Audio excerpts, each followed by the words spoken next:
Oh, Hello. how are you doing, buddy? I'm good. How you doing? I'm so good. You're so good.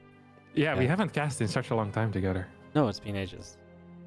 That's probably why I'm in such a good mood.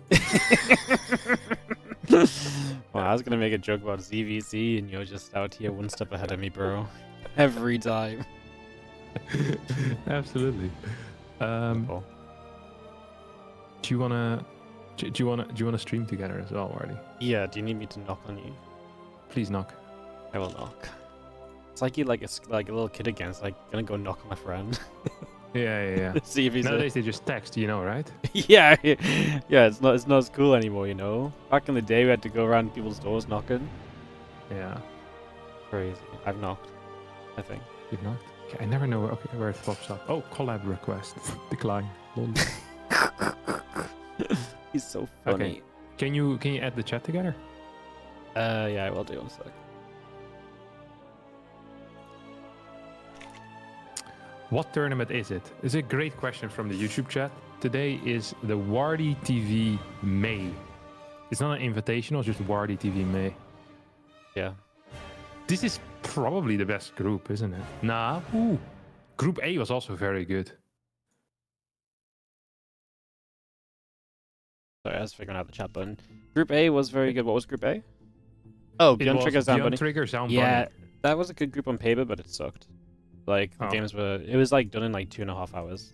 Group B sucked on paper, but was actually good. Yeah, exactly. Yeah, Group A and B really flipped the expectations around, you know?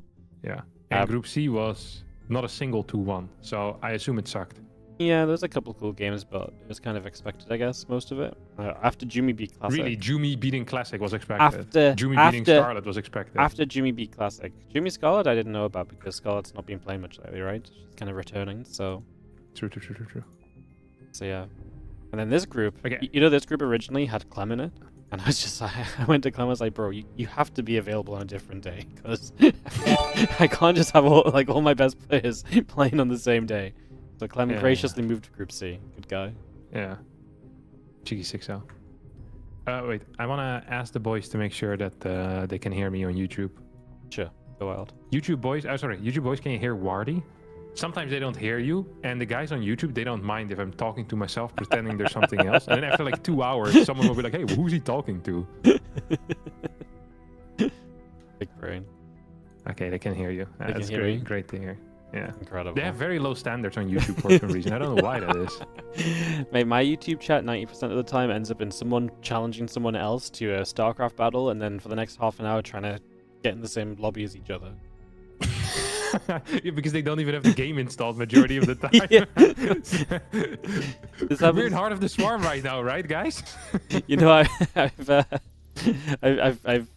streamed for so many years. I don't think I've ever once seen this happen on my Twitch chat, but it's happened multiple times in my like 4 months of streaming on YouTube. Yeah, the YouTube chat there a little bit more confrontational argument, more arguments.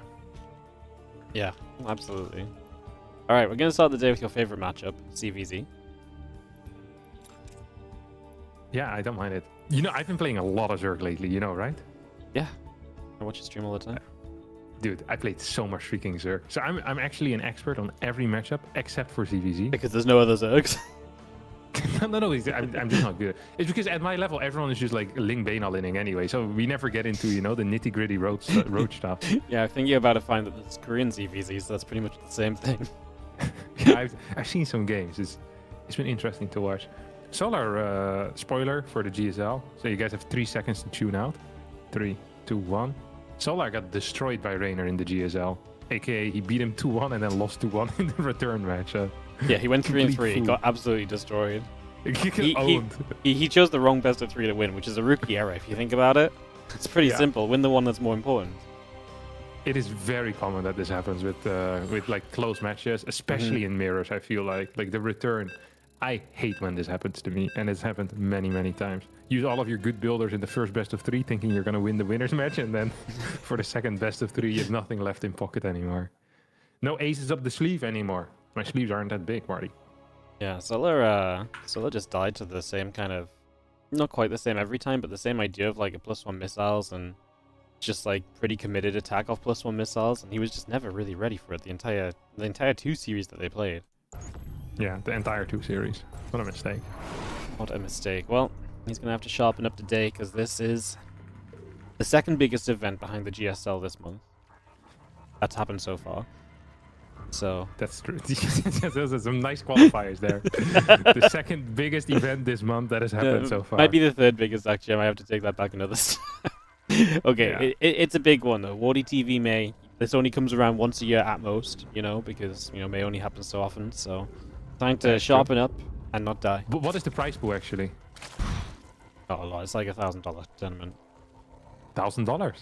$1,000. You know you can buy a lot with $1,000. Yeah, but you don't win You can buy a very $1,000. high quality coffee machine with that. Yeah, but it's $1,000 split amongst, the entire. No. top A four. $1,000 prize pool. If there's anything I learned from the loco and winter titles, is that it doesn't matter how much money goes to the first prize. The entire prize purse is what the people are. Yeah, really well, interested in. that's what I always say as well. But then everyone's like, "Whoa, the winner got like $10,000." It's like, well, you got like 3,000. It's like it's still good. No, you don't mention numbers. You just say something like that. Yeah, Something along those lines. I'm 10,000, 3,000. You Is know what, there even a I- difference between it? I'm still I'm still a YouTube amateur. Like just I try and do the clickbait, and every time I try and do the clickbait, nowadays you can do like different thumbnails and get to compare success rates. So I try to do like a You clickbaity mean thumbnail. nowadays, you mean for the past 3 years? Yeah, right. So I tried this out to like see, and I did like my normal boring like pick a screenshot of a StarCraft fight and whack the player names on, and then my other one was like trying to do all the clickbaity arrows and cool stuff. Night and day difference. My YouTube does not work with clickbait. It's like it's incredible. Or maybe you just suck at. Well, I probably do just suck at doing the clickbait, but I looked at all of your videos and stuff, and like I took all the advice. None of it worked. None Miserable. of it worked. None of it Okay. worked. Well, we can figure it out one day. Someday in the future. Someday in the future. All right. What are we seeing over here, Wardy? Tell me. This Well- just looks like a standard. One guy opened up with a late gas, though, didn't he? No, just looks no. normal. They all have the same time guess, so you'd expect that it's probably about the same time. Yeah. There's only 2 schools of thought here. Mhm. There's the 30 hatchery that I think Solar played in the GSL, and then there's the 32 hatch. Mhm.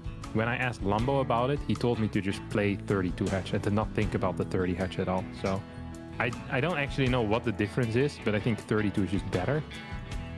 Right. And Shin is playing the 32 one.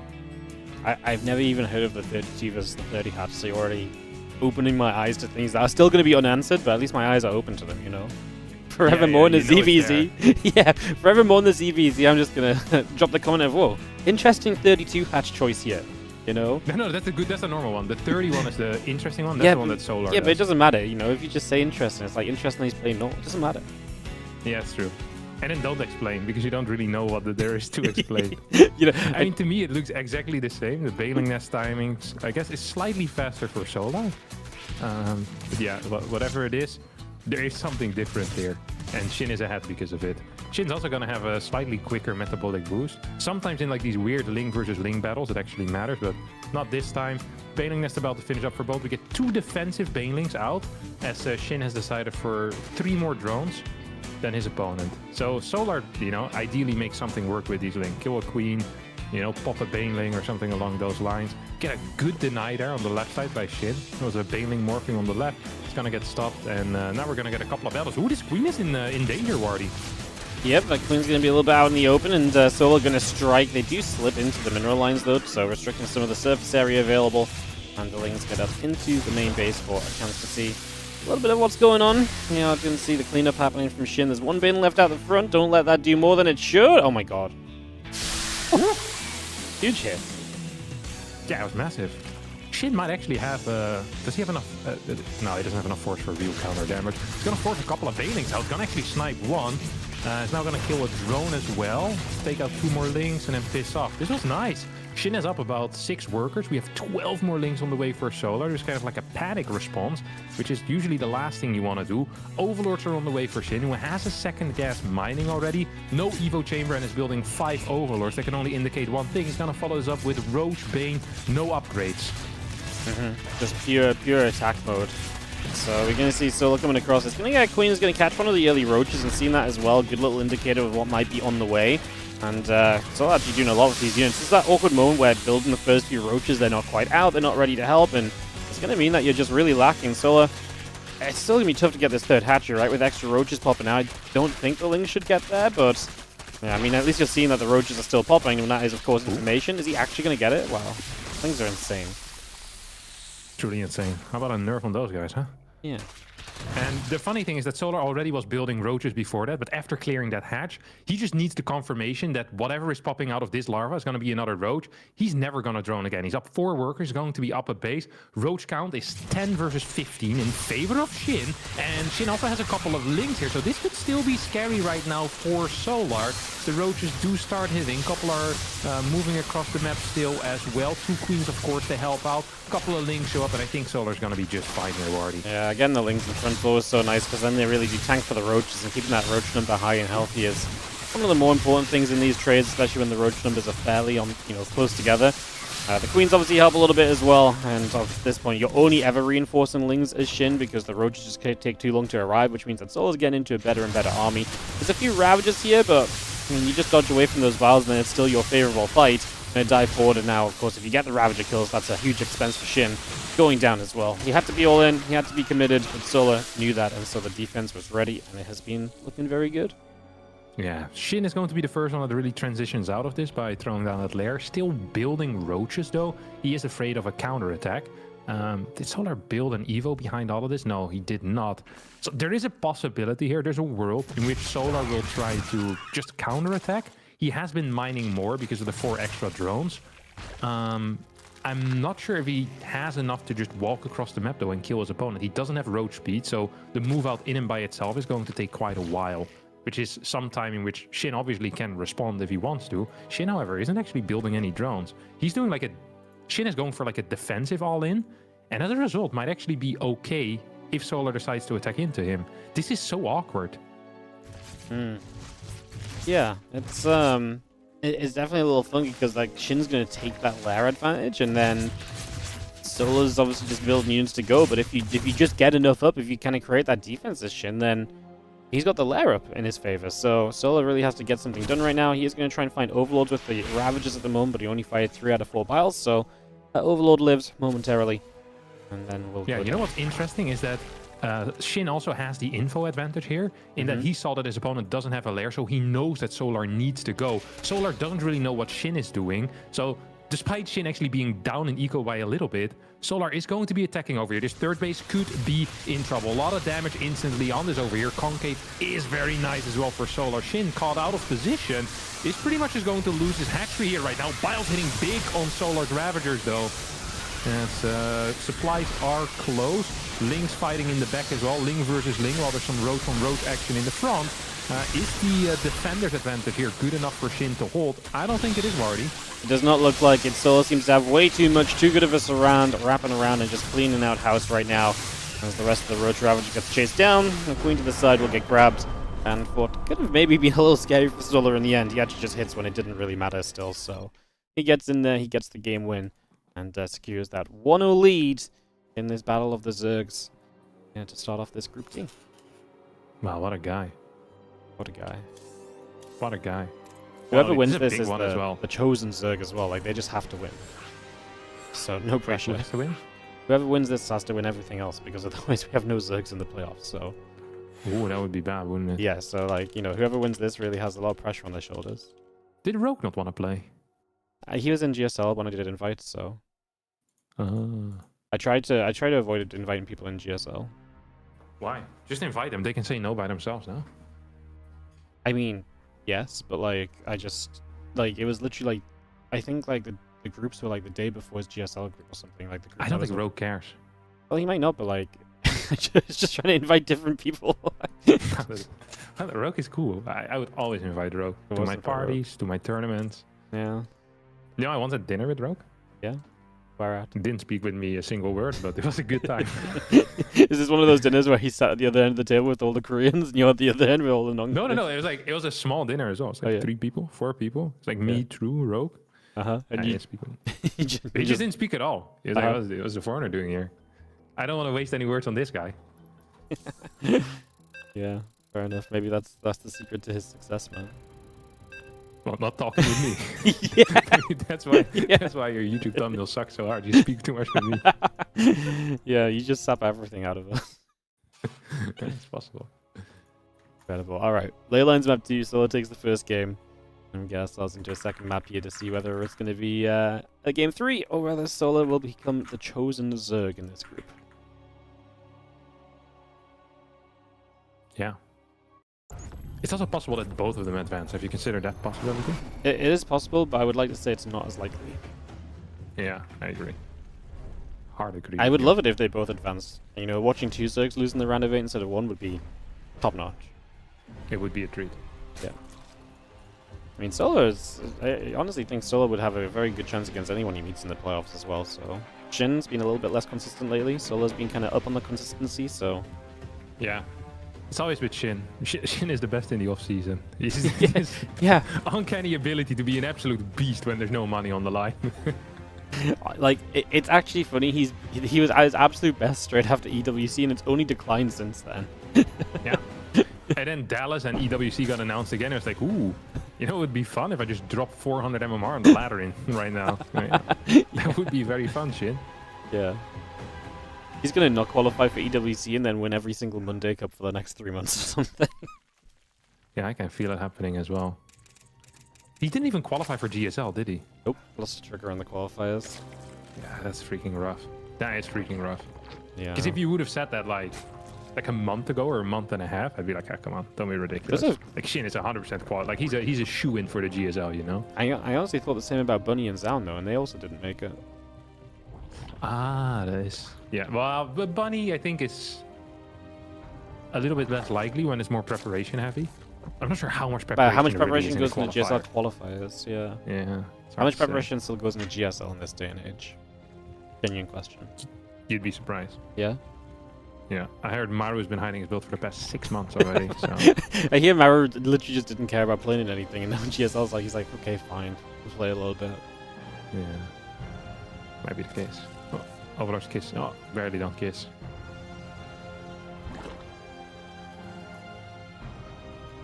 It is exciting to watch this. I like it when you're, you know, you're really into like a matchup for whatever reason. Like you found out something new. Everything becomes way more exciting. What, the 30 and 32 hatch? No, just everything. Just you everything. Know? Like, Well, yeah, you're looking at like little details that don't really matter. So one of the things I personally really struggle with that I haven't figured out is, you know how everyone sends like 2 links across the map? Mm-hmm. Yeah, sometimes people send 4 links across the map, and my hatchery is in like serious trouble. Yeah, don't you just... Like they just start attacking it, and then I have to walk my queen over, and then I lose an inject. And this feels really bad to me. But no one does it at the high level. So, you know, to me, this seems like something, you know, like an enormous oversight by the professional Zerg players, because to me, this is like the biggest trouble. But so I'm just waiting for the day where someone sends like 4 links across the map. So what they're trying to look for is they want to see if there's a bailing nest or not. This is really important, because if you skip the bailing nest, you can go for like a 27 drone Ling Bane push, and you can often kill your opponent's 3rd base. So that's why you go for the double link scout. But if you go for 4 links, you can just right-click the hatchery, deal some damage on it. You have to pull a queen, and it sucks. It blows. It really does. Do you have to pull a queen? Is that the only response? I don't know. That's what I do, and I lose an inject. I feel like I'm down like 6 links for no reason. Do you not just make 2 more links and then pull the queen late? Yeah, okay, but then you're building 6 links, and the other guy No. Why are you building 6 links? Because I already have 4. I mean, I need to scout the bailing nest, right? But so I sent 2 across the map. And you 2 keep 2 at home. 2 versus 4 is not a winning fight, Wardy. Right. Okay. Yeah. Okay. I see what you mean. I didn't know you kept 2 at home already. That seems even simpler. Yeah. Okay, but 2 versus 4 is a losing fight. They don't keep any at home, and then just losing for me. Have you thought about microing him so that he can't hit your hatchery? 2 versus 4. Yeah, just bait him off your hatchery. That's your problem solved. 2, it doesn't work. It doesn't work. I mean, like it only works if they're much worse than you. But you have 2 links across the map. Have you thought about right-clicking their hatchery because they have no respawns themselves? Yes, okay, but they're attacking with 4 links. I'm attacking with 2. Yeah, but you micro with your other 2 to distract them. I mean, this is a ridiculous statement. Someday, there's going to be a game in like 3 weeks, you're going to be like, holy shit, he's just attacking with the team. No, it doesn't work. It doesn't work. It doesn't work. What the hell is our boy Solar doing here? He's going for a road rush. 42 drones. He has the 2 gas. This is really common here at this level. It's where they just rotate all in. I think Shin is relatively fine. He's going to have the help of... I'm not sure if he pulls all 3 queens down. Yes, he's going to have all 3 queens downstairs. He's going to build a bunch of roaches. And he has the advantage of eventually getting +1. So unless he adds another line of drones after these 4, I think he's going to be fine. I hope he just builds pure unit here. Yeah, pure units basically just is a guaranteed advantage in the game because, like you say, then it's very difficult for you to die. And if you're not dying, you're ending up with that +1 missile advantage, and then that's just something you're constantly behind on as Solar. He starts the lair, that's more money not going into roaches. 4 gas too. Yeah, that's the exact kind of thing that's going to give him issues kind of dealing with this when it comes about. 3 more drones. It's just the 3 more drones or just the 4th gas isn't the end of the world, but doing like lair, 4th gas, and 3 more drones all in the mix, that is going to suck. All right, that is going to suck. It's going to make this defense a little bit harder. We have a bunch of links that are now going to surround the Ravager. They'll decide not to actually commit to the play. Roach count is 14 to 15, but the real kicker is going to be the 40 links that Solar has out on the map. Yeah, links are absolutely huge. If they can tank for the roaches, then your roaches go a lot further than your opponents. As you are going to see these roaches starting to fight right now. Needs the rest of the links to start showing up. No, another Ravager showing up right now. The drones are going to start pulling in. So Shin, recognizing the trouble he's in, wants to use those to tank, wants to get those into position to help out. And you are going to see that Solar has quite a lot of units just continue to advance on forward here. And again, that is just the difference of Shin not immediately being prepared. Now, a Spine Crawler did come up. We're still trying to pull drones in just to survive. And at this point, Shin has the +1 missile advantage too. So he is getting through those links much faster. And he's trading with the roaches much better as well. So this is going to start kind of sidling over towards being a defense. And that is going to be Shin actually holding Solar off in the end. It was scary for a little bit, but he got there. He did get there, and now he's going to be up and upgrade. Ling run by into the main base. Could be scary if it wasn't for the extra roaches popping in that main as well. They should be capable of helping out. As Solar still actually kind of committing to fights here, but that shouldn't work. Solar behind this is also droning up and getting a lair. Shin also getting a lair, had to cancel it to afford more roaches for the defense. The main advantage that he has right now is indeed going to be that +1 is down 2 queens though. That means injects are going to suck. I think Shin's plan should just be, yeah, he canceled the lair and just go for a pure +1 roach attack. Even without roach speed, like he's probably not going to catch up in drones, right? Because he's not going to get enough larvae without the queens. He doesn't want to rebuild those queens either. So he's saving some cash in that. He's going to be down 15, 16 workers. It's going to be up in upgrades and in roaches. And that might just be enough here, Wardy. This is looking very similar to what Solar has died to a lot recently. When I say a lot, I mean in like the 6 DBZ games I cast of him, I think he died 3 times. So let's see as the Roach Ravager comes straight across, and Solar is on his way to that roach speed. That will not help. His +1 missiles is not going to be there in time, but you kind of want to commit to it. Shin has a 20 army supply lead. Solar gets a couple of lings across the map to counter. It's going to pull a few drones off the line, but the more immediate problem is this attack right here. Down in upgrade, down in numbers. Can Solar find something of a miracle defense? Use some queens to help out, but I just don't really see why he's going to find the defense strong. He pulls a few drones in to help as well. Let's see if he can find something of this. Obviously, he will have the closer reinforcements, and that will help eventually, as these roaches start to pop out, but so many of them are so far back in production, which means that this is going to be good enough for Shin to tie it 1-1. Wow. What a gamer. What a gamer. So the first guy did a roach rush, failed, and then the other dude did the same thing with +1 and didn't fail. Feels like just going +1 right now is very powerful in ZVZ, but I don't see a lot of ZVZ. It's just a lot of the ZVZs I've seen. +1's been really good. Like, yeah, it seems a little bit busted. Maybe we should nerf that upgrade.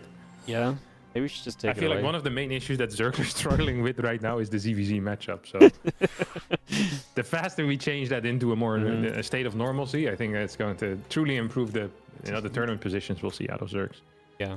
I mean, maybe they're just not motivated to win because they're afraid of playing other Zergs later in the bracket, right? I think that's it. They might as well throw against this Protoss for the 15th time in a row. Yeah. Yeah. It's the fear of playing ZVZ. They'd rather just drop out already. Take the cash from whatever place they're already at and just be done with it. See, that's why I made them play the ZVZ first, so that the scary part's over. They only have ZVP for the rest of the day. I like it.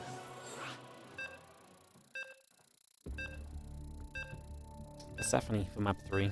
Have you used the I actually healing? want to hear your take on the maps, Wardy. Currently I don't really like the map pool because I feel like we're in a map pool where everything gets vetoed the same every time. Does that make sense? No? Well, I mean, I know what you mean, but which maps are the ones that stay? I see Tokamak every single series. Mhm. I see Persephone a lot. I see Maganatha a lot. Pylon a lot as well. And then Leyline still. So like I feel That's like 5 maps. that is 5, yes, but I feel like we've seen them very repeatedly. I don't know if that's just me I think being... the previous map pool was worse, though. Maybe. It had the same issue, but even worse. Yeah, maybe. But I mean, I actually haven't played enough. I also veto completely vibe-based is what I have started doing. Instead of Wait, but- actually... When you say last map pool, do you mean the King's Cove stuff? Yeah. Yeah. Well, I haven't seen that map pool for ages because I didn't use it. Yeah, it was terrible. So I feel like going from the map pool I was using to this map pool, I'm seeing less maps. And that's not for my genius, I think that's just pure coincidence. So that's my initial vibe on it. Otherwise, I've not really seen the maps enough to know too much. Gotcha. I mean, I really like Persephone, but this is also a map that I had in my map pool, so I've seen it like a lot. So I guess like to me, one of the better maps is one that I'm not as excited about because I already saw it a lot too. Maybe that's part of it. Sensible. But yeah, I think we'll see. I was thinking maybe guys are gonna kind of play a few different maps once it gets like the bigger events right coming up, because right now in the online cups, why play the weird stuff if you're gonna have stuff prepped for that in the future? True. But you could also say everyone's already doing it, so might as well just add some weird ones in. I do miss Sandworm. Is that what the map was called? A little bit. But that map was good personally. Yeah. That was good. very heavily disliked by the pros at TLMCS though. It was very lowly rated. Yeah, well. I think people see a gold base and they just that's it, it's done. The middle also was a little weird though. The movement was really tricky on that map. It was good games though. Yeah. And yeah, I think Maybe all that these, should be the I think all these factor. Yeah, I think all these maps give good games though, really. Yeah. Yeah, I don't know. I think I just wonder if there's like too many standard-ish maps in this current map pool, and so we're just gonna see a lot of those. But I think it's too early to say. I'd be much more intrigued to kind of talk about it after Dallas or so. I like that. Or we can talk during Dallas. Wait, you won't be at Dallas, will you? No, I won't be there. That's super lame. Super lame. Yeah. What do you think of the Healing Shrine? Okay. I mean, I have no... I mean, I think it's interesting, but I think it's also... It just looks dumb. But Okay.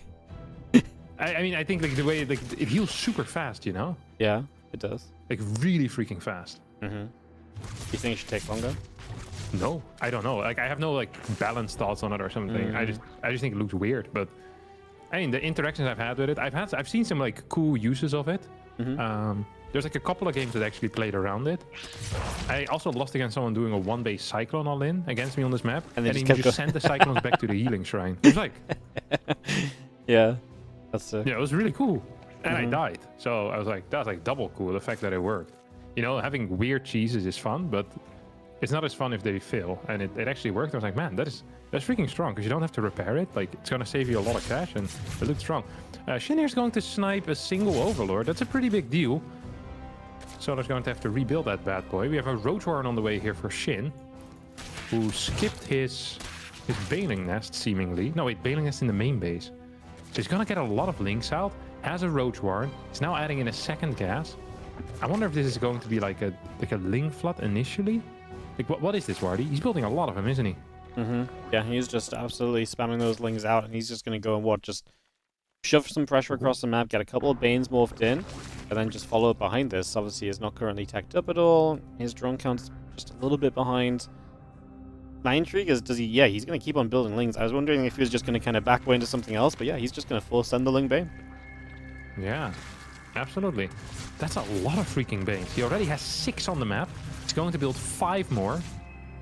Oh, 4 banings make their way into the natural. He's going to turn back. No, he's going to continue. So these banes, they can zone out the Lynx chasing, can even zone out some of the banes that are chasing. The bunch of drones are going to fall here instantly. The Evo in the back gets scouted, so most likely Shin will know what's kicking off. 4 more banelings are running in right now. These drones might be in a little bit of danger. They will need to split accurately. Can Solar do that? The answer is yeah, he actually can. He did an okay job at it. As 10 drones do end up falling, worker count is about even. Third base, I don't think is going to be in major trouble here. I think we have enough unit, right, to defend that. We have a couple of roaches, we have a queen, we have some lynx. These lynx for Shin are not upgraded. Carapace is finishing up in about 20-25 seconds. I mean, as long as Solar just keeps on hanging in there, right? Drone count is fine. Unit count is obviously a little bit off, but Carapace will help, and obviously starting to get roaches, so if you can keep those roaches from being fully surrounded, he's got a few lings to help out with that, then I think this is fine. Shin doesn't have the luxury of kind of waiting to morph banes either, so he kind of just had to keep going with more lings, and now he's going to stop to build roaches, but you're going to be up against that Carapace upgrade, that ain't going to be pretty. He actually stops and starts the lair, and now he cancels it, and I think he decides he's just going to build more roaches, and I guess just send it for another attack, as Solar does start a few drones, so we'll see if that has an opportunity. I think Shin wants to kind of transition out of this. I'm not sure if Solar wants to transition out of this, because he's going to have that upgrade advantage for at least a little bit. He's down a couple of workers. I don't think he can catch up in the worker count. I'm actually super curious what the plans are going to be for both players. A lot of Shin's value is in a high link count, which can't really, you can't really use that later on in the game anymore most of the time. Yep. Things definitely have that kind of that runoff where it's just they're very good early. The longer it goes, the less effective they are. If you really want to deal with the lings, if you really think they're an issue, I mean, we already have a couple of banes just mixed in for Solar. So then it's very difficult to use the lings effectively in a fight. I mean, maybe you can use them as a run-by tool. That's probably going to be one of the better uses of them. As we pop a baneling there, one ling gets all the way into the main. It's going to get full scout. Once again, you're going to get to see here as Shin, kind of where the tech of Solar is at, which is non-existent. No Eva Chamber, no lair. No, there's Eva Chamber natural. Oh, Eva Chamber natural? Yeah, that's how I got the Carapace, remember? Yeah, he's got Carapace, I forgot. That's okay. That's the best. You've been casting for almost 45 minutes already. It only makes sense. It's been a long day already. Yeah, exactly. Yeah. I heard you went to the beach as well this morning. Yeah, gotta do those. Yeah, it's been tough. It's been long. Yeah, tough day. tough. It does sound like you had a rough day already. I also had to invite both players to the party because we're in different WardiTV chat channels on Korea. Stressful. So yeah, it's ticking away. Understandable. Layers on the way for both players here, so we kind of get into this wonky mid game where neither player wants to really commit into a higher drone count. Like they're playing Zerg the way everyone tells you don't want to play Zerg, like 4 drones, 7 roaches, 2 drones, 7 roaches. Like the way that you want to play as a Zerg, you want to get all your drones first and then start building units. But both of them are so freaking afraid of dying that you're just sprinkling in an occasional drone in between messing up the roach count. It does feel like Shin has the upper end here when we take a look at the supply. So that early Ling Bane attack probably dealt sufficient damage. I'm not sure if these numbers are big enough to just walk across the map. This is a fairly large map. Like it's not, you don't just roll out of your own door and you fall into your opponent's third base. No, there's some serious walking time involved here. Shin does have the +1 advantage and is going to have the attack advantage in general, right? Carapace is not as important as these attack upgrades are going to be.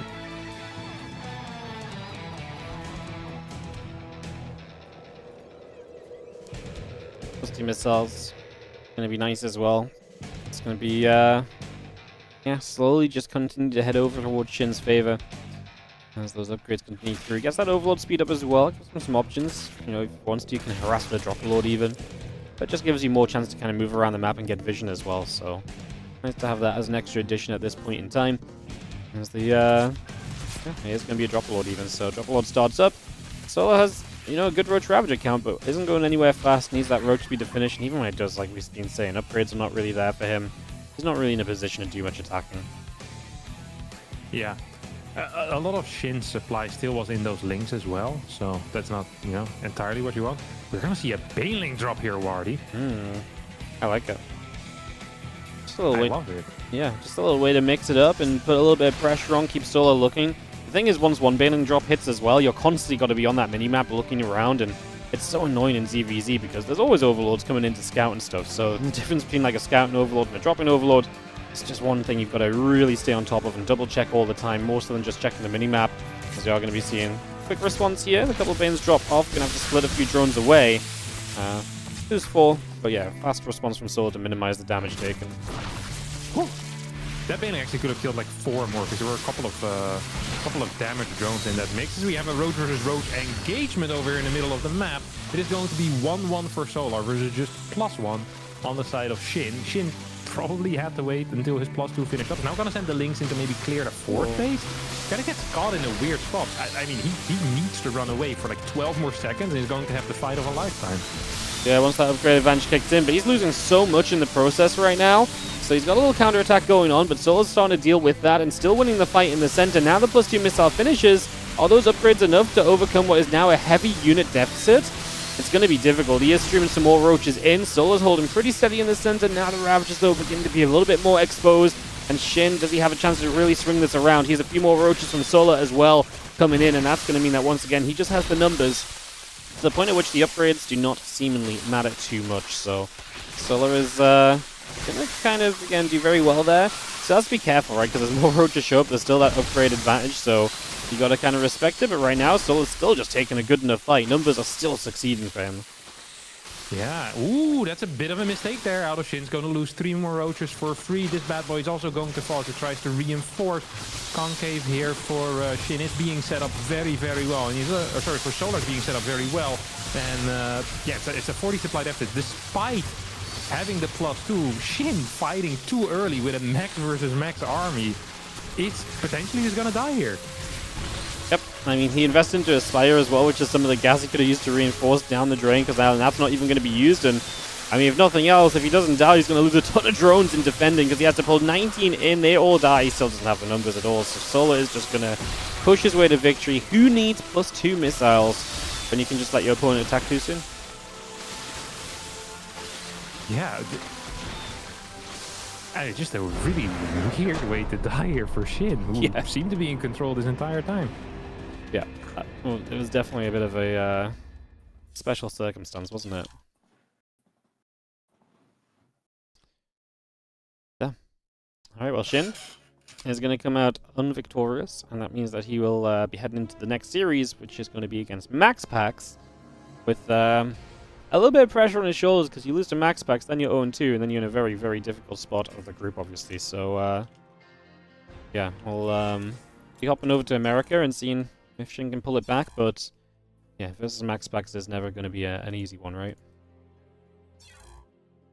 No, I mean, it's not gonna. It's gonna be really difficult already. Really difficult, yep. Yeah. I don't know what else to say. I'm just surprised that Shin threw that out of the window there. Yeah. Like overconfidence in like his upgrade finishing soon, and just kind of like, you know, you take the position on the map, you're like, hell yeah, here we go, this feels good, and just disaster strikes. He also had Aspire, man. Yeah, I know. He had Overlord speed. He has like all these cool tools that he can start using in like legit 20 seconds from now, and he just sends it. He's down in Ravagers in that initial fight as well, right? Solar didn't have any advantage except for a Ravager advantage, and I guess a slight roach supply lead as well.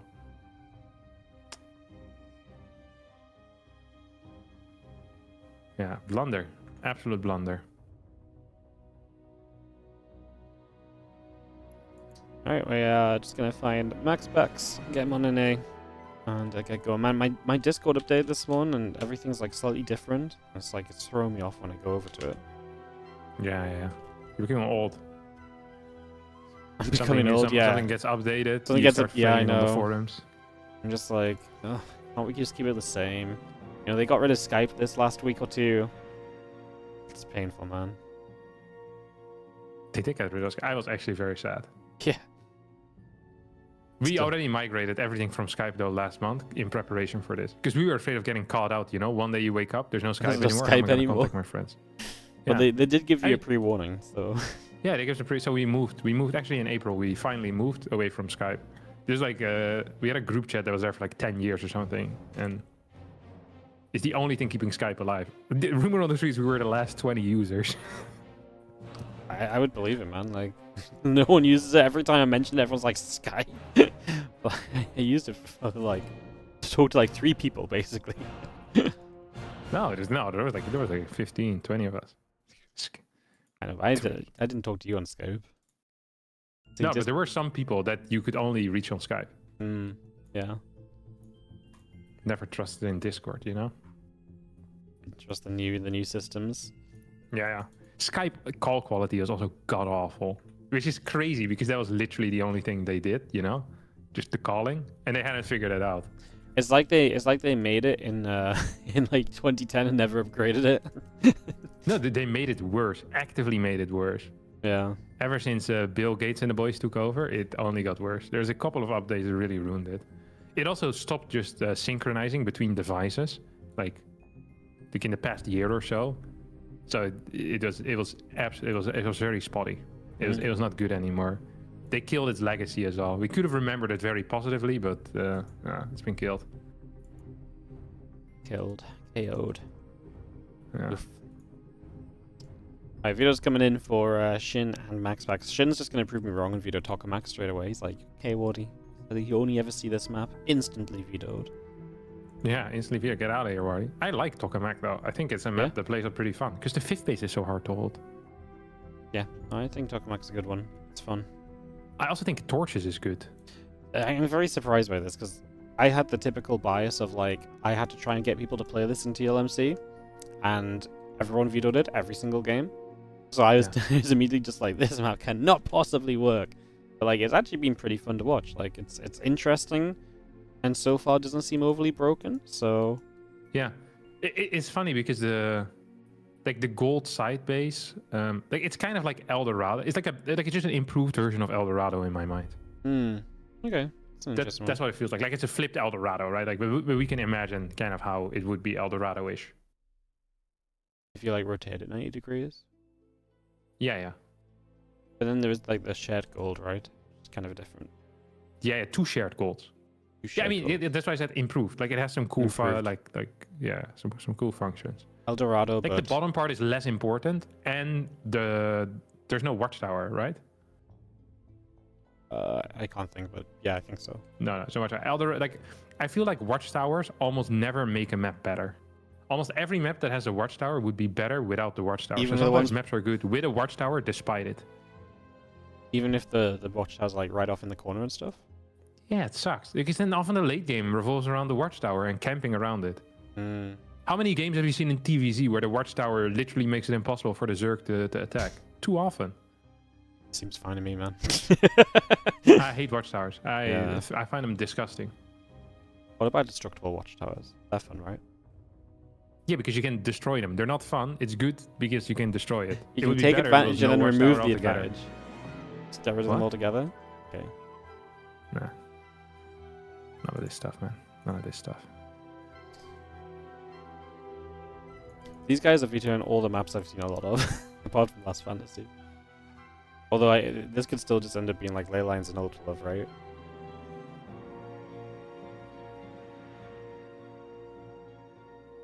Sorry, I wasn't listening. One more time. Okay. I'm just talking about the maps they're vetoing. They're vetoing a lot of the more they're being popular. slow as hell again. The first veto was at 141, and now the final veto is going to be at 144. How do you take 3 minutes to veto maps? That's freaking insane. I know, man. Like, this is the... and you wanted me to have an 11-map map pool. I'm telling you.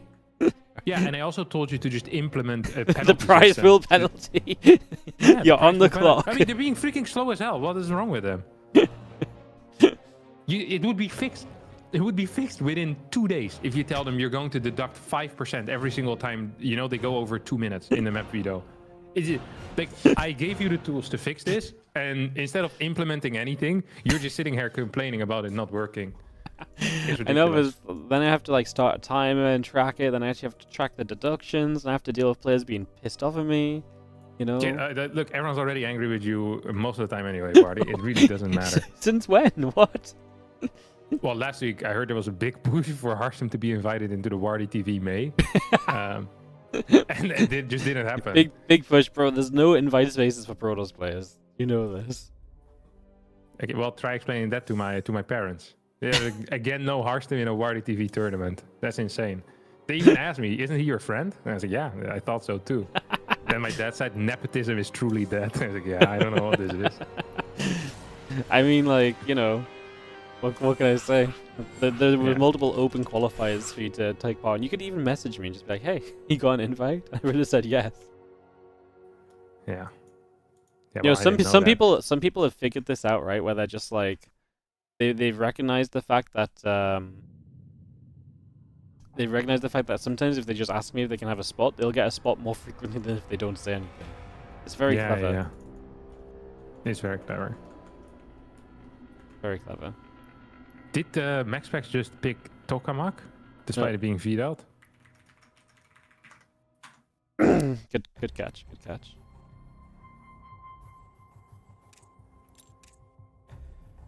I don't understand how they legit can take 7 minutes to veto maps. Me neither. Also, jump out of that lobby. Join mine. I actually had my lobby hosted before Maxpax once. I'm not letting this go.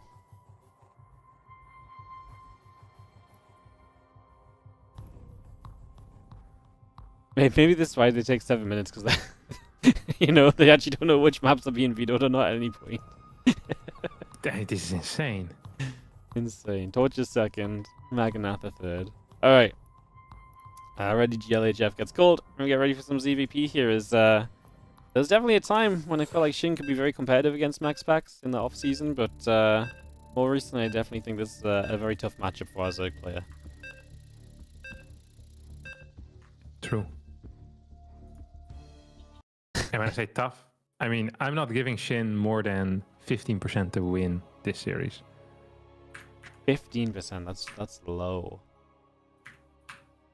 But it might even be too high. Fair enough. No? At best of 3, 15% seems kind of low. No? Really? Does it? I don't think. I think it's absolutely accurate. They play 6 best of 3s against each other. You don't think Shin wins one? If all of the best of 3s were played today, then I think, yeah, Shin would win one. Maybe. Okay. Fair enough. I'm gonna look at the history. Now I'm genuinely curious. No, because it's about today. Yeah, Like, I don't no, care that's about fine. the But now I'm genuinely curious if Shin's had any success against Maxpax lately.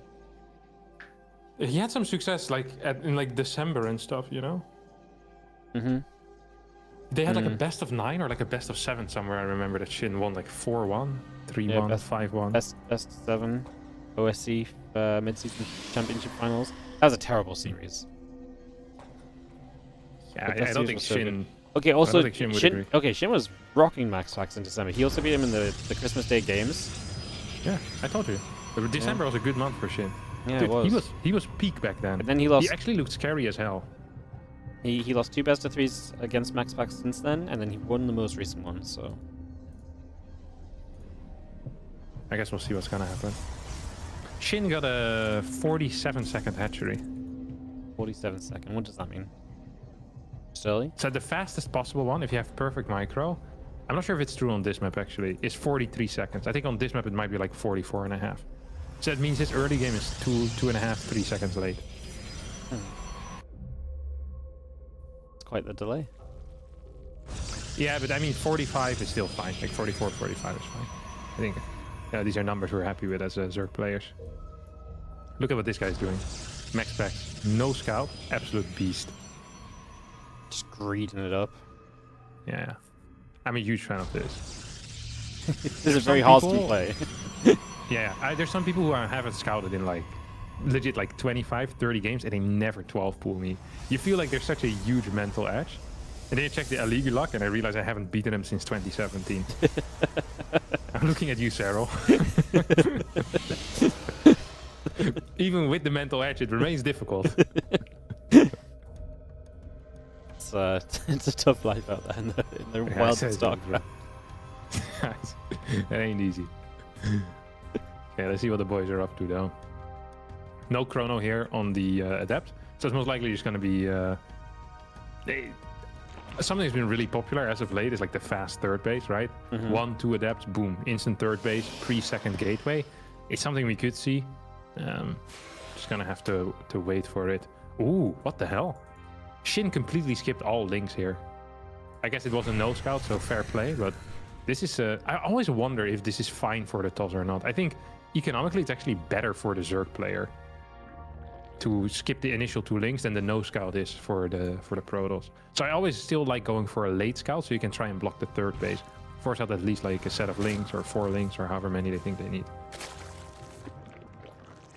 Maxpax is going to try and poke around with the Adept. We'll try for the Crypt Human, but it was a moment late. I have no HP on it, so it will live.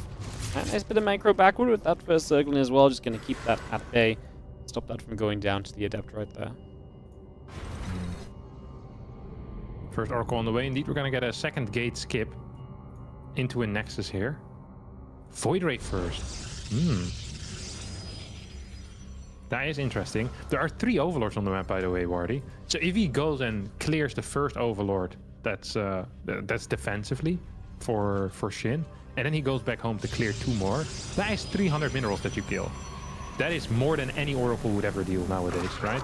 We don't really see Oracles killing 10 workers anymore. It just doesn't happen as frequently. So it's gonna be good damage here. Oh, another Overlord is moving into this Void Ray. Maxpax is gonna see it. Doesn't have prismatic alignment, but won't need it. You might get 4 kills on Overlords. Void Ray is having a very good time. As we see a few Zergs trying to go across the map. The Oracle will activate onto them, just to scare them off that 3rd base. Another Overlord here getting caught. So yep, Void Ray is having an absolute field day. It is having a very good time. And Shin is going to be, well, much more heavily supply blocked than he ever should be at this point. Yeah, and there's one more OV at home that's going to die 100% of the time. Then there's another Overlord on the left that could die. Maxpax is going to go look for stuff. Oracle's going to show up over here on the 3rd base, not going to get any kills. 7 Overlords in production at the same time for Shin, who's stuck at 50 workers right now. I mean, this is probably the worst start that you could hope for. Losing 1 Overlord on your side of the map, I can deal with that. But losing 3 because you rally them in, that is not okay, Wardy. That is not okay. You know, giving this Void Ray way more value than it ever should be able to have. And that's if you're playing against someone like Maxpax, you don't want to give him extra edges in the game. So Shin definitely going to be regretting that and hurting from it as he just tries to get the drones back up. Lost a couple just there to the Oracle play. The Void Ray continues to just own the map for the moment as Maxpax follows this up with +1 and Blink. So very standard from him as Shin will attempt the Hydra Den as his core unit here in this game. He's going to go Ling Hydra for the moment. We'll see what exactly his plan is from there, if he wants to be aggressive at all, or if he's just going to sit back and try and turn that into something that turns a bit of a deeper way in this game. Yeah, we're going to go for an Evo skip here, or at least initially, to kind of make up for, you know, the drones lost early on. He says, hey, if I also have a drone that's sitting in an Evo chamber for like 2 minutes before anything happens, I'm going to have even less cash. Did manage to get back up to 66 workers. I'm not sure if he has enough links to defend this 4th base, though. Yeah, that's a good point. Queen's very nearly getting the Void Ray. Stalker's going to get on towards this hatchery, and again with Sis towards there, we've got a way to kind of back into it. Blink not done just yet, but the Oracle activate, and the Stalkers don't really care, and they're going to be able to get a bunch of the links. So yeah, this 4th hatchery is in a little bit of trouble, as it's going to be tough to reach as well. It is interesting, these Stalkers, if they stand there, they do kind of get blocked in the corner a little bit, right? Because his base is kind of like round the corner and kind of stands on its own in a weird way, but he has plenty, and the Hydras do not try and dive in, so the Stalkers back off. Get the hatchery cancel, and Shin going to be hurting again. This early game has just started to unravel the rest of the game for him. And now the Ling Hydra trying to fight off, but yeah, only doing little things. And if you're stuck on Ling Hydra for too long, you're soon going to be up against Storm, and that's not exactly going to be a fun sequence of events for you as Shin either. Yeah, we're 40 seconds away from Storm. Once Storm finishes up, any Ling Hydra pressure probably doesn't work anymore. Like there might be some scenario in which Maxpax loses the Templar before the fight, but it's gonna be so freaking hard. Shin is gonna hardcore commit here to a, well, it doesn't even have +1. I was gonna say to a +1 Hydra Ling attack, but +1 is still 60 seconds away from finishing. Having +1 range later than your opponent has Storm is usually not a great look, and it's also not gonna be a great look right now. Maxpax does not need to defend his 4th base. There is no hive on the way. There is no lurker den. There's not even an infestation pit. We have no extra drones on the 4th base for Shin. That means that this is an all-in. The supplies look good for Shin, but that could change at a moment's notice. One decent storm, and you're pretty much there. Yep, the first storm's already pretty good. You soften up those Hydras. And the thing about the storms as well is you just can't afford to sit in them. So the Hydras have to constantly pull back. They're not dealing damage. They're taking stalk shots as they walk away. you just get those Hydras eaten through so quickly without doing anything yourself, and that's the problem. The Storm really just completely denies these Hydras from being a proper part of the fight. So we're going to try and swing around a different direction. A few Hydras here might try and cancel this fourth base, but even if you get that, I feel like Shin's still in a ton of trouble with his own fourth barely coming back online. 67 drones in this game. Even there, Maxpax is not going to let that fourth base fall just yet, so comfortable defense there too. Yeah, like think about the next step here for Shin. It's probably going to be lurkers if he wants to transition. It's going to be infestation pit, then a hive, then morphing lurkers and getting seismic spine. So that's really, really far away. I don't think he can wait for that. Maxpax here is getting caught off guard a little bit. Half of his army ain't here, but storms are going to zone out these hydras for a while. We have a couple of storms. One Archon is being morphed. Still one storm available here in the mix. Energy recharge is also available once again. Shin's fight here is extremely good, surprisingly so. Oh, nice dodge from that storm as well. Doesn't hit anything. He pulled back at the perfect moment. There are a few bits of energy left on High Templar right now, as we will see his spells hitting the fourth base. Shin's likely going to lose that. He has to win out on this side of the map with this fight pretty much. He has to keep on dodging those storms as best he can. Using one, using two, and we dodge the second one nicely. Just feels like these High Templars constantly have so much energy. Can we keep these Hydras alive? Can we keep them kicking over? To see the end of this fight, he's spread out into the concave. The last couple storms coming down. I say last couple, there's actually at least two more on one of the High Templar, and there's another from another as well. But we actually get the High Templar with energy, so that's big. Less storms now available. These Hydras starting to play cleanup, but a Zealot warping is going to make it tough to continue. Yeah, +2 actually helping out here quite a bit as well for Maxpax, who honestly, he was on the ropes there a little bit. It felt really close, but he had so many Templar in the back. And now with the Zealots charging in forward, the Stalkers, the Immortal there, the Archon that can clear the links, I do believe that Maxpax had it. He lost 4 Templar and 2 Archons, so 8 Templar in total have been lost in this game already. There's an Infestor in the mix. We're on 60 drones for Shin, who is tagging into Hive, a Lurker then, and yeah, tries to continue fighting here, but it is going to be very, very difficult for him. Yes, it is, as the army comes down the left-hand side. He's going to be seeing the Stalkers whacking as the Zealots warp into the main base, and Shin's going to say GG. Cannot hold off that, and Maxpax is going to take the first game. And it begs the question of what if Shin didn't kind of fall so heavily behind early, right? Just if he didn't let those things go so badly, you can see the danger in his playstyle, right? How he almost had a chance despite the odds being stacked against him. Yeah, I mean, losing 4 Overlords early on is definitely, you know, it's not something we usually recommend to Zerg players. He recovered quite well. And I think one thing here that did end up happening is that Maxpax, despite killing a 4th base, it felt like he spread himself quite thin, you know? If you see no extra drones being produced and you see no hive on the way, do we really need to split our army for a 3rd and a 4th base? Or can we just defend our natural and 3rd area? Like, even supply, if both are maxed out and you have 6-7 storms available, Hydras are just going to absolutely melt. Like, they just are going to. So that 4th base is a bit of a risk that you're taking in that it's not going to, you know, give you any returns, but also it splits your army, which can be dangerous.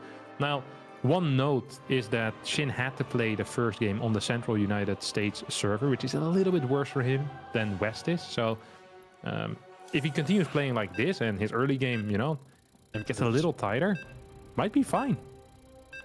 Might be fine. We'll find out heading into the second game right now in Group D of WardiTV May. So we have 2 more players to join the playoffs, which will be happening on Sunday in this little filler tournament in a month of StarCraft madness. It's kind of crazy busy this month, know how much StarCraft there is? Yeah. It's truly crazy, Marty. Really crazy, I know. And I'm just adding to the madness. Couldn't just take a few days off, could I? Adding to the madness, indeed. I saw you were casting GSL. This is the first time that you've been stealing content. Stealing content, yeah. Or like watching replays that you didn't host yourself, you know? I used to do this a lot with like Alpha X tournaments and stuff, but yeah, I mean, there's not really any tournaments to take replays of anymore. Yeah. Taking them from the GSL. I like Yeah, I try to download this Wardy replay pack or something, but I cast them all already, so. Nice one. It's so funny. Yeah. Nice block here out of Maxpax. This is actually frustrating on this map because the 3rd base is... it's a long walk, you know? People say climbing Mount Everest is difficult, but they've never walked from the main to the third on Torches Alley.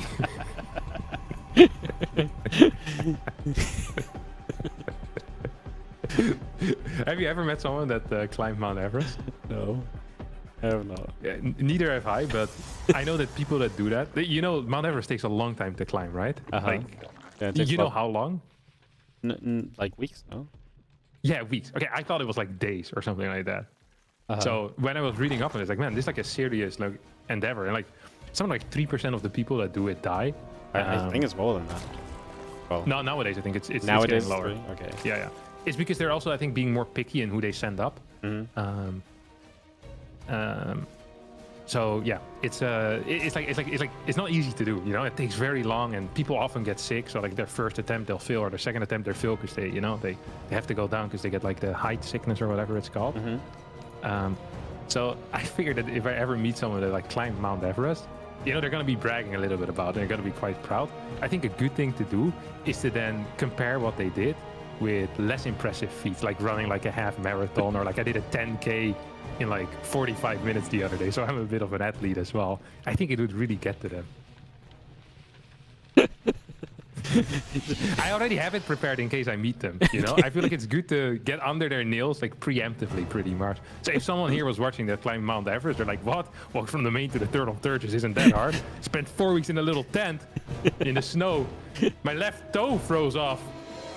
I lost 3 of my party members. It's like, what? But the third is really far on Torches. This is like when you're like, yeah, remember 2016? I won 2 tournaments. I'm like, yeah, but I hit level 3 in Clash of Clans, bro. Like, yeah, exactly. Yeah, I always got to put these things in context. Just we do it in the wrong context. All right, so how do you think typical PvZ plays out on this map then? I don't actually know. I don't think I've seen any PvZs on this map, if I'm being honest. I don't think I played one PvZ on this map in which the Zerg took the forward third base and then they like wrote Ravager all in. Or maybe I did it and I wrote Ravager all in.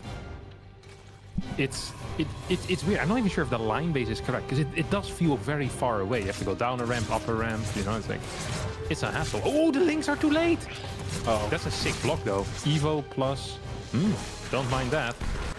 Adepts are gonna cancel. That was that was showing respect here out of Maxpax, but this was a really good initial interaction. He killed 4 links, killed a drone, and forced out 10 more links. Usually you want to defend this with like 10 links max. He went for 14 links and still lost the drone and didn't kill the adept. So this is not the trade you want in the early game if you're Shin.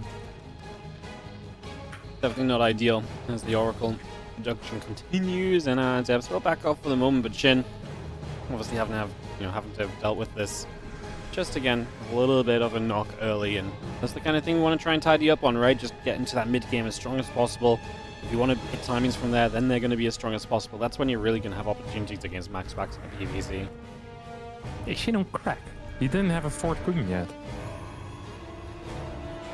He's just defending with 3 queens total. Dude, keeping the area in between the bases safe with a low queen count is so freaking hard. He's kind of getting abused a little bit right now here by these 2 adepts going into the main base as well. Oracles could perhaps fly over to help him out, but even without the Oracles, these guys are going to at least clear a couple of links. 2 drones have fallen as well. You have the Oracles flying in between. Like this area between the third and the natural, this is almost a forbidden zone if you only have 3 queens. Even with 4 queens, it's a forbidden zone. Like once you have 5 queens, then maybe you can start moving 2-3 queens there, but good lord, that is risky.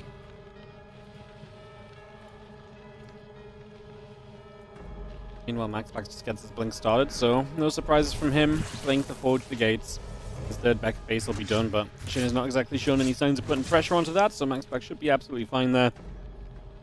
And Shin will finally get to start up his lair as well. It's a bit of his own tech gets to come onto play here on Torches these next few moments. Stalkers being mixed in here, as we see Shin. He's been doing this quite a bit, and this is something that Maxpax probably would punish, and that is the not getting a Roadrunner or a Baneling Nest. It means that Glaive Adepts should just win the game straight up every single time. Like there's no going around it. Even charge links can be very tricky to hold if you open like this. So it's just something to keep in mind if we're gonna get a 3rd game, is that Shin has been taking like some pretty major risks here so far.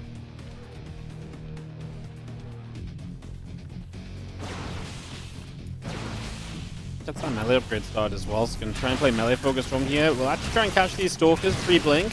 It's one of those moments where it feels good, but the Oracle actually gets so much damage done during it. But we actually are going to wipe out every single Stalker, and an Oracle goes down as well. So Maxpax really making a couple of mistakes there. Getting caught off guard. Yeah. Yeah, second Oracle not being there initially definitely hurt him a bit in the trades already, and then losing the Oracle. I mean, that is the can you say that's the cherry on top? Yeah. Cherry on top. But usually that's something positive now. So it's the cherry on top, the cherry on top, the nasty cherry, the rotten cherry on top of the disgusting pie. I mean, if it's a cherry on top, a bad thing, shoots the cherry on top with the other guy, you know? Yes, yeah, gotcha. Just talk about it from the other side. Yeah, it will be much easier. Well, these guys still don't have +1. It's kind of weird to go for a +1 rush, but don't really have it rushed out for any of the important interactions. So usually you see the Evo chamber go down in like 4-ish minutes or so. And then for some of these interactions here, you're going to have +1. Like against Stalkers, it's freaking great, you know? But, oh, he's going to go Banelings. That's why he didn't mind it being so late. He's going Hydralink Bane all in. Yeah, I was kind of thinking this as well. I was like, man, I really feel like this +1 is like so much later than usual, because like, isn't it usually ready to fight the Stalkers? But yeah, I guess if you go like Hydralink Bane, then you're gonna get a lot more value off that melee upgrade over time, which actually makes it worthwhile. So he's gonna send this, even getting that Overlord speed up, Bane speed starting, all the speed upgrades. We're gonna get ready to full send this kind of massy army that's looking to swarm and just hit hard and fast. 80 drones though, huh? That's a lot of drones. So this is the type of drone count where, as a Protoss, you're pretty much forced into a fort base and you have to commit to defending it. You can't just forever defend on 3 bases. Well, there's a lot, like, imagine this is done on like 69 workers. All of a sudden, you can just say like, oh, a fort, I don't really need it. Like, I can try taking it, but if there's too much, I can just give it up and run back to my third, and it's not going to be an issue. It's going to be a quad drop heading out to the main base of Maxpax. If that hits with +1, that's going to do quite a bit of damage. There is a cannon in the main base. Not sure if that's going to be powerful enough. Look at how low Maxpax's supply is, by the way. Doesn't have much to it at all, does he? Just really reliant on the Storm and the tech upgrades, so let's see what he can do. The Drop Lord's chilling on that right side, trying to just hide away there and trying to sneak by. That's the sort of thing that can just be really annoying though, right? If you just kind of come in with those Overlords and those Lings, and they just start hitting your base, and you have to start responding to that while trying to defend out the front with bare minimum. But it's going to be interesting because Maxpax will also hit the main base with Zealots, and Shin has to respond to that as well. Pulling straight in here, these Zealots get to work, and Maxpax, I think, will see the opportunity to warp in even more Zealots and get even more done. Yeah, the cannon in the main base is definitely going to help for Maxpax, by the way. Like, that is pretty much a game changer. It's going to allow him to perhaps warp in some Zealots there. Now, the Zealots on the other side of the map are going to get cleaned up. 6 workers went down. It's going to force a couple of Hydras to stay in the main. At the same time, we have a Baneling run by into the third base. A okay-ish response out of Maxpax, who ends up losing just 8 workers. Max is actually going on the map here. I'm not entirely sure about this move. I would much prefer him just kind of sitting back home, setting up some stasis wards. He's doing a Zealot run by over onto the 4th base as well. I am surprised how long Shin is waiting. He still hasn't really sent it. The drops aren't going in quite yet either. His supply is very powerful, and his range +1 is about to finish up. 12 more Banes on the way. He doesn't have a hive, and Maxpax has seen that. So really all Max needs to do here is not die, and he knows eventually he's going to win. Once you get to like 150, 160 supply, I think Hydralink Bane just doesn't really function anymore. Let's see a bunch of these drop walls then coming in, so it's just going to use this as an attack. Needs to try and set up at the front at the same time. So much of this is about that kind of multi-pronging, right? So I'm going to see if he can do anything, but not really. Burrows up a few of the Lings, which is a neat little trick for the future, as these Hydras try to chase the Prism, but it's going to get out alive as well. Ew, is it though? Maxpax stop moving it. Yeah, okay. Well, apparently still gonna die. Oh, sorry, still gonna stay alive. Yeah. 200 supply against 160. There's a couple of Immortals in, a decent Archon count, no Stasis Ward, and this area is extremely open. 19 more Banelings do get morphed. We already have 42. Wardy, what do you think? I mean, I think this is going to be kind of difficult if we split these Banelings nicely. There's a lot of Storms though, and okay, the Banelings actually do end up melting before they hit anything. Holy crap. There's more Banes from the top, but we still have Storms available. Yeah. Shin. And look at the timing on the Zealots here, coming in just as all the Banelings have disappeared. That was so beautiful. I don't think that was on purpose, because they came from the main base, but boy, is that such a beautiful way to finish this fight. Great control here out of Maxpax, who did not allow any of these Banelings to connect to his main army, not to the Archons, did not connect with the Immortals, or into the Templar for that matter. And the split out of Shin honestly was good. He came from multiple angles, but the Storms a little bit too powerful. As Maxpax now up in supply, up in upgrades, and Shin is going to tap out. This was a fight where, like, I feel like Shin did a really good job splitting the first Banes and pulling them back, and then he's like, okay, surely there's not going to be storms for everything now that he's wasted a couple, and there just was, and he was like, oh. He just kept, like, running through into them. It's like, it's kind of hard to stop yourself at that point. Understandably so. Yeah, GG's. Alright, so, that's going to bring us to, a win from Maxpax, and Shin unfortunately going to be 0-2. He's going to take a 1 series break, then he'll play Showtime, but before that, we're going to get Showtime versus Solar. We're getting that now, right? Yes. There's no breaks here? Why, what breaks do you want? A smoking break? I mean... if you want to smoke a break, go wild. No, I don't smoke, but, you know, what if you smoke? We'd be in trouble. Well, who needs a break? If someone needs a break, then take a break. Like, okay. I want a break where I do some shoutouts. Can we do it? Do you want me to do it live here? Just do it now, yeah. Go wild. I'm going to mute and take some bites of lunch.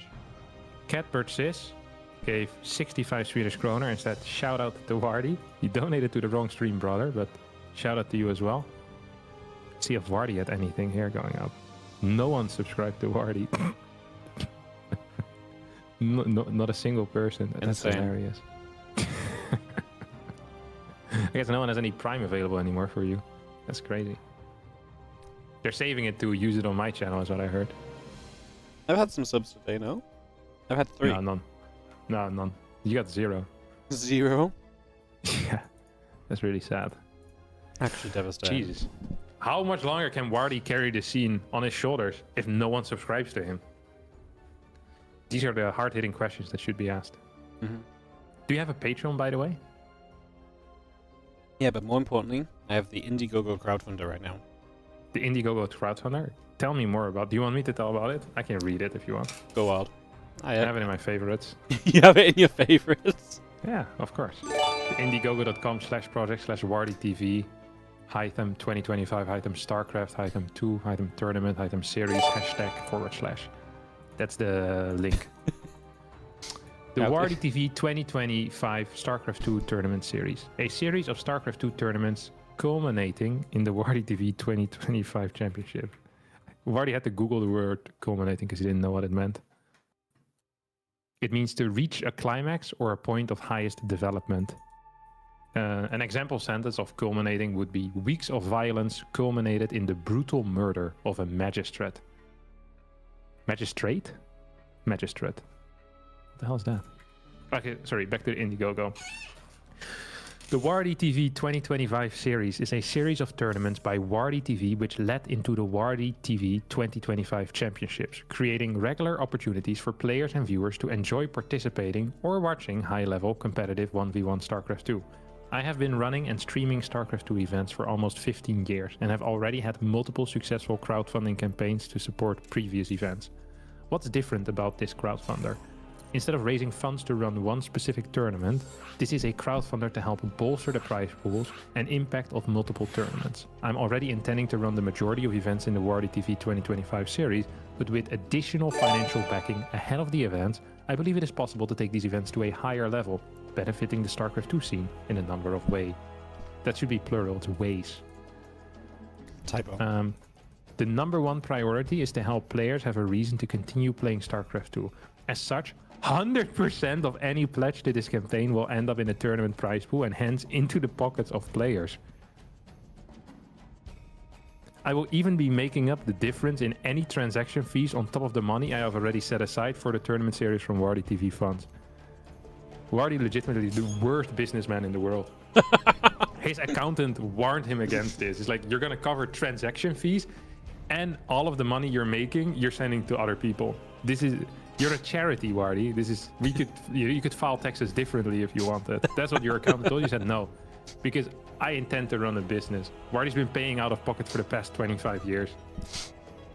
Downscale this house. He said, you know what? 110% of anything made in the Indiegogo will be going to the players. I took out a second mortgage on the house to fund the 2025 series. This is what I've heard Wardy did. I'm not sure if you guys are aware. Now, if you're wondering, how do I add money into this Indiegogo campaign so that 125% of it goes to the players, I will be sending the link in the chats. Do you have a YouTube chat I can go into as well, or no? Yeah. I do, but I can exclamation out 2025 on it. No, I'll just go to your chat. It makes more sense if I do it. No, my bad. Yeah. Let's see how the fine folks on your YouTube are doing. There you go. That was a beautiful read. Yeah, it was a good read. Culminating is too difficult. You should have thrown it into like the Hemingway app. It would take out difficult words like that. Isn't it good to use some fancy words? No, I don't think so.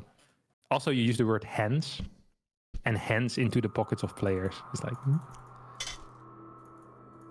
Yeah. You could have just removed the word hands there and into the pockets of players. What can I say?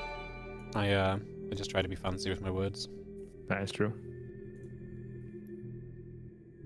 Shout out to Mikak Wei for the 4-month resubscription to the Wardy channel. This was the best lunch break I've ever had on stream, by the way. Yeah. Oh, there are a couple more people subscribed actually to you. Derb Owling used the Twitch Prime. Svoki also used a subscription. And Tyrell98 subscribed with Prime to Wardy. There's a successful ad read. That was a successful ad read. I'm very impressed.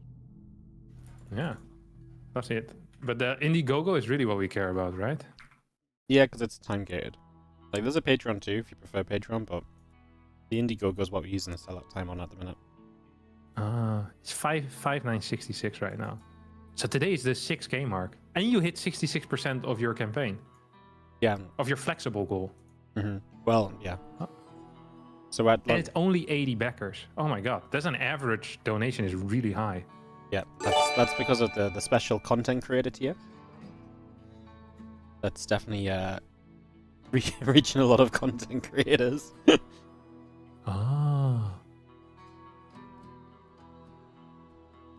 595 euros? Yeah. I guess for the big boys, that's absolutely fine. Huh? It's a drop in the bucket for the true content creators of StarCraft. You know? Yeah. And they make like one video and they're like, they can send me that as change. So true. Thanks for this.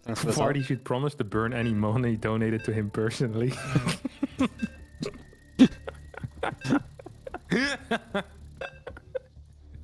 Dude. I think this is a good goal as well. I actually heard that if we reach the Indiegogo campaign goal today, Wardy is gonna donate half of his personal capital to charities.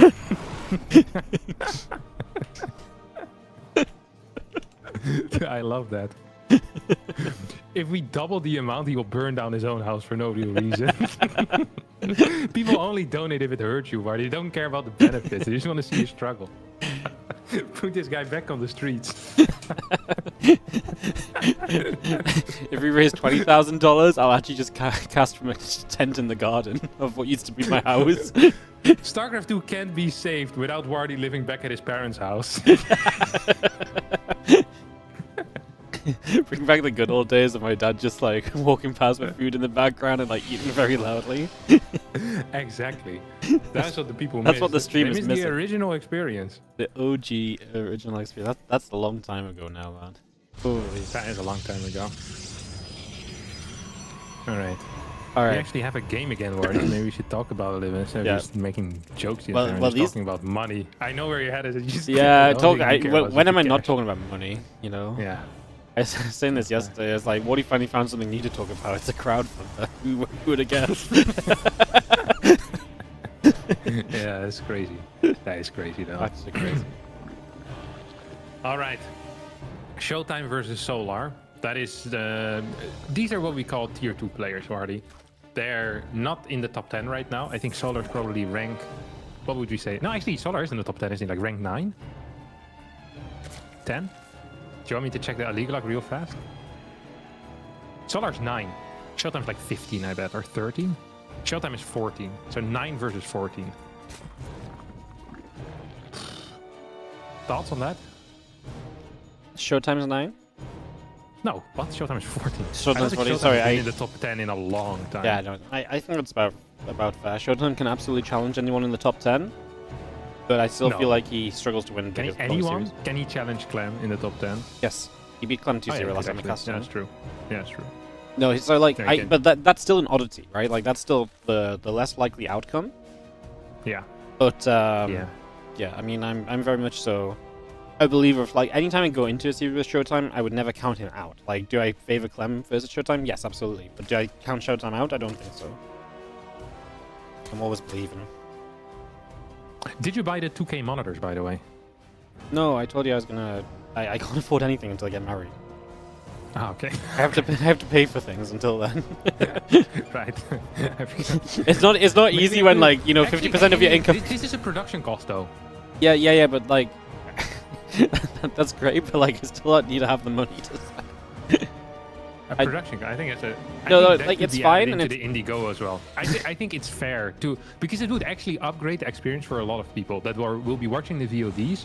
If you just get a 2K monitor, then you can stream for the YouTubers in higher quality, and the VODs will be higher quality. Like this is the most fair production cost ever, and even that you want to pay from your own money. Well, I mean, like it's like a business expense, yes, but like. I also like. Yes, and the crowd wants to fund this. Is what I've heard. The crowd wants to fund it. Yeah, the crowd wants to fund it. Like, alright, guys. For the next 1 hour exclusively, all donations go toward a monitor.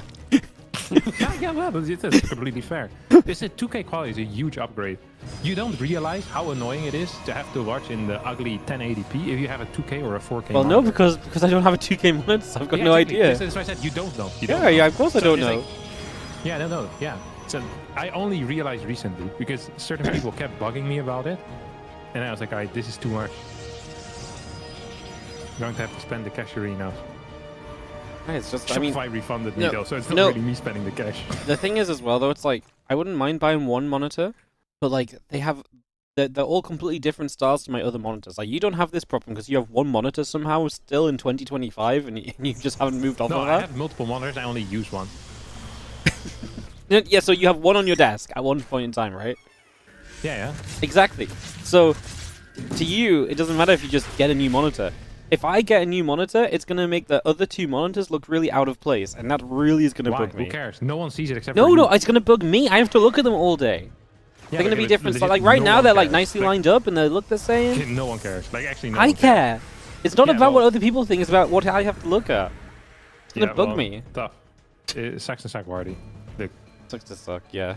Yeah, sucks to suck. Yeah, I mean, it really does. I think I'm very used to knowing. Alright, enough jokes again. Forge Twilight. I have a... Do you smell that? It smells to me like this is going to be some Oracle opener into Stalkers here. Oh yeah, I thought you were about to say it. That smells to me like a new monitor's on the way because someone just donated it. Oh, really? Yeah. What did they donate? Kieran on YouTube with the $50 super chat for the monitor. Yeah, see, I told you. We'll have one monitor by the end. And if the people crowdfund this, then you can't really not buy the one monitor. You're just gonna have to suck it up. If people crowdfund it, I'll buy the monitor tonight. Sure, like that's all good. Yeah, well, and you're gonna have to use it as well tomorrow. Well, it won't be here tomorrow. I'm not streaming tomorrow anyway. No, you are. You have to show off the new monitor. Just show off the new monitor. Yeah. Hey, enough. Come on. Is there a game going on as well? The people. I know. I wish you would pay more attention to the game. Honestly, this used to be a full StarCraft stream. Then you joined in. Yeah. 6 links, 2 drones went down in the first 6 minutes. Fort base, despite not. I guess there was some pressure with the depth, but the fort base is pretty late here. It's always frustrating for Zerg when this happens because it feels weird right now to add more drones. Do you really want to add more drones into the mix if you don't have a fort base? The answer is no. Showtime probably wants to be shooting that fort base a little bit, but he's pretty slow at moving across the map. That's frustrating for him. He's bringing the 2 adepts as well. which is also interesting. Usually the adepts stay at home to deal with like Ling run buys.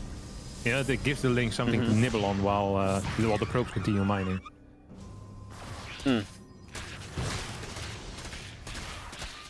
My brain's just not in this game at all. I'm still getting there. That's fine.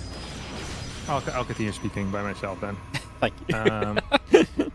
Storm is on the way as well. Showtime went to the left side to cancel a forge base that wasn't there. Probably should have scouted that before moving out. It's clearing quite a bit of creep, which, you know, is something. Actually misses a tumor here. One gate is gonna go down. I can't believe these Lings don't have a melee upgrade. He just actually nibbled through an entire gateway with 0-0 Lings. That is very, very cool. Lurker then on the way, Hive on the way, and we're going to need a wave of drones within the next 10-12 seconds. Yeah, there you go. This is what we needed. There you go. Oh, that's beautiful. Look at that. He completely pushed this back. He has the Hydra base out right now. Then you want the drones. You're gonna go up to 8 gases, and he'll be setting up for a bit of a timing here, a lurker timing. It's going to be a lurker Ling Hydra timing. Lurker, Ling, Hydra, very dangerous, and when Solo gets up to Lurkers, he's a very dangerous player. He's so good with those units. So we'll see what he can do. The Contaminate comes in too late to stop the Storm, unfortunately, on the Templar Archives. It's a nice idea, just a little bit too late right there. As the rest of the Oracles gather up around the top. We'll just see the +2, the charge, the +1. A bit of everything coming up from Showtime right now, so bringing that all online. Robo Facility 2. And Showtime, I mean, to me, I think the first shove of Solo is going to be scary, but I do feel like Showtime gets so comfortable in games like this. Because he's so good at playing defensively and just holding on to get to that ultimate kind of Protoss army, so I kind of like where this is going for Showtime. A good early game into kind of the game he wants to play, you know? Yeah, I can feel that. It does feel like 14 Stalkers is an okay number, actually. He's adding in a lot of Stasis Wards as well. We have 6 Lurkers that are morphing already. We have a Fleet Beacon on the way, which I think is the correct call here too. I actually love seeing Observer, despite, even if you have like 3 Oracles, just having Observer feels really nice because you have to pay less attention to it. Second Starport is coming, or Stargate is coming down right now. You have 5 Templar. It's going to try to push back this Lurker army. He's going to snipe 2 Hydras that were morphing. But Solar's still going to get the cash back for that, right? So he can just morph a couple of new ones. Lurker count continues to grow, and there's no real like Lurker ender here in the army, right? It's not like there's 12 Immortals. There's no Tempest. There's no Mothership. There's not even a Tempest on the way yet. So if this army can move forward slowly but surely, like I think Solar could potentially choke out Showtime here. Yeah, and that's what these Lurkers are going to be good at, like you say. Unless there's like Immortals or something that can step forward and take a couple of shots and actually kill some Lurkers. That just doesn't exist right now. The way to kill these Lurkers is like a full commitment, but that's really difficult when these Lurkers are sat on this ramp. So Showtime trying to buy his time. Tempest on the way up and Immortal on the way. We're actually going to dive in a little bit here, try and clear the upper level of Lurkers. Would be nice to feel the Zealots trying to get their job done. The Lings coming through as well to help. And now there's actually only really Lurkers left, so maybe Showtime can keep on going. The Oracle's activating too, getting free damage on top of everything here, and they will just sit there on top of the Lurkers, force the Unburrow, force them away. Showtime holds on. It wasn't cheap. It cost him quite a bit of money, you know, quite a bit of units to be able to do that, but he does push it back, most importantly. Yeah, this was fairly committed though, out of Solar, right? Yes, he managed to go up to 10 gas behind this, which is exactly what you want to be doing. It's not like we have a Spire behind this. So there's like different ways in which you can play this. You can go slightly higher worker count, see if you can maybe add a Spire, Adrenal Glands already as well, but Solar really committed to this play. Now the Tempests are out and the Templar count is still high enough as well. So I think this push has ended. He's gonna go for a Viper. I am not a huge fan of the Viper because it probably means he wants to continue going for pure Hydra Ling Lurker. Yeah. Well, we're just going to keep on shoving through a little bit. The Hydra's going to get out that right side. A few of the Zealots going to get chased away. I'm just going to be having a couple of Tempests flying away. The Lurkers and the Hydra's taking some shots. We are going to be seeing this army still stepping on through. There's the Overlord speed and the Hydra lunge coming up from Solar. But he is actually taking a lot of damage here. And a lot of his units going down. The supply of the Zerg coming down to be equal to that of the Protoss is not ideal. And Showtime is going to shove Solar the other direction. Yeah, it definitely is. He has a decent set of upgrades as well, with 2-1 done, +3 on the way. And yeah, more and more Hydras coming in. The thing with the Hydras is that it just falls off, and like once there's enough Storms out, and the Lurker falls off once there's enough Tempest out, right? So we're moving into this situation where, like, once we get 5 Tempest out, it's not good, all right? It's not good for Solar here, and there's no way to deal with these Tempests. Like, he can try to Viper Abduct, but there's enough feedback. So there's also enough oracles still, right? We still have some. Yeah, we have 3 oracles still remaining, which is a huge deal. We have stasis, revelation. Theoretically, winning a fight here for Solar is impossible.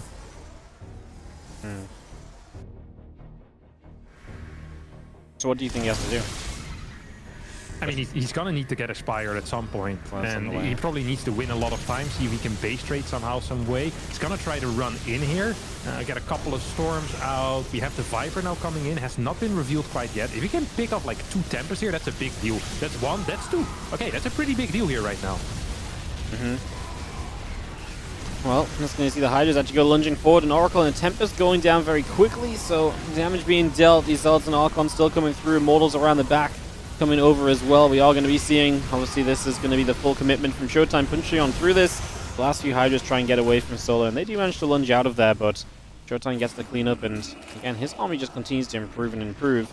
Solar, like you say, is able to buy a bit of time to get toward that Spire. Corrupt is going to be important against those Tempests, and yeah, pretty much has to just get there and then figure it out from that point on.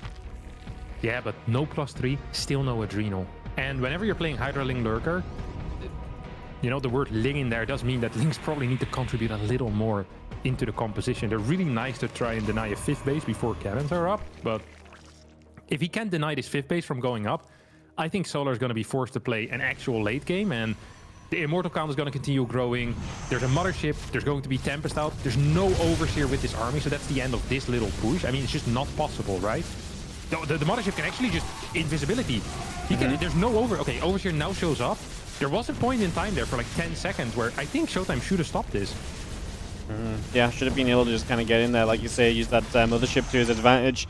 Loses out on that base. He's building up to the top right instead, but definitely giving Solar a lot more room than should have been allowed, and just kind of making this, it felt as though Showtime was kind of in control, and now maybe not quite so much, as Solar is going to be able to get rid of that base, and now he's going to start swinging to the upper right side. So Showtime has to be in position up over here, but he's just not. He's kind of just sat in the middle of, I mean, I get like he's in front of his natural, right, but like just keeps on not being where he needs to be against the larger army, and Solar doing a good job of splitting and threatening multiple places. Yeah, beautiful army split here. Way too much being sent to the left side out of Showtime. Tempest is going to get pulled in. I was not happy with the Viper initially, but that guy paid for himself big time. I think he got 3 abducts on Tempest off already. We are going to get an invisibility as well as a time warp. Maybe Showtime is going to be capable of at least pushing this back for now, but there's still an army in his natural as well, and there's 19 Hydra reinforcements. Solar, some insane movement over here in this game. Is honestly from an almost unwinnable position, I think. Has kind of managed to come back into this game, and now is pushing Showtime perhaps into the lobby screen. Yep. He's going to be seeing the Hydras getting chased away. Another ship going to come back over that right side. A few Zelds are going to dive forward. A Lurker in some trouble. I'm just going to see the couple of Hydras still trying to get underneath to try and make something happen. Tempest still putting some work in. Shots coming about.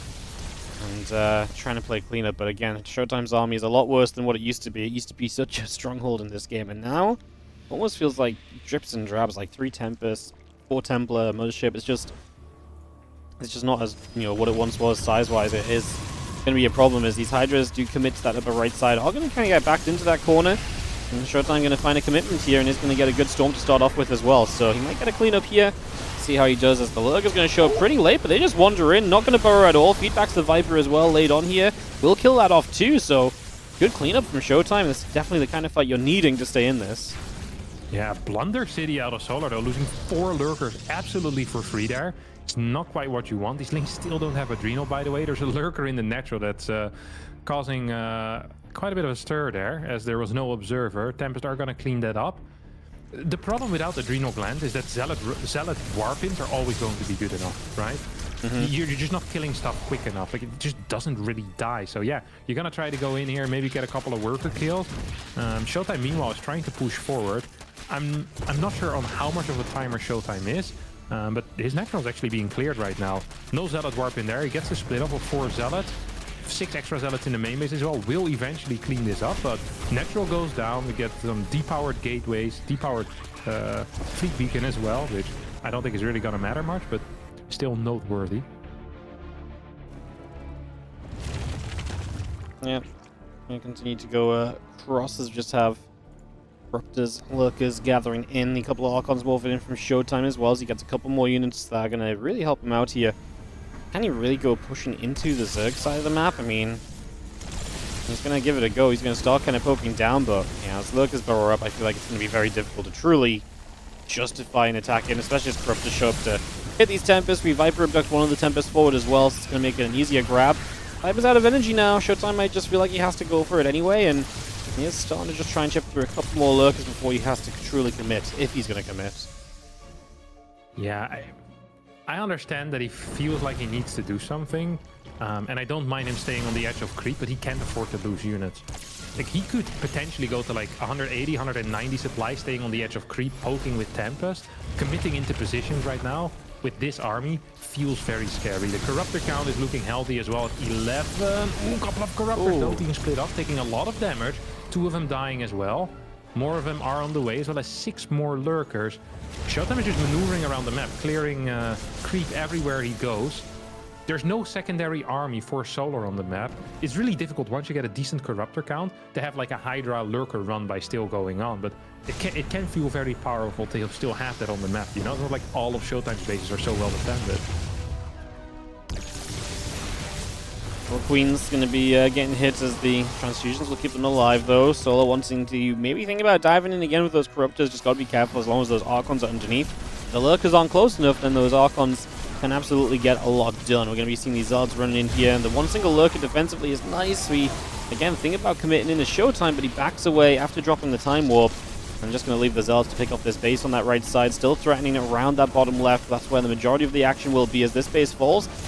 Solar will need something to go and deal with those Zards at some point, because otherwise they will just continue through to another base, though. So think about that as we do get the Mothership, though, and that's obviously a big loss for Showtime up in the skies. A massive loss for Showtime up in the sky. There's still 5 Tempest out, but the Corruptor count is good enough. I think that if Lurkers get on top of this army without all dying, maybe Solar can go for a push here. If he can force Showtime to defend an objective, I think a straight-up engagement is going to be quite okay here for Solar. Snipes 1 Tempest, going to get a second Tempest. Tempest number 3 on the way out as well. Hydra's pushing in forward, taking out a couple of these Archons. This felt like a good exchange here for Solar. It did feel like a good exchange for Solar, as he's going to get to come right up this left-hand side, knock this base down again. The base he's denied a couple times now in this game, so Lurkers and Hydras will move up, and now he's going to be in position on this natural as well, which is a problem because it gives access to the main, and all the production Showtime will sit there. Showtime, what are we going to do? He's going to counterattack across the map, but I mean, if you're base trading from this much of a deficit, it feels very bad, no? Yeah, I'm not loving it. I'm absolutely not loving it. We get a small split off of Lurker Hydra over here. I wonder if you just want to give up your Corruptors right now, because you can then replace them with better units, perhaps. Lurkers are going to move in a defensive position. I'm not sure if this is enough Lurkers. Definitely not if you play them like this. 5 Lurkers being positioned in the far back. Blinding Cloud putting in a lot of work. A lot of the army supply for Solar is in these Corruptors. I think Solar needs to just get rid of these guys. Yeah. Clear the 2 Tempests that are remaining. Try to shoot as many of these orbs as you can. I don't think he should be going in with his entire army here, because this isn't his entire army. Yeah, he's fighting with half of what he's got, and so Showtime's going to be able to kind of run straight through that, and that's going to be a lot lost for Solar. By the stage of this game where there's not a lot of money available, right? Like, banks have been spent, so as you start losing bases and mining, you're kind of going to begin to be stuck with just what you've already got. Now, Solar had a lot of Hydras on the way, but as they morph in and spawn out, they are just going to get picked off one by one as well. The Lurker Den will go down, so that's it. 4 Lurkers on the way up. Those will be the last ones probably in this game right now, based on how it's going. As we do have the Oracle and the Stargate going down. Showtime, obviously, is going to be now without any detection, so you can't actually fight Lurkers anymore. Yeah. And we still have a decent army on the other side of the map. We have 2 Lurkers defensively now for Solar. I wonder if Showtime is going to play patiently and just throw down... Okay, he's getting a Cybercore. He wants to get a Robo. I think this is the correct play, because his army is actually really freaking strong right now. He has 1 Templar remaining, could get 2 Storms. There are 8 Lurkers, but if the Lurkers don't actually join up together, it could potentially be fine. I love that Solar's using these Corruptors, by the way, to probably go and clear either a Nexus or maybe see if he can take some tech out. It's not going to be capable of doing either, but I like the attempt either way. Solar's mining from the left side. Currently, by the way, is being outmined by his opponent. It was about 1600 minerals to 1600. Now actually Solar getting slightly more.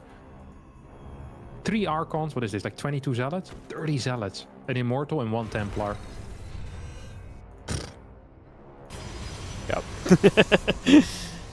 It's It's very reliant. We actually see the Lurker tank coming back up from Solar. Right now, I think more Lurk is obviously just going to help so much because actually having that splash against those Zealots is really going to make your day much easier. We're going to see Solar pulling back. He's in no rush either because he's still mining, right? So he doesn't necessarily need to go and deny the final bases of Showtime out on the map just yet. He can kind of wait about a little bit too. And that gives Showtime a little bit of time, but like I said, I don't think time is only benefiting Showtime at this point. Yeah. I'm not entirely sure either. Like, the problem even if he gets, like, 2 observers out, there's enough corruptors that's going to be a problem. The Oracle's going to have a tough time too. Lurker then is back, which means that, I mean, the Lurker count is going to continue growing. I think Showtime might have just lost this game. Yeah, I think it's too far gone. Very close, though, man. He really, Yeah. I mean, a great game because it really felt like Showtime was getting a really good start and a good mid game, and Solo did a lot of good, fighting and positioning. And Showtime really brought it back from what felt like he was kind of losing control. We're going to have to see a fight right here as Showtime needs a moment or two to... Well, he's got the Revelation down, but it's just a lot of Lurkers. I mean, unfortunately, he doesn't really have the luxury of picking and choosing, right? He's got to go and defend. I mean, I guess you just let that base die, but then you have nothing elsewhere, so... Yeah. I mean, I think he knows it's not a good idea to fight it, but then, like I say, what else can he really do? Yeah, the Oracle died, by the way, so he doesn't even have vision right now. This Observer is the only thing that will provide vision, and there's enough Corruptors to snipe that bad boy. The Hydras will take care of it first, and GG gets called. What a sick game number 1 in this best of 3. Showtime games always deliver, man. Like, Showtime just has that sort of style that kind of naturally kind of nets you into, like, really good and interesting games, and that was definitely one of those moments as Solar comes out on top. Takes the 1-0 lead. Obviously looking great for Solar because he's already beaten Shin, remember? So if he wins this, he would be 2-0 in the group, and it's very difficult not to advance out of the group when you've got 2 wins in a 4-player group. It's possible, but it would be looking good for him. So, yeah. On the right track here. That's what we're heading into Tokamak from game number 2. True. On West as well. West, oh, hate to see it. Hate to see it.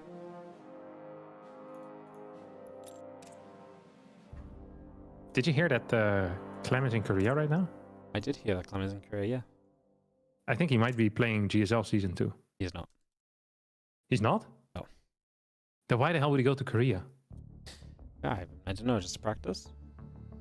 Well, for 5 days before Dallas. Well, like, a week and a half? 10 days? Why wouldn't he just play GSL for us? Yeah, he says the GSL dates are too awkward. I think because if he plays GSL, he would have to go... He has to be, like... Go back to Korea after Dallas, and then he would have to leave Korea for, like, Bulgaria, and then go back to Korea to keep on playing GSL. I mean, I think it would be worth it. Yeah, for us. Like, he has such a good chance of becoming the first foreign GSL champion if Raynor doesn't do it in Season 1. Maybe he already believes in Raynor. Doesn't see the value. I think Raynor has probably has a very good chance of making it. I think he's like a 15 to 20% chance of becoming the GSL champion. 15 to 20% chance when you're in the top 8 already? Yeah, but that's pretty high percentage. I think it makes him like the 2nd or 3rd most. I think Hero is very likely to win. I think he is like high percentage. Yeah? Okay. Like 40 or so. Like 45 maybe. Really? Yeah. I think Hero's going to lose in a PvP in the semis. That's my prediction. Okay. No one asked, bro.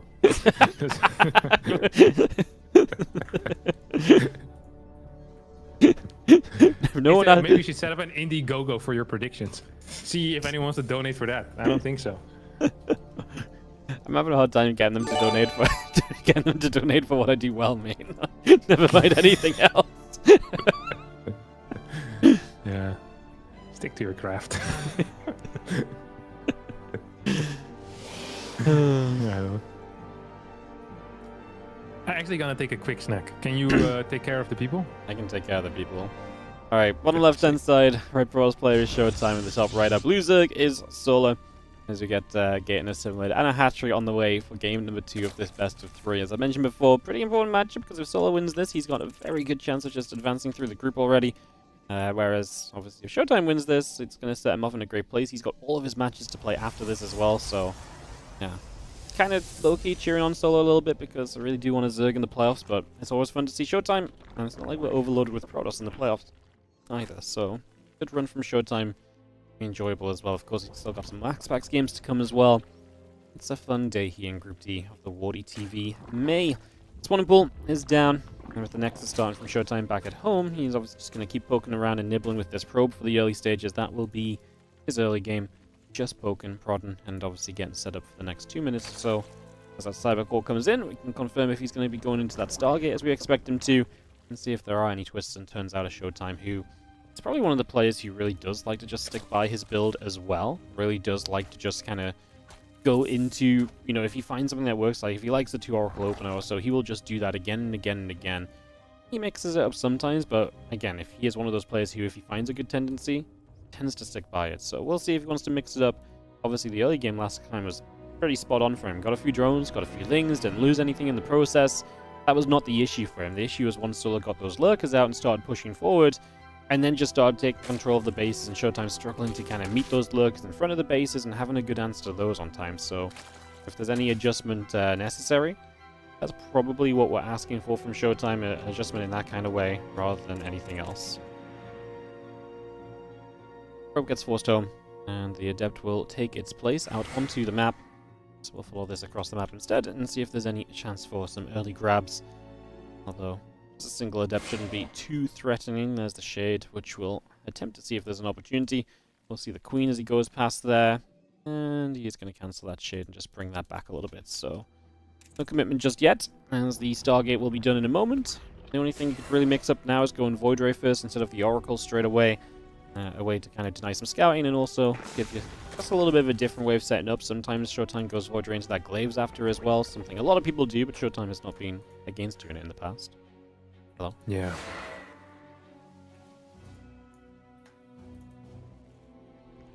Oh, Link's gonna survive in the main base. That's epic. 2 drones. We get multiple Lings. Drones are pulled off the mineral line throughout this, so not bad, not bad. Thought he was going to get a little bit more with those 2 Adepts still at the very end, but the Lings do get them caught up well enough to make that not happen.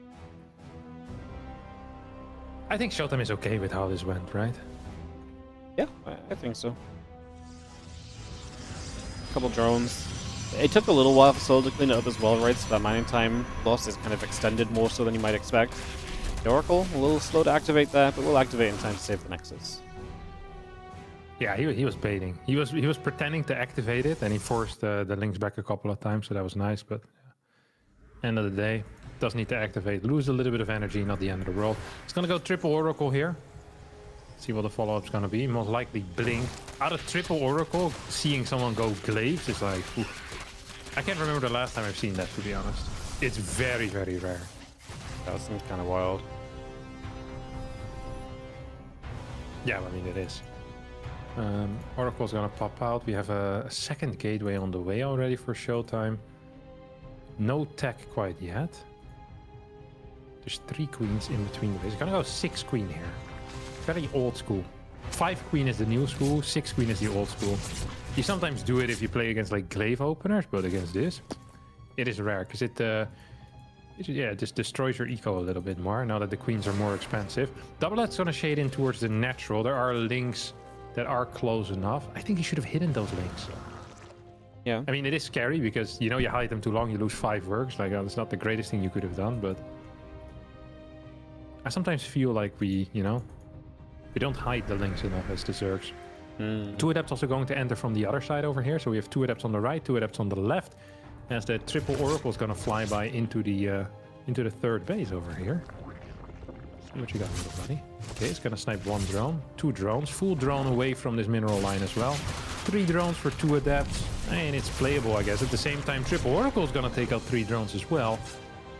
Queen needs to be careful in not chasing too far away from the spawn, because you can always just lose a queen like that, and that is expensive. Yep. Nice bit of harassment. Showtime is really one of those players who feels like he always gets so much done in the early game as well. Like, just able to really find those entries with the Oracles, able to kind of reach kind of a good amount of drones killed, really disrupting the Zerg just from those early stages, helping him to kind of more comfortably move that through into that mid game, which, again, he kind of loves to set up into. Yeah. Absolutely. Get the cancel here on the fourth base as well, which is actually a pretty decent deal. This is a big deal, one could even call it. Better than decent. Showtime building a cannon and a battery. This is something a lot of tossers have been doing as of late. Is before they do the move out with the stalkers, is they just want to have a cannon at that third. Too many times did the +1 Ling run past them and clear their entire mineral line. They're done with it. So a lot of them, they do this. A second cannon even comes down right now. Showtime's gonna move over towards the left side. Blink is about to finish up. +1's about to finish up, and Storm is on the way. Second Forge coming in too. The Ling count right now is at 8. The Hydra count is at 3 with 7 more on the way. 4 Queens with quite some transfuses available, so I do believe this can be pushed back, or at least held off until more Hydras show up. The Stalker's still trying to hit. A couple Queens taking damage. A couple of Lings going to get caught in a stasis as well. The Ling Hydra still stepping across for the moment as the +2 attack and the Storm coming online. So we do just have Showtime poking, prodding, obviously just trying to put a bit of attention on the map. But the reality is his real strength is going to be in the upgrades coming in back at home, especially that Storm. Going to carry him through pretty heavily in the next stages of the game, especially against someone who's getting Hydras involved. There are Roaches as well. Those are a little bit more resilient against the Storm, but if you hit the Storms on the Hydras especially, you take those big DPSs out of the fight quickly. Yeah, most likely going to be just a pure Roach Hydra all in here, by the way. So the moment you want to go into Lurkers, you generally don't want to build any Roaches, because they delay your hive, they delay your, they remove Lurkers basically from your composition. Every 4 Roaches you make is like minus a Lurker. So the more Roaches we see, the more likely this is going to be an all-in. And another big tell is the fact that he's shooting down these rocks and morphing Ravagers. But yeah, 67 drone, Roach, Ravager, Hydra. See how this is going to fare against... Oh my god, this is a crazy setup now. He has like 4 stasis, 4 cannons, a battery, and infinite storms. I mean, this feels extremely difficult to attack on into. This feels like you're playing into Showtime's strength, which is asking him to defend things in this kind of middle stage of the game, starting to kind of get upset up. And once he has the Storm especially, let's see how he does, because he will have to split up a little bit. The High Templars walk extremely far forward to get those first Storms off. I was terrified for them. We do have a split around the bottom side. I don't think so that Showtime needs to save that 4th base right now, especially if he's going to get rid of the entire top portion of this army super convincingly, which he does, and he does have energy still on these High Templar as well. Just needs to stop himself from getting surrounded now with units coming from the bottom right. His swords are going to help with that idea. There's a group of units getting caught there already, and it does start to seem as though Showtime steps towards a bit of a defense right now. Yeah, I mean, Stalkers are so good against Roaches, right? Yep. And there's not, like, the Hydras are just gonna get dispersed by the Storms every single time. States on the bottom side is helping out. Good Storm here on top of the Roaches, denying a bit of damage. Get a blink in forward on top of this as well. Templar need to be careful. Don't want a repeat of what happened earlier, but the stasis is gonna help out. Keep those Templar alive. We get a blink back, 150 supply to 132. And being up 2 upgrades right now with 2-1 versus +1, I do believe that Showtime has found a very stable position in this game. And now you can just chase down this bit of Roach Hydra Ravager as well, so that's going to be even more value for him. As charge finishes too, you can probably just even commit across the map at this stage as Showtime, and potentially, I mean, he doesn't need to, I guess, because Solar is continuing to make just units, so perhaps that is just unnecessary. Blinks forward to help protect the High Temple and guarantee the kill on these units that were stormed already. Yeah, I mean, at this point, Showtime just needs to keep on defending, because all Solar is doing is building units. It's so tempting to walk across the map, because it feels like Solar's kind of in retreat. It feels like he's weak. It's just not getting baited into that. He is adding an Immortal on too, so something even better against those Roaches as well, just in case he wasn't already set up well enough. That's going to work wonders, because there is just more of the same coming from Solar. Like we say, no drones on the production tab. He's just going to go for a second round of an attack that will be very difficult to make work after the lack of success in the first. Oh, maybe if all Templars get killed here for no reason. No, they're gonna retreat in time. Storm needs to be used though for zoning. Second Storm for zoning as well, but it's actually going to cost Solar a couple of Roaches here and a bunch of HP on some of the remaining ones. At the same time, Solar once again wants to cancel a 4th base, but this is completely unimportant. Solar knows it. Showtime probably knows it as well, but he can defend most likely because he just has enough stuff. Stasis Ward in the natural, stops the run by into the natural. 192 supply to 157. Templar count is still big enough as well. Like, this 4th base, you don't have to defend it. You don't have to attack into this concave here, Showtime. Is it like, we don't actually care about this though. You're gonna be up upgrades. Once you max out, this game is guaranteed to be over. Yep, just the longer you wait, the better off it's gonna be for you, so just sit tight and hold out. The Stalker's flinging forward maybe a little bit unnecessarily on top of those units, and invites the units that were a bit further out to actually get involved as well, so Not ideal there. Let's just have, again, 60 more roaches producing through. An Immortal, +2 armor. A few more Zealots coming in as well. We continue to build that up just for the moment. As the other units gather about. Stalkers and the Immortal going to come back over from the right side. And Solar is still not really breaking through in any big way. It's not getting any better for him. Showtime's going to extend the upgrade lead soon with the +2 armor coming into play. Kind of interesting to go +2 armor over +3 attack, no? Or is it specifically good against something here? Oh, I have no clue. I don't think this is specifically good against anything. I think usually attack upgrades are better. But maybe there's some special reason I'm not familiar with. As this is, I mean, it's mainly a roach composition, so definitely really better to get attack. As storms are going to be good enough here. I mean, you have 170 supply of Stalker Immortal Storm. Like, these fights are going to be really difficult to not be efficient. We already have a 4K deficit for Solar. Solar is trying to take a gold base here. He's gonna be taking a 7th gas as well, so maybe eventually tries to transition out of it. Like, if he can deny a 4th base forever, then maybe it becomes important, but at the moment Showtime maxes out there, like, even now already, like, he has such a powerful force. I'm shocked at how well Solar is doing in these trades, despite losing them. Yeah, I thought he was going to die a good while ago, to be honest, right? Like, yeah. I really felt as though that this was kind of just going to be him kind of attacking through one more time, was just kind of going to fall apart, which it is. It's just happening a lot more slowly than I expected. It was not as one-sided, but yeah, it's just a testament to his ability to split up and kind of threaten on multiple sides and force Showtime to split his army as well. Giving still some better opportunities, which at the end of the day are still just not going to be good enough. Yeah. I mean, let's face it, he's down 3 upgrades, he's down in tech, he has a worse army. Like, it just sucks for him. And that's just, it's going to continue sucking. And the moment a 4th base is set up, you're mining 8 gas as a Protoss player.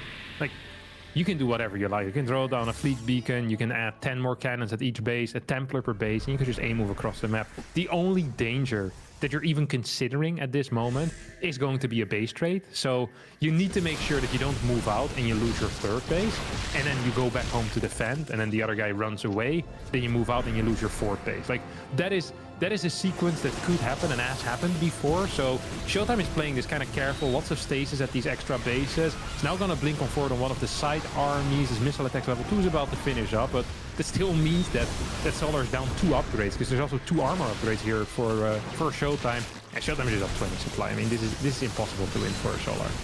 Yep. That's been impossible for a while, really, without Showtime making major mistakes. And now it's just impossible, even if Showtime makes some major mistakes. This army will have a very difficult time not just accidentally killing the Zerg as long as they are fighting. So, yeah, it's going to be a GG. We get to 1-on-1. The thing with Showtime is that, look, I love these types of all-ins generally, because I think a lot of Protoss players, they're a little bit more vibe-based than Showtime. You know, they'll be like, oh, there's a bunch of roaches, a bunch of hydras. You know, let's throw down a 4th base and get a pylon and 2 cannons there. And it feels like Showtime was way more careful, at least initially. Afterwards, it did feel like he kind of went for like the, you know, the good vibes of a 4th base, but like his initial defense was good enough that it didn't really matter anymore. Mm-hmm. Yeah. Showtime is, I actually really think these kind of, attacks against Showtime are the least effective. Like, this is not the play to do these sort of things against. Especially like Roach Hydra, where it's like you're super committed to it, like it's just got to work. It's, yeah. Unlike most other strategies. You know, Zerg, sometimes they can commit and just have like a bit of a backup plan. It depends, obviously. Like, I just feel like Roach Hydra is like the sort of thing that Showtime's well set up against every game. Yeah, I mean, I think it's also different if you're playing against someone that's maybe doing like some like charge slot Archon. I feel like Roaches are really effective against like charge or adept openers. If you have like a lot of Stalkers, I guess in this case he didn't manage to kite this army back, so it wasn't the end of the world. Like Roaches still, they pack a punch, you know. But yeah, good stuff, honestly. Like Showtime is so solid. He plays well. Nice to watch. It's a pleasure as always. A pleasure. All right, we're gonna go into Ultra Love for this game number 3 of the series. So let's get this up and running. As we have in the top right corner of the map, our red Protoss player, we are going to be seeing Showtime. At bottom left, we see Solar. Beautiful.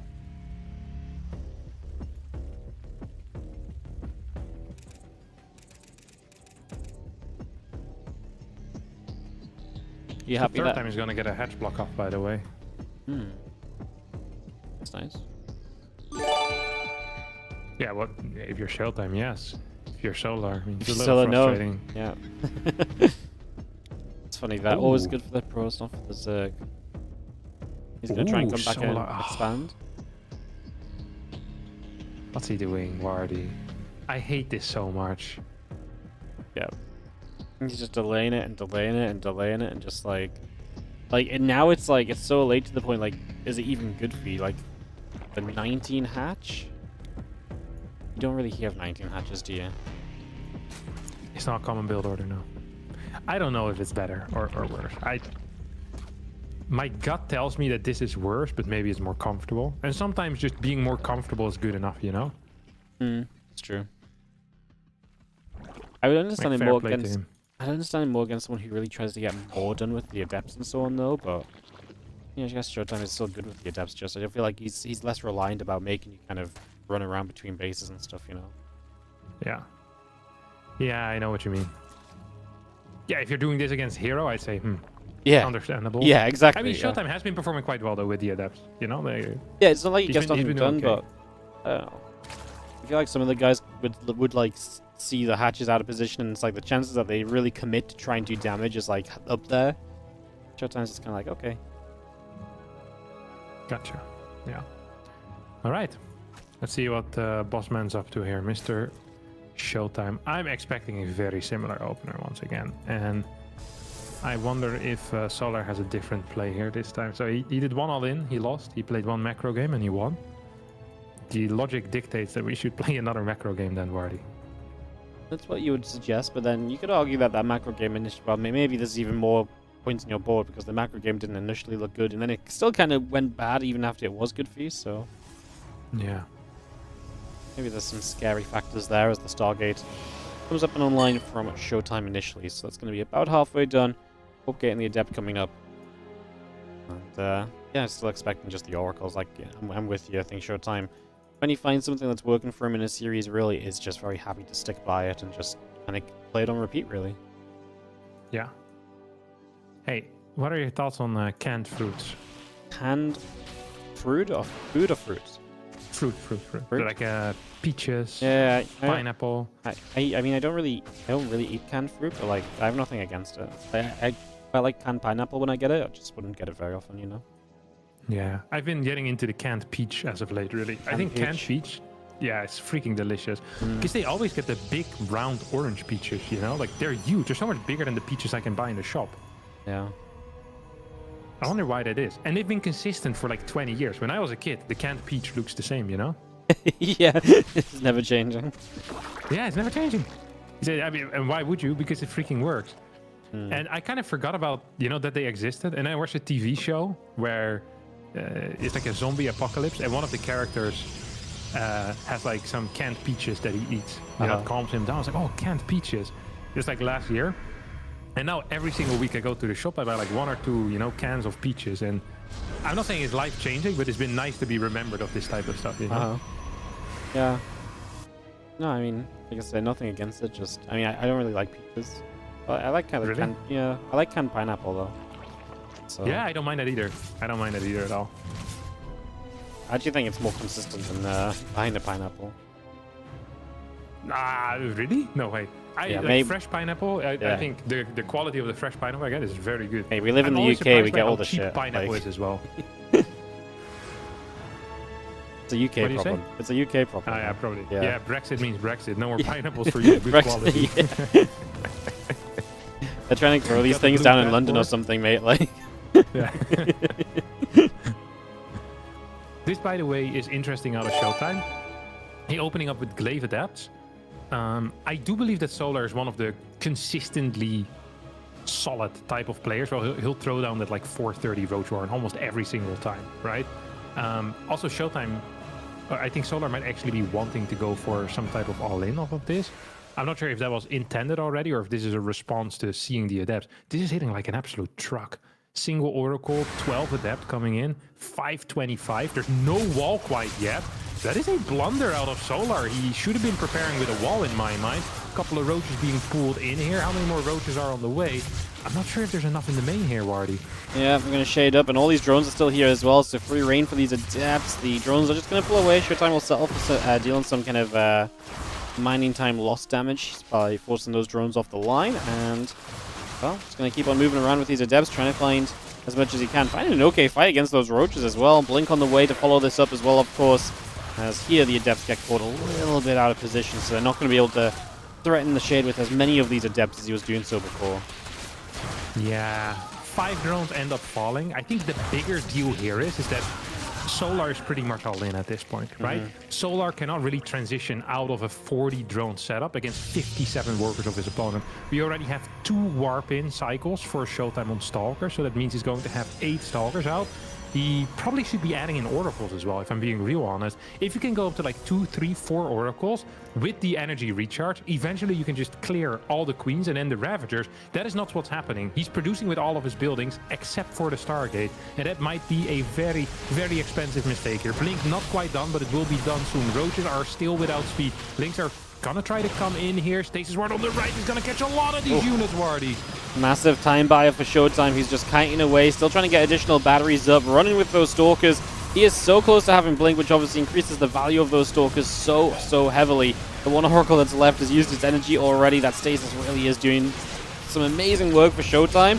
As these units get free, there's going to be a lot more potential from Solar, but Showtime then will at least have Blink to try and make this defense happen. He's getting more Stalkers warped in. He needs as many as possible, hopefully non-stop Stalker production. But man, these Lings are going to be an issue as well, right? As they start to get in, surround a little bit. Stalkers trying to fight in the mineral line, and our probes are starting to fall as they are also trying to join the fight to protect these Stalkers. Is it enough? It's extremely close, but I think Showtime is just losing too many to get a real defense going. Yeah, he does have 7 gateways right now, and if he manages to keep this base alive, maybe he has a chance. He's down 40 on his supply, though. That is an issue. Single Oracle here is going to clear all of this, as that energy recharge is putting in some serious work. BioConnect, Showtime, what a way to go down over here, because this was extremely close. And even now, like, the 3rd base has fallen. Do we have it? No, we have no attack upgrade. If there was an attack upgrade here for the Stalkers, I'd say maybe, but without it, it's going to be really tough. Solar's going to continue pushing in over here. He believes he has the right to kill his opponent right now. I am not so sure if he does have that right. I would be very careful, because roaches into a wall plus Stalkers behind it, that is a scary prospect.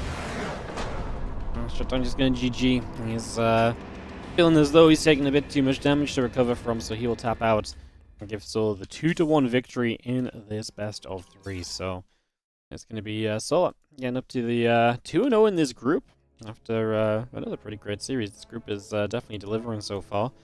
So Solar going to be 2-0, Maxpax 1-0, Showtime 0-1, and Shin 0-2. So Shin has the potential to really just ruin Showtime's day and put him 0-2, while Shin would move to 1-2. That's going to be what comes up next. It is important for Shin still, because you can walk away with 0 prize money at all if you finish 4th in your group, but if you finish 3rd, you get a little bit of prize money. So there is reason for Shin to try, even if it's very unlikely that he'd advance from the group still. Nice. So, yeah, we'll get those videos started, and it's going to be West favored for the next 2 matches for the Koreans, so it's nice as well. That is very powerful. Here's Showtime Shin next, right? Yes, it is. Who? Showtime versus who? Showtime versus Shin. Oh, that's nice. And then Maxpax nice. Solar, and then the Protoss versus Protoss end of the day. That's also nice. Are we on schedule? 10 minutes behind. 10 minutes behind? I mean, sure. Yeah. We can take that. And Shin Showtime up next is going to be a banger too. I'm okay with being behind schedule, you know? It's okay for these games to, to not be short for once. That's true. I do like that. If you actually get genuinely like 40 minutes per best of 3, I think that's pretty decent. Reminds you like a 4-hour stream. Pretty nice. It would be the best. You know, you can also do other things on stream. Like what? Like a fundraiser for your monitor. Like a fundraiser for my monitor? Yeah. Do you want to do a sub war versus me sometime? I bet my subscribers are much better than yours. I bet they are, yeah. I'm sure they destroy Yeah, us. they're gonna. No, what? You're supposed to crap talk back a little bit. Create some No, hype. I don't think my subs would fight back at all. I think you'd absolutely destroy us. We could Imagine even the person you subscribe to doesn't believe in you. That would be really sad. It would make me wonder on who I would want to use my Twitch. Okay, Prime. my subscribers are the subscribers who watch pro games and think they know better than the pros, and your subscribers are people who actually try and learn about Protoss and stuff and like learn, like get educated, you know? Yeah, exactly. My audience is educated. Yeah, so it's like brains versus brawn, but I'm not even sure if I have much of the brawl power either, you know? No, there's no brawl power either. My guys also brawl. Yeah. It feels like you're inviting me to a losing competition.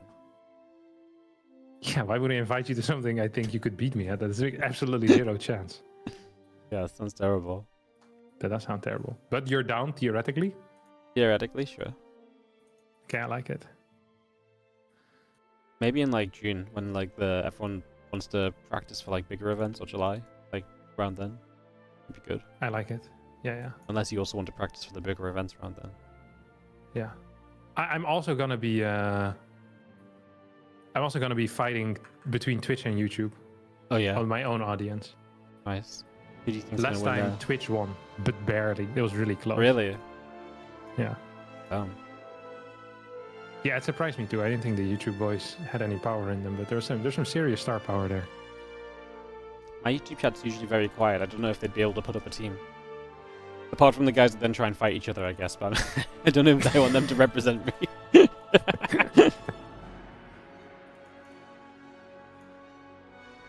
True. I like how someone from your chat is saying that they'll do decent for me. I feel like this is treachery in the making. Yeah. Unbelievable.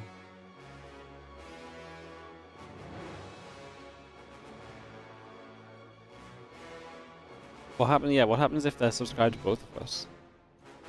They get the pick. Where does their loyalty lie? Yeah. Yeah. Fair enough.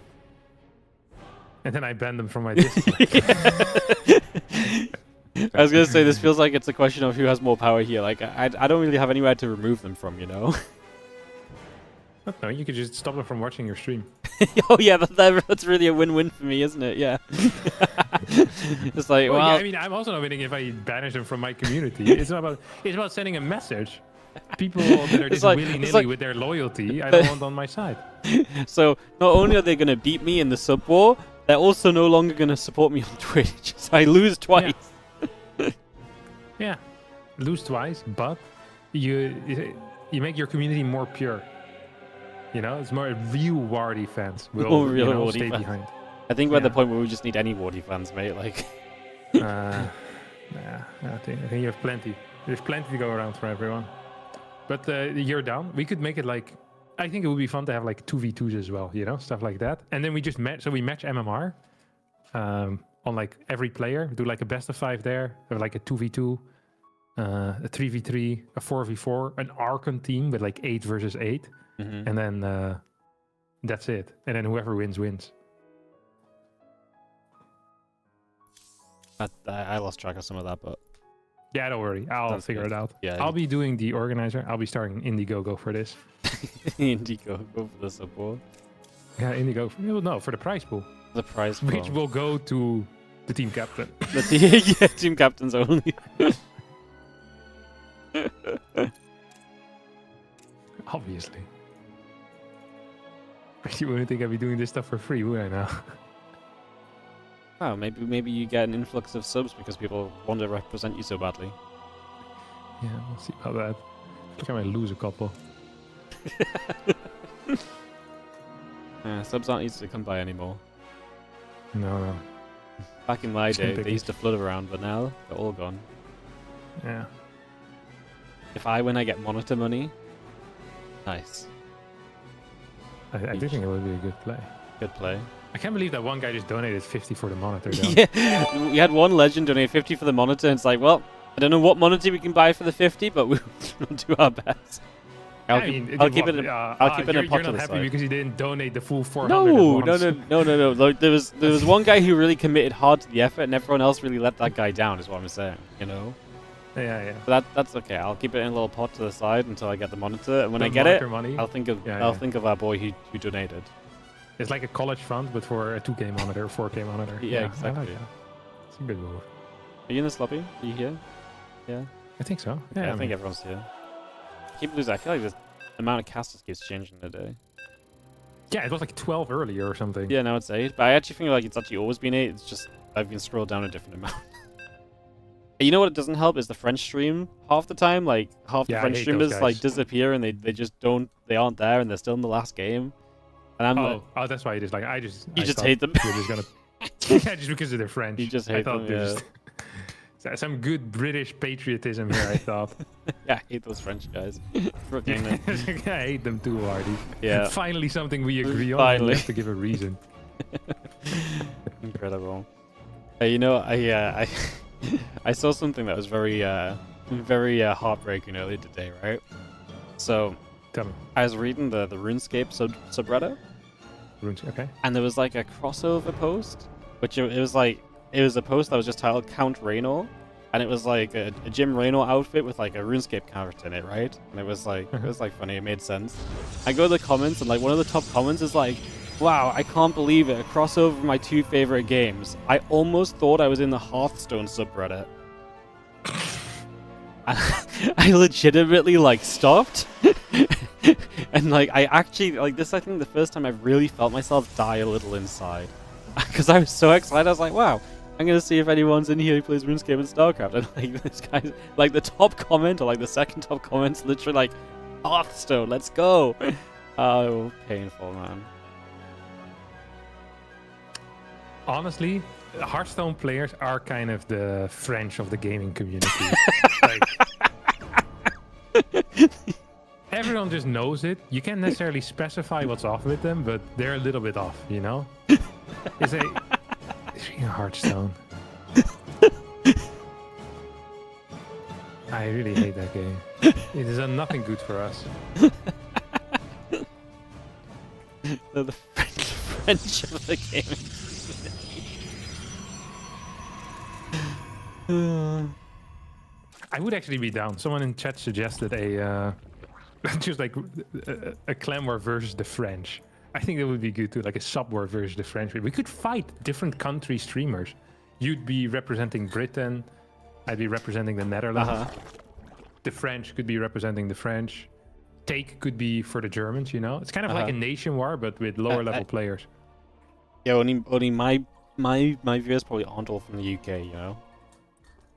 No, but I mean, we could get some UK people for no. So Like there's lots of UK players. So we should do like a nation wars cast a sub war. Yeah, it's kind of like but the way that we do it is we give. I always love the idea of having an MMR budget. So you have like a couple of game modes. You do like 3 1v1s, a 2v2, a 3v3, maybe even a 4v4. You need like 4 players total, and then you end on like an Archon match, and then you get like an MMR budget of like 12,000 or something like that. So then you can decide to hire like a really high level player, or you can decide not to do it. You know. But then that seems like there's pressure on me to not be an idiot. Yeah, well, you don't know what being an idiot, you know, is quite yet, because it would be a new concept. That scares me. It sounds fun though. Yeah, of course. I like it. I'll run the Patreon for it. You should become a professional Patreon runner. Yeah, I've been thinking about this a lot. You Just create Patreons for other people, and I just take like a 15% commission. Admin fees, right? No, just no, I'm not even gonna pretend. It's just I come up with the ideas, and your ideas. You set up the Patreon, and they just advertise it for you, or Exactly. for themselves. Yeah. Well, Yeah. I mean, I can help with the advertising, and yeah, we can make a nice little package out of it. That would be no problem. Like it. What do you think the difference of the series is going to be compared to like what we just saw with Solo Showtime? Like, do you think there's going to be a lot of like the game looking very different from Shin playing versus Solo? I don't know. I'm very curious. You know, I always come up with what I feel like a really fun question to ask you. You never know. I'm meant to be the smart guy. I'm just not sure. I'm actually not certain here. I think that Solar has a better chance versus Showtime than, you know, Shin has. Because I think Shin tends to be more loosey-goosey with his stuff, you know? He's like, he creates chaos, and then other people, they'll kind of join him in the chaos. Like, this looks like fun, running around with units, and then you die. But Showtime, he doesn't really get caught up, you know? He's not a very emotional player. Like, he just looks at the situation, it's like, beep boop, I think this is incorrect. I'll just stay home and build 12 stages. And it's like, yeah, okay, makes sense. It's gonna open up with charge here, by the way. Charge and +1. His opponent is doing, I want to say it's late Evo. This could be for a late +1, but it would be weird. Most likely it's just gonna be for straight Hydras. Yeah, that's kind of a very Shin thing to do lately, it feels like, is Showtime just moving into the charge first, so yeah, just gonna get himself something a bit different from what we saw him playing against Solar, kind of away from that blink, and still getting that Temple Archives quickly, and just currently dealing with a couple of things with these Adepts in the mineral line.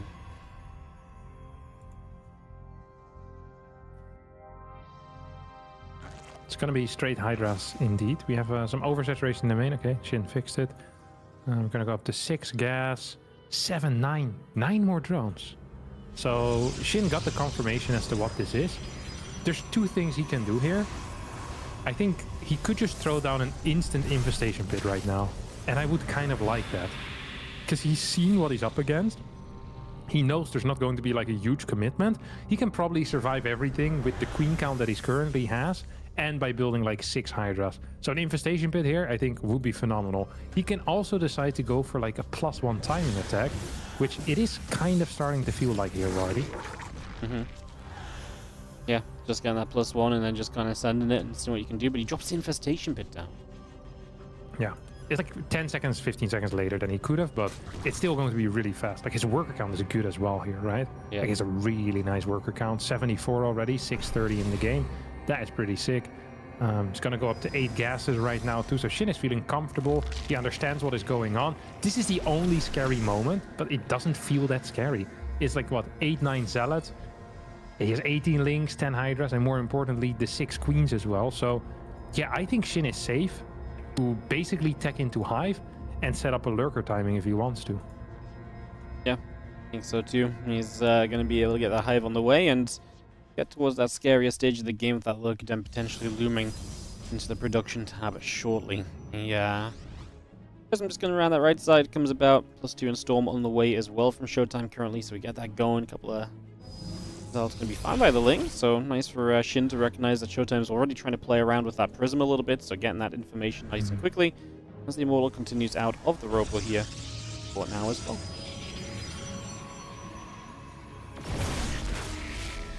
As the Lurker Den as well, so that is indeed coming through. As is pretty expected as the next step of this. Yeah, I mean, the moment you play something like this, like Archon drop into like Chargelot Immortal, you usually have like one minor timing to see like if you can do something with like Archon Zealot, but if Zerg just defends that well, then Zerg is teching in, like, you're not gonna get map control anytime soon. Sometimes you can get map control just before Lurkers morph or while Lurkers is morphing, right? You can, like, you could move out with 150 supply, 2-3 Archons, bunch of Zealots, 5-6 Stormers, and actually go to the middle of the map. Have a run-by ready, have a Prism ready as well. This could be the timing, because if you don't get the map control right now, and you're gonna allow Shin to split Ling Lurker Hydra, that could be pretty tricky. Bacon coming through, a couple of Immortals coming out, and yeah, we are going to have ourselves those 8 Lurkers already morphing in, that Size Expanse coming online. Showtime still trying to move about with the Prism, but has yet to really find any success with that. Drops off here to just remove a Zergling. There is just pretty good vision around in general from Shin. Just kind of stepping up in front and trying to see what else is going on. Yeah, Zealot run by here is going to be cleared on the right side by these Spines plus the 2 Queens. Some decent Transfusers coming in as well, and yeah, we're going to get our first split army over here. Shin could be going up to 10 gases behind this as well. We see a second Evo chamber, 5 Hydras in the main base. Oh, right side army is actually going to get pushed back. And that might allow some space here for the left side army. There are stasis wards around, so you need to be very careful. Gonna see those Lings and those Lurkers setting up. Couple of the cannons gonna be in trouble. Battery gonna begin to take some damage. I see a Storm on top of a few of those Zerglings as well. The High Templar still trying to step forward. As the Zealot Archon on the top right, though, is going to be able to do a lot. That one Lurker there trying to help on that defense. But yeah, definitely a mineral line that's in some trouble. And I don't know if Shin really has enough here to kind of stick around. These Immortals in very high numbers. And that's something we never really saw for Showtime against Solar, having like that amount of Immortals just to step into Lurkers with.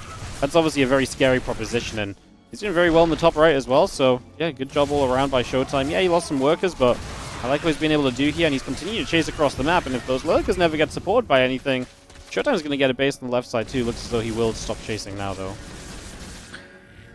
This felt okay for Showtime, but he can't really afford to take any bad trades right now, right? We're still going to have one more push in which Lurkers might be capable of doing something. You get a good position with 12, 13, 14 Lurkers. You probably can take an okay fight at least. Shin really should be moving up to 10 gas. Not mining from extractors on his 5th base is honestly a travesty. This gas is the #1 priority right now for Zerg. Like, it's the only thing you should care about. And these gases could have been mining for probably about 45 seconds to a minute already. Yeah, actually a good point, right? That gas mine is always going to become a big factor a bit deeper here. This is going to be Shin getting around this right side, and Showtime not immediately aware of where this army was at. So not knowing where this army is can create issues, because now you're not immediately in position, and then the Lurkers get to have position before you get position, so you're going to have to attack into those. Obviously, the stack defense is helping them to buy some time. He's still going to have to figure out a way to clean this position up now that the Lurkers are set up and starting to pick their way through those cannons. He's got a Tempest out, so a little bit of, firing damage from range. But yeah, just needs to be careful, because stepping into those Lurkers will indeed be scary. Nice Storm onto the Hydras, though. Soften up that front line, and attacking into the Lurkers becomes a whole lot easier. Yeah. 14 Lurkers are out right now. 3 of them are very far forward. So Shin definitely wants to push in just a little bit. Mothership by itself is going to clear all of the anti-air, and that should probably be the end of this position, no? You would think so. Shin is just going to stick around. One more Hydra showing up. Okay, a few more Hydras showing up. I can't believe Shin stands on his ground with the Lurkers. I mean, he does have a group of Hydras showing up that gets rid of the Mothership, but I don't know if the rest of this is really in good enough numbers to kind of stick around. Another Storm coming into play. We are going to be seeing this army continue to push forward. We have a Revelation for the last couple of Lurkers. The fact that Shin is going to preserve basically nothing out of this entire push is extremely costly. He lost so much there. I think the moment where it was like all the anti-air was gone was the moment to pick up and run away, right? Rather than just trying to stick it out for reinforcements. I think that was the moment he stuck around too long. Yeah, losing those 10 Lurkers is just really expensive. Like 9 Lurkers that were still left. And yeah, it just hurts. It really does just hurt. Showtime probably wants to start thinking about taking a 5th base right now. He doesn't have to, right? Like he's on 8 gas. He has a more powerful army. He is well set up to go into a late game right now. And Shin, he's investing almost all of his gas into the Lurker count. He's now adding in 2 Vipers and needs to start getting Corruptors out as well to deal with the Tempest, right? The 5 Tempests are out. Air Weapons level 2 is about to finish up here as well. Mothership is on the way once more, and I don't really see how Shin can win a defensive fight. I think the only option here is a base trade, but he should have already been on the other side of the map if he wanted the base trade. Yeah, it's not ideal. It's kind of, late base trades we saw when Showtime tried to base trade so late in that previous game. It's always going to be rough for whoever starts a bit later. It puts you at a natural disadvantage, and he's going to start running in now, but Showtime just has so much on this other side, and if he realizes that Shin's investing a lot on the other side as well, it might just accelerate his push forward too, as right now the a few Lings are making some progress. As an Archon morphs him, it doesn't even feel like Shin's going to get that much done, and he's really not got much to defend with either. Lurkers is getting chipped away at by what is now a very scary Tempest count. We have got ourselves a few Corruptors on the way, a couple of Vipers drop a Parasitic Bomb or 2 in there as well, but I mean, how many Corruptors are we going to be on? We're going to get up to like 13, 15? I think it's 13, so it's not a bad Corruptor count. It's definitely fairly respectable. Is it enough to fight off these Tempests and give you a chance? We'll find out in a few moments, because this fight can't be far from happening. Yeah, I think the main problem is that the ground force won't be big enough. Like, he's just sniping Lurkers. That's real nice of you to build some Corruptors, but you have 4 Lurkers, buddy. Now you have 3. And soon you're only going to have 2 remaining. Like, he doesn't need to clear the Corruptors. He just needs to clear the ground force. And that ground force is not very big anymore here whatsoever. As Corrupt are actually going to push this back, and Showtime is going to move away. I think he's giving Shin's army a bit too much credit here. I think he like panicked seeing the Corruptors and he tried to storm them and messed up a little bit. And really, he could have just let the Corruptors do whatever. And like you say, he could just win on the ground, right? So maybe a little bit too much attention and respect paid to those. And like I say, just maybe not believing in what he has quite enough, as his entire Tempest count does get reset. The problem is, it's like he'd already done the work with those Tempests to allow the ground army to finish up. Now, if he lets Shin reset a little bit, he might genuinely need a Tempest count to kind of get through into the Lurker count, right? So, can heavily delay his kind of progress in this game, as you are going to see this base going down. It will cost you a few Corruptors, as you see those Archons whacking, and those Corruptors will all drop. I honestly believe at this point you could just play pure ground as well. Like, the Lurker count is at 9. If you get a semi-decent army split, the right side can never be defended. You have a mothership, so you can do aggressive recalls, either into the main base. Like, imagine just recalling into the main with your entire army. That would be epic. Or just recalling portions of your army back to join up with the main force. All of that is, of course, possible. No Overseers available right now. A couple of them are being introduced. Is there even a Spore here? Not really. No, not really. There's nothing here. GG gets called, and Showtime will take the opening game here over Shin in this 4th series of the day. And, yeah, showing us kind of the power of Showtime when he gets to that kind of point where he looks so comfortable. And that's kind of, to me, makes that game that Solar played that much more impressive, right? Where he was able to kind of pick Showtime apart from that kind of a stage. Well, yeah. It was very cool. Shin clearly struggling once it got to that point. It was extremely cool, Wardy. Extremely cool. And now Showtime gets to play on Central as well. Yeah. Well, what are our last 2 matches? I heard they're very good. Maxpax versus Solar. And Maxpax And versus Showtime. versus Showtime. Oh, Yeah. Dude, this is actually a bang. I can't believe I decided to join this one. Did you not look at the group and then decide to join it? No, I clicked. I just was. I usually don't click on like the tournaments to see what's happening, but today I was like, oh, let's see what's happening, and then. Oh, I see. So you was like, man, so you that's saw cool. the group. So you just mean that you decided to click and see what was up. Okay. Yeah. That's what made me happy. Yeah. Nice. Yeah. No, Yeah. It's good day. really nice. You just had that feeling, man. 2 Protoss in the group, 2 good Protoss in the group. You just felt it, I think. Yeah. And I mean, we've been getting lucky with the quality of the games as well, right? Yeah. Today's games have been very good. And a really good group. And if Showtime wins out, like, every match towards the end here is going to remain very important as well. And every map too, because we get to the point where, like, a 3-way tiebreak is a possibility as well, so... Yeah, it's going to be an exciting ending at this rate. Yeah. When's the last time you played some tiebreaker matches, Wardy? Can't remember, not that long ago.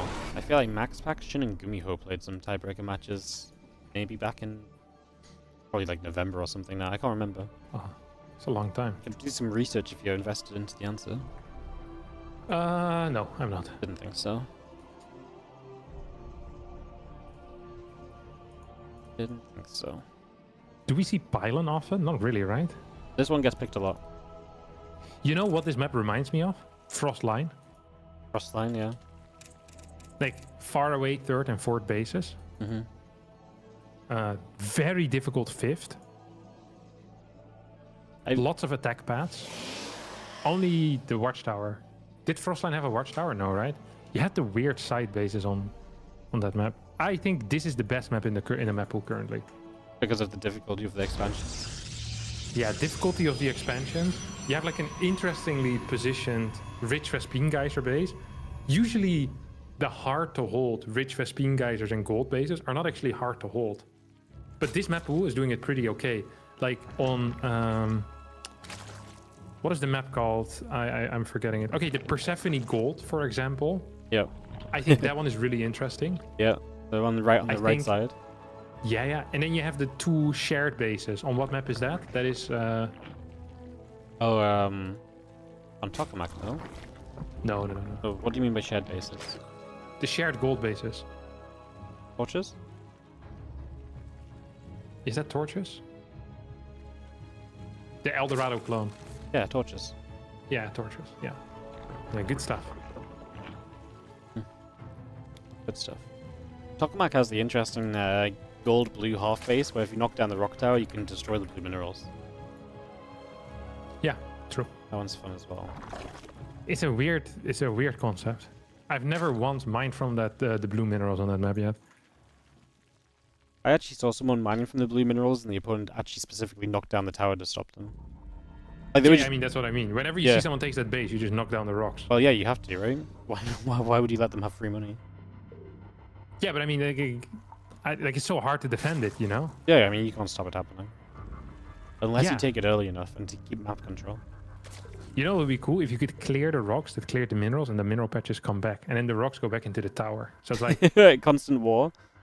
yeah, it's like a constant war of That- like that having would to, be cool. to knock it down, and I think it would be sick. Actually would be very cool. I like that. Yeah, yeah, it's a good idea. I don't think StarCraft has the technology to execute that, though.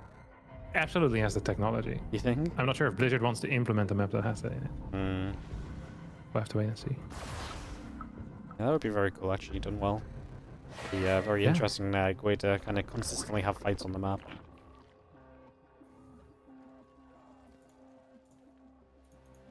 I also think we should be bringing back Fruitland. Yeah. Oh, Fruitland. Isn't it? You know what's crazy to me is that like so many viewers nowadays don't even know what Fruitland is because it's like that old of a map. Yeah, yeah. You got to be a real OG to know Fruitland. It is pretty crazy. What was the fruit you could mine on that map? Lemon. The lemon, yeah. Yes. And it's worth a bunch of I money. spoke about this yesterday, and I thought the map was called Lemon Party. Lemon Party. That's slightly Yeah, awkward, something mate. else. Yeah, it's something Yeah. else. Awkward. Yeah, definitely stick to Fruitland. Okay, we have a four adept setup here. Mm-hmm. Oracle's pretty low on energy. I feel like Showtime so frequently, he just runs in with like 4 adepts or so, and then he just clears like 2 tumors, and he's like, okay, that's fine. I'm not sure if I'd have that willpower or like the discipline, you know, to build 4 adepts and then go back home. You're like, okay, that's okay. Yeah, he really appreciates the ability to deny like a couple creep tumors and be like, okay, that's good for me. Like, I've just slowed down your creep a little bit. Like, I'll get more done later. It's like, you have 4 adepts here right now. What if you just try shade them into a mineral line? You might get a drone or 2, you know? Yeah. And that's often actually what happens. You get like a drone or 2, and then you lose 4 adepts. Like, oh, never mind, that wasn't worth it. Especially in this stage of the game as well. Like, the power of the adept is way higher earlier because the impact is much higher, right? It's going to be 6 adepts over. This is a serious investment. He's going to show up with 1 oracle and 6 adepts. Where's the other oracle? So there was another oracle, but not nearby enough. Showtime. That was an unfortunate little setup for you. He has 3 oracles total, but the third one was at home. The second one wasn't in the mix. That did not feel great, let me tell you. No. It was not really it. You give up those 6 adepts. You have feelings, but yeah, not a single drone going down. No real danger for Shin, was there? Yeah. Yeah, not really. Do we have an Evo chamber yet here? No, we don't. I feel like Shin is really late with his Evo chambers. And he builds them in weird spots. He never builds them in the wall, which is like the most common thing to do, because it makes it easier to wall in case you're getting like glaive adapted. Yeah. This fort base is so freaking hard to hold, man. Holy crap. Like, these Oracle flybys are tough to deal with, let me tell you. It's tough to deal with. I could have perhaps jumped on that queen there, but instead goes for 2 drones. Fair play, there was a transfuse available after all. Yep, Oracle's going to loop around the top side, hatchery. And a few drones there, going to get jumped on. 3 workers going down so far. Let's just see another drone going down as well. So that's 5 drones killed. So we're finally getting some of that damage dealt. These Oracles paying for themselves a good little bit. That's to see the base in the top right side now as well. So you know where that 4th base is attempting to come up. That really is like so far away. Like, there's 2 creep tumors, 3 creep tumors out from the 3rd base. We're not even close to connecting to that 4th. So Yeah. I mean, this is not the 4th. This is like the 6th or something. well, yeah, sure, but like The fact that he's being He's kind of taking the wrong forced. base. Well, yeah, but he Like, lost the the other one. takeaway here should have been he's taking the wrong base. Not, oh, that's a really far away fort. It's like, yeah. Okay, but in the sense that he's taken the fort, that as a fort, is now a really far away fort. Yeah, okay, imagine he would have taken the bottom left as the fort. It would be like 12 cubes. Yeah, then it would be really, really far away, yeah. Really far. Man, the fort on this map is insane. This base is actually going to end up dying over here. So Blink isn't even done yet, but he's trying to defend with roaches against pure stalkers. Off creep. Good luck, my dear friend. That is not going to work. And really all that Showtime needs to do after seeing these roaches is sit back, relax, and not die. I think you can actually keep adding more and more stalkers as well once you see like this type of roach count. I think this is a fairly safe play. Yep, I think Stalkers are just going to be very good for you right now. He's obviously going to get charged, he's going to get +2, Storm's on the way as well, but I honestly think you keep poking with the Stalkers as well, right? Yeah. I mean, go back to that left-hand side where the base is going to come back up. There's a lot of Ravagers morphing in, mind you, so maybe Showtime has onto something by being defensive, because this is Shin actually just going to commit and to send it. And Showtime's going to see the Roaches and Ravagers starting to come across the map, so he's going to get a bit of an idea about it. Stack defense coming up. Storm ready very soon. Let's see if he can get this defense going for himself. That first stasis is going to be huge if the Roaches step in, and there it is. They took a moment before they did, but they get there, and now there's going to be a lot less units available, and the Ravagers immediately way more exposed because those Roaches are out of the fight. Yeah, once these roaches come back alive though, this is still going to be quite tricky here for Showtime. Queens have showed up as well right now with a bunch of transfuses still available. There's still 3, 4, maybe 5 storms in the mix. More stasis wards are being thrown down. The triple oracle being alive here is such a huge help for Showtime right now. Double storms is a big deal. We have 1 storm remaining still, and energy recharge is about 15 seconds away. That was the final storm, so now Shin has about 10 seconds to just push in and deal as much damage as he humanly can. Queen's in the back helping out against those oracles. I think 1 oracle has gone down at this point already. Second one is falling fairly low. That's all Templar have died right now. And I think Showtime is actually going to be in a world of trouble over here. He does have the 9 gateway, so that is quick reproduction. Roaches are still streaming across the map. +2 is about to finish up. The Stalkers are staying alive. And the probes have stayed alive during all of this.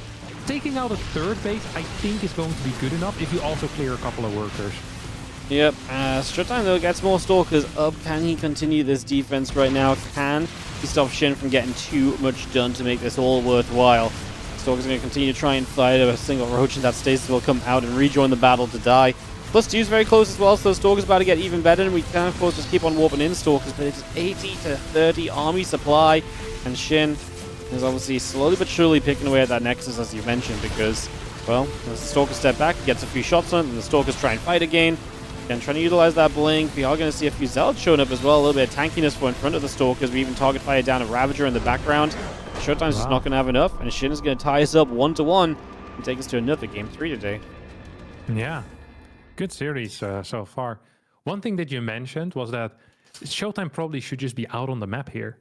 Is absolutely correct. I think if you're playing with Stalkers against Roaches and you're not on creep, you're always, every single blink is going to get you 1 or maybe even 2 Roaches, depending on your Stalker count, right? And you can, like, you're basically using your blink there to kill 2, 3, 4, 5, 6 Roaches, depending on how much time you're getting. You just want to stay in contact with these Roaches for as long as possible, especially if they're in a very large ball. It just makes it really tricky to move out.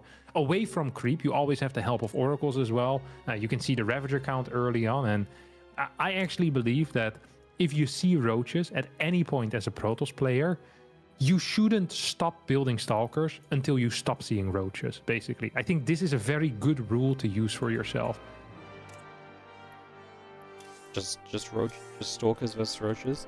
Seems good, yeah, no? I mean, why would you quit? Like, he quit building Stalkers here because he was, like, he wanted to add in, like, maybe some extra gateways and maybe get a cannon here extra. But I think just having higher unit counts and not waiting for charge and this type of stuff, I think is better. Like, of course, you want to have like 2, 3 Templar, 4 Templar or whatever, but then the rest it just should be spent into pure Stalker every single time.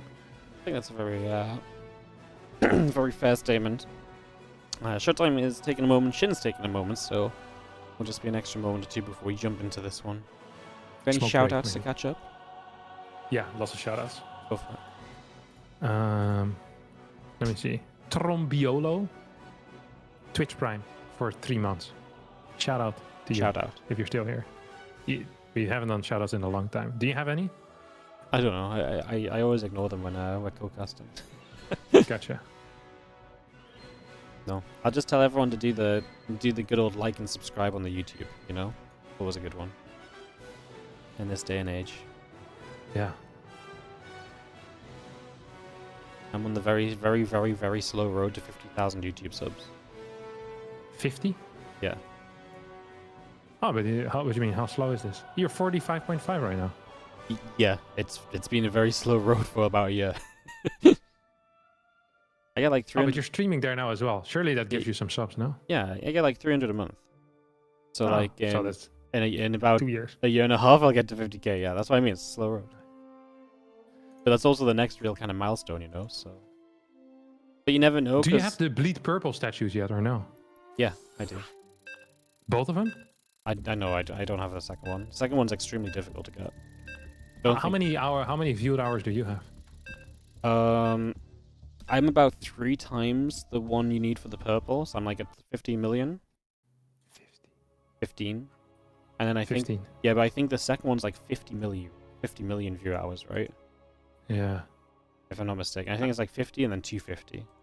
Yeah, 50, 250. Yeah. I have Yeah. 2.3 million. 2.3 million. Can you Yeah. actually check it in your Twitch dashboard somewhere? Or where do you check Yeah. it? In analytics overview, then you scroll all the way down and it says milestones. Let me have a look. Yeah, I'm at 15 million. I'm at 14.77. That's a lot. Yeah. I think the 50 million one's never gonna happen. Yeah, that's just too far away. Yeah. I think I have one of the highest ones out of all the StarCraft guys, though. I calculated a bunch of them when they first announced them. And I think I'm up there as one of the leaders, so... Really? Yeah, because obviously I had, especially back in the day, I had a lot of tournaments with like good viewership and stuff, right? And that adds a lot to it. What about ESL StarCraft 2? Well, I didn't count that. I counted it as like community streamers and stuff, you know? I didn't figure out like big casting channels. Because yeah, that obviously kind of helps if you can do like a few weekends where you have like 10 to 20,000 viewers for like 12 hours. That's probably going to do a lot. Yeah. Yeah. I don't know if anyone Pool else first. is close. Pool first.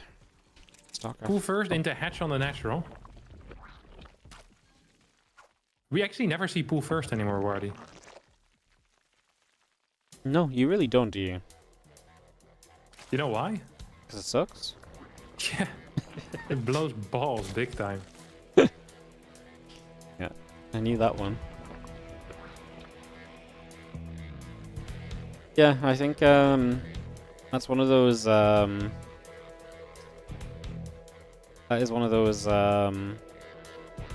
openings that just kind of really died out. People like there's just no benefit to it anymore, right? Like people figured out how to play well with the hatcheries being blocked anyway, and pool first gets you a queen, and then you don't have a second queen yet. A couple lings never do anything. It's just not worth it. I mean, Protoss doesn't even need to change anything in the build, really. Especially if it's such late gas as well. It's like, what are we afraid of? Like a roach all in? No, it doesn't exist. So you can, like, the only scary moment is right now. And you just temp block the wall, which is exactly what Showtime is doing. Then you get your adept, you get your Stargate at the same time, and the other guy just, you know, he sucks. Sucks. Absolutely. And even if you do like an old school wall, you can always build the Stargate in the wall. Like, yes, then you lose a little bit of, you know, of a surprise in case you want to do like double Stargate template or something, but still. It's, yeah, it's a move and a half in my opinion. It absolutely is a move and a half. All right, we're gonna go queen, queen, speed, third base on the way. You have a probe that is scouting out. It's going to be double adept Chronos. Showtime's having the time of his life here. Yeah. He kind of is, isn't he? A couple of adepts moving up toward the top side. Just initially, as you see our Stargate get set. And yeah, Oracle coming through, Warp Gate coming about, the Adept's still building, a couple of probes on the way, and Queen's going to hit that Adept for a couple of moments as well.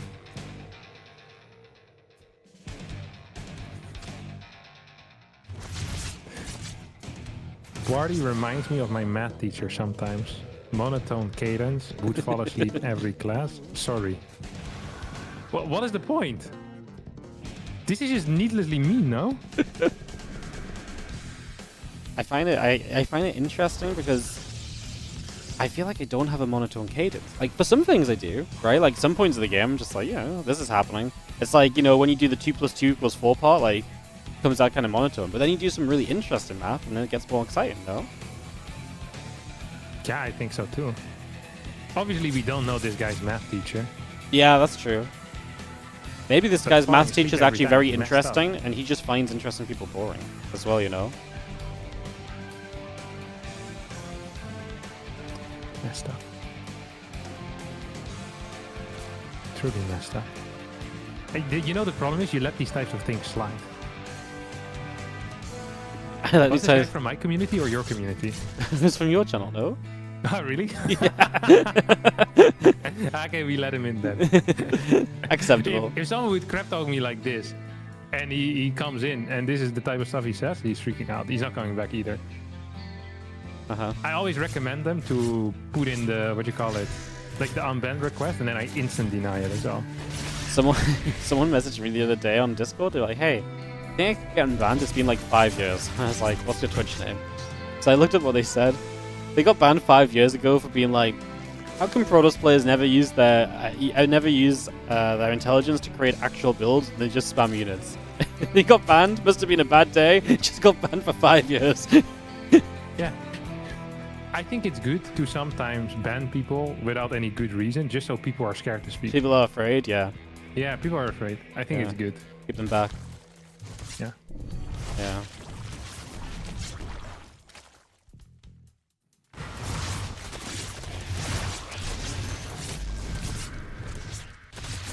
Drone's going down.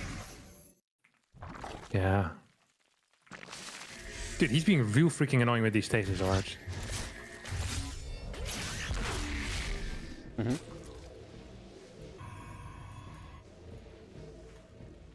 How many oracles did he lose? This one. That is frustrating, though. That's a pretty big deal. Oh, he's going double Hydra then. Shin. Shin. It's I wild. think it's just a mistake.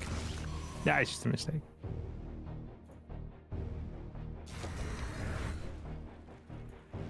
Right?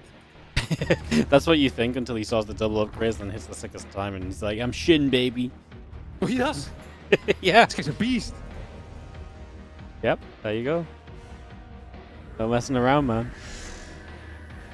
He's just gonna send it.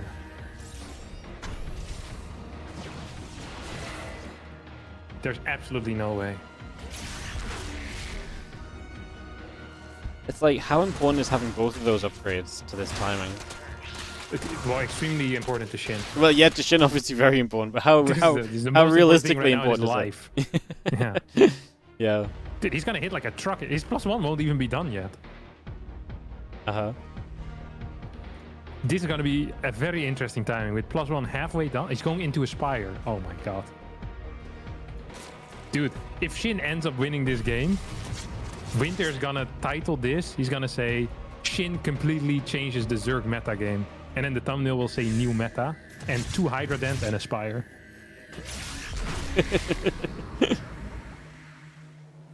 Changes the This meta. is my guess. No one ever does it again.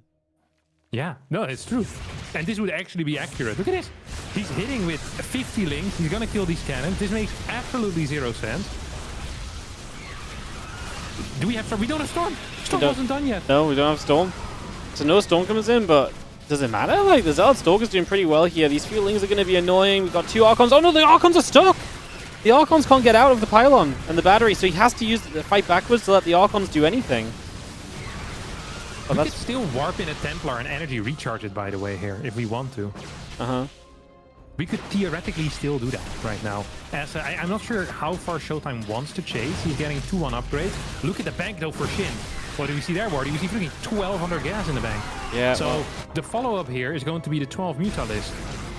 which is great if you have done enough damage to definitely distract Showtime, and you might have done. Like, the Stalker count's not exactly great right now either. So there's actually a very good chance that Shin is going to be seeing some success there. Stalkers and the Zealots come through. Just going to see that Spire does help to get the 9-10 Mutalisks now on the way. Oh, it's actually going to work. What a crazy investment into tech, though. 2 Hydrodens and a Spire, and it's actually going to do enough. Like I said, just hitting before that storm was actually huge. Yeah. It was like 10 seconds as well. 10 seconds away. Honestly, if Showtime was in position with his army, it still would have been fine. But Shin moved all the way to the right side with Hydra Ling. And now he's going to go into Muta Hydra Ling Bane, which is not really a composition, but he's going for it. He has the +1 on the range. There's going to be like freaking 60 Mutas showing up at some point, and there's only a single Phoenix out. That is an issue. Fort Bay is going to get taken out. We have a Templar with a Storm available. Lings are now fighting these Stalkers. I'm not sure if that's what you want to do. And the Mutas are going to start hitting the main base. Oi, oi, oi, oi, oi. This is a problem here for Showtime. Yep, I mean, now you just don't really prep for this at all, right? I mean, a Phoenix is going to fly in, start fighting those Mutas. He's going to have a second Phoenix. Honestly, it's better than I thought, and he's actually going to be able to get some damage done with them, but it's just going to take so long for 2 Phoenix to clean this up. His probes are dropping, and it's going to be very difficult to keep those 2 Phoenix alive the entire time you're trying to clean up these Mutas, but he is going to turn them around and push it away, but Shin's going to come even harder across the map with a ground army again. I think this time you definitely need to just get... Yeah, okay, he's got High Templars building energy. He needs those storms to be able to defend an upcoming attack, I think. There's just no other way around it. Yeah, I don't think so either. Even with storms is going to be tricky. Without storms is going to be impossible. Mm-hmm. It's like doing a kickflip without a skateboard. Well, that's actually you were very into good. Skateboarding, no? Yeah, I was going to say that's actually very good to do because you'll land on your feet every time in the series. True. Oh, look at that! Oh, that was cute. Yeah, he baited like because 3 he storms forced now. out what, 5 storms? I thought it was 3, but Yeah, I can't count, so I'll go for your. Yeah, well, I mean, that's 3 storms which now aren't available for the Lingbane Hydra. Like, that's the real threat here. That's what you need the storms for. And now, actually, he's down to 1 High Templar, so he actually does not really have many storms at all. So without storm, I don't see you winning this fight against the Lingbane Hydra. No shot. No, it's impossible. It is actually impossible. These bases don't even have speed. This is the saddest way to go down here for Showtime. This is absolutely the saddest way to go down. As here comes 1 storm, and look at these Bailiffs are disappearing. If he had 12 storms, which is what he had, he would have been just fine. But now Shin is going to walk over him with 69 workers and take this series. Wardy, is there a chance? Is there a chance that Shin makes it out of this group? I don't think so, but maybe. No, because he has the worst possible map score. No, because he took a map in the series that he took a map in one of the series he lost, but he also dropped a map in the series he won. So it's unlikely. So almost the worst map score. Yeah, it's a very weak map score for sure. It's terrible. Yeah, it'll really be got difficult. off on map score. Yeah. I mean, if Maxpax and also if Maxpax wins one series, then it's over as well. Yeah. Yeah, if Maxpax wins a map, it's over. Yep. Exactly. And that's going to be what we find out next. Maxpax taking on Solo. Yeah, that's going to be rough then. Rough. Let's see how it goes. Maybe Solo beats Maxpax 3-0. I mean, that's what you got to rely on. Then Showtime could beat Maxpax, and then not impossible. You need Solo to beat Maxpax though. So this game is important. For who? For everybody. For everyone else to have a chance, you need Maxpax to beat Solo. Sorry, Solo to beat Maxpax. There you go. Yeah. Yeah. Everybody relies on this, apart from Maxpax. Yeah, because Maxpax still has another chance. Yeah. Well, obviously Maxpax, if he just wins now, it's already good for him, right? But like literally everyone else in this group needs Solo to win this series, including obviously it's great for Solo, it's great for Shin because it gives him a chance, it gives Showtime a chance. Yeah. So yeah. That's where we're at. Think it's possible? What do you give Solar as a chance to beat Maxpax? You give Shin 15%. Solar has at least 28. 28. Yeah. Okay. Tight all-ins. I think he's gonna do it. Think he's gonna do it? Yeah. I hope he does it, I because mean, it keeps this group super interesting. Yeah, I hope he does it too then. I also hope he does it just because I think Solar plays very attractive StarCraft too. Yeah. Let's see.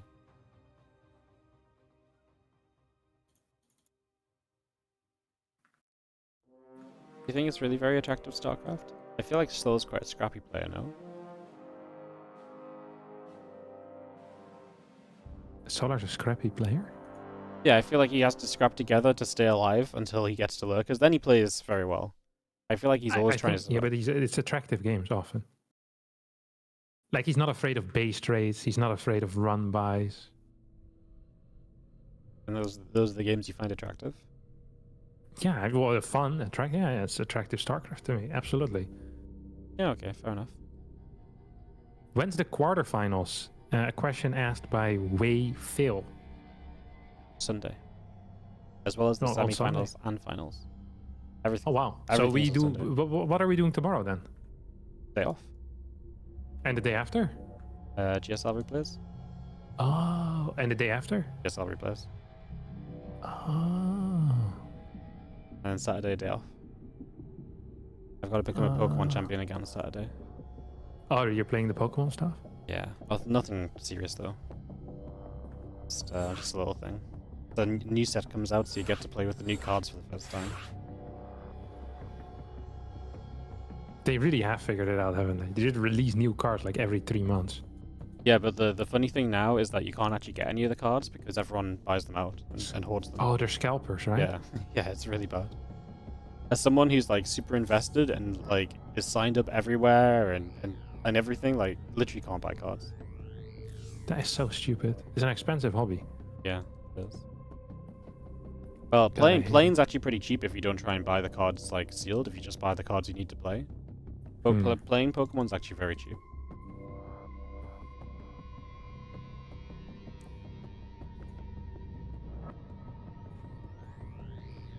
Have you ever gone kiting?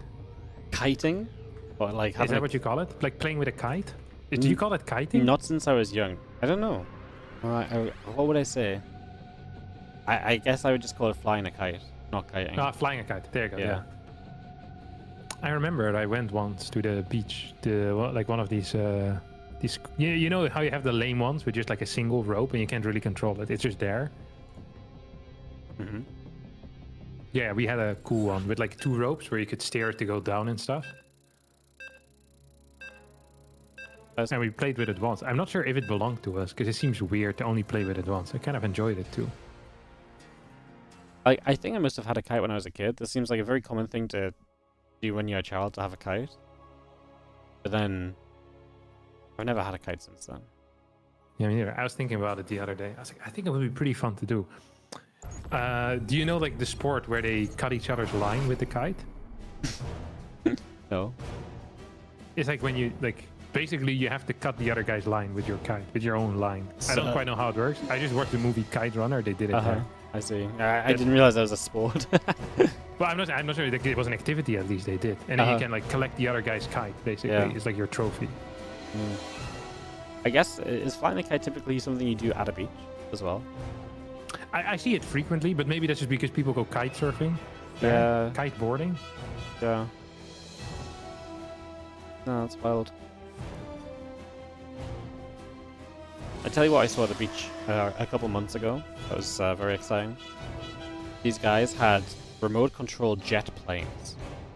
Oh, no way. Really? Yeah, like and like proper expensive ones. And like I was like, it brought back all these memories because like I always really wanted like a jet plane. It was like, did you ask to play with it for a bit? No, I wasn't near them because like you could just see them flying them because they have like insane range, you know, like they properly like shoot about in the sky. So I was just watching them like super into it. Like Helen was like, "You're walking into everybody. Can you pay attention where you're going?" I was like, "I'm looking at the planes, yo." But it reminded me because me and my dad got like a remote control plane once. We got like a propeller one, like a beginner's one, and I was so excited to use it and stuff. So we like, you know, we got into like researching it. We figured out which one to buy. We bought it. I asked my friend if we could go to like, he had like a big field or something. So we're like, "Can we go fly our plane in your field?" And it was like, "Yeah." So it was like a whole thing. I was so excited. My dad was like, "Right, you hold it and I'll get it flying and I'll like make sure it's calibrated and then you can have a go," right? I was like, "Okay, sounds great." So I'm holding it, my dad takes it, it flies, it goes up and it comes smashing into the ground. It hits the ground. It's like 9 different pieces and I'm just like, I don't think I'm getting my turn, am I? And we never had a remote control plane again. How sad is that? And then I saw these God, jet I wish planes. someone would have taken a photo of your face at that moment. Dude, you would have looked so freaking sad. I know. I was just like, it was like the moment of realizing, because you know what the worst thing is as well is like, you obviously you think your dad's a hero, right? Like dads can do everything, and I just watched my dad just crash our plane, and I was like, Yeah. what? Like, like what do you mean he just smashed the plane? Yeah. That is crazy. And then I seen these planes like a couple months ago reminded me that I was like, man, I always really wanted a remote control plane. Do you remember when we got the remote control car when we were in my house? Do I remember this? Of course I do. I was literally going to ask if you're bringing them to Home Story. Yeah, I'm bringing them. Yeah, absolutely. It was so much fun. I just feel I'm like... thinking actually of buying better ones because the battery on mine was really crap. Yeah, well, I think maybe a couple extra wouldn't be bad because once we are having fun with them, everyone else is going to want to play with them. That's gonna, you know, so we could give them the crappy ones and we can have the good ones. Exactly. Yeah. I mean, I'm in for this if you need to make an investment. We can crowdfund it, don't worry. Get the Patreon I'll up, tell the boys. Patreon tonight for the race cars. Yeah. Make sure it's a good monthly goal though, so we can maintain them. Exactly. You know, Good we've got to cover is a high cost. electricity recharging costs and so on. Exactly. Transport. And electricity isn't free. No, no, exactly. Yeah, that's exactly. All right. Maxpax versus Falcon's Solar. What are we gonna see here? Probably some Blink Stalkers. If I had to make a crazy guess. Got one. A single kill there and a lot of freaking damage. I would not be happy with that. No. That would not tickle my fancy. 3 kills though on the second Oracle, that would tickle my fancy. 2 more drones going down. Dead. Or 1 more drone going down, sorry. I guess it still was in range to show up the -2 in total. Do you know what the timer is on that? Is it like 20, 30 seconds? I don't know. 25? It's getting 3 freaking tumors as well here. Good lord. I really like that because it's forcing the opponent to use all the energy, which makes transfuses later on harder if you're attacking them with like stalkers or something along those lines. It's a good move. Like a double forge from Maxpax is kind of something you don't see. Oh no. Is that a mistake? Yes, it is a mistake. He fixed it. Yeah. Started the +1, realized he built another forge somewhere else. Got that cancelled. Boom. Yeah, I have it frequently when I open up with a like a DT drop, is that I build a second Twilight Council. Oh yeah, because you don't think about the fact that you've got the... Yeah. That makes sense. Yeah. Understandable. Yeah, well, yeah. It doesn't, but it does, yeah. Also have it when I do like Templar Archives Rush in like PvZ for like an Archon drop, because I so infrequently play these builds that you don't, you know, you're just thinking, oh, I still need a Twilight Council. Yeah, I need to start Blink, so I need my Twilight for that. Yeah, exactly. Okay, we're gonna get the Baneling Nest Hydra then here. Are we without Evo Chamber? We are without Evo Chamber. 63 workers. That is scary against such a fast Stalker move out. Look at that. What are we at here? 7 Stalkers on the other side of the map. We have 2 Oracles with this as well. Blink is about to finish up. 63 is a scary number, let me tell you. That is a scary number if you lose a couple of workers in the early game, which is most definitely what happened over here. Lots of Lings are losing their life. 1 Stalker has fallen as well. Stasis Ward behind is not a huge fan of that because it's just going to get insta-triggered again. I think keeping more energy on those Oracles often is a little bit better anyway. As this is really, really bad for Solar. He's losing a lot of Lings, just rallying them in. He's now going to go for a counter-attack. That's not going to work here whatsoever. He has no upgrades either. Solar is going to follow this up with, I think, just a naked Hydra Ling attack, but it's going to be very tough.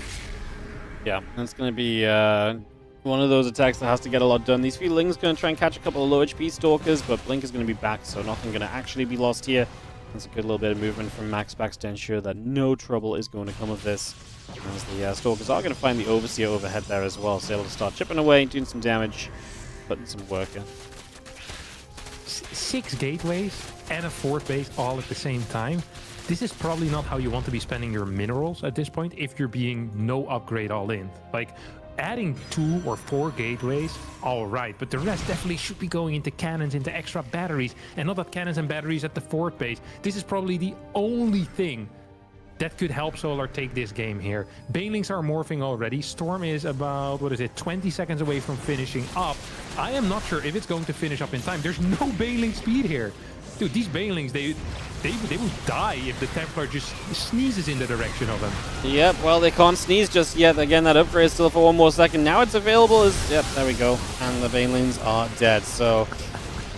Yeah, we try to make it happen with those Banes, but we got 8 workers. Obviously, these Hydras trying to go to town right now. The High Templar morph into an Archon. Some Zelds getting warped in as well. It's going to be a big problem dealing with Zelds at this stage. And that little bit of greed of getting all those gateways and so on now really is going to benefit you because you have all the warp-ins in the world to deal with this. So maybe a little scary at first, but now they're going to have plenty. And Maxpax is going to start pushing this back.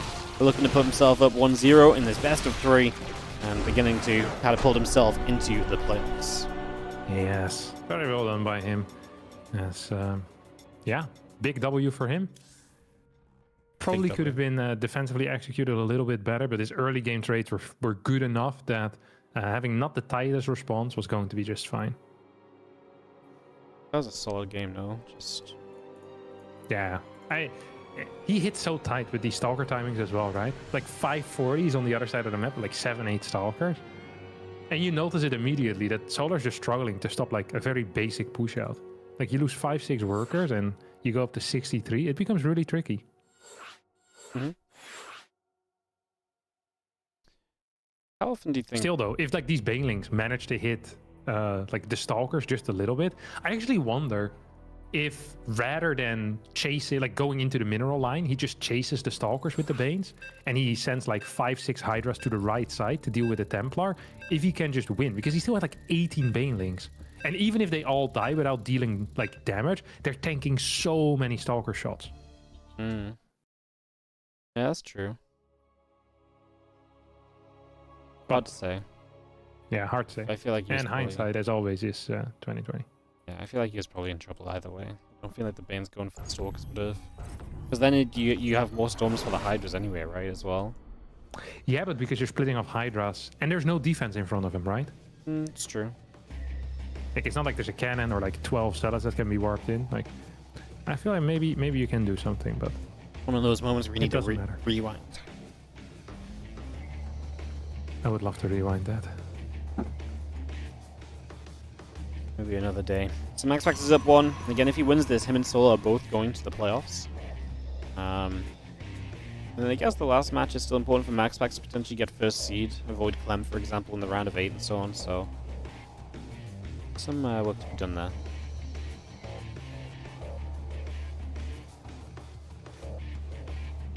Did you see the crazy results in yesterday's Monday Cup? No, I didn't. Clem lost to Mana, round of 8. Wow. Hero lost to Creator. Whoa. And then Maxpax lost to Classic. Whoa. Yeah. That's gaming, huh?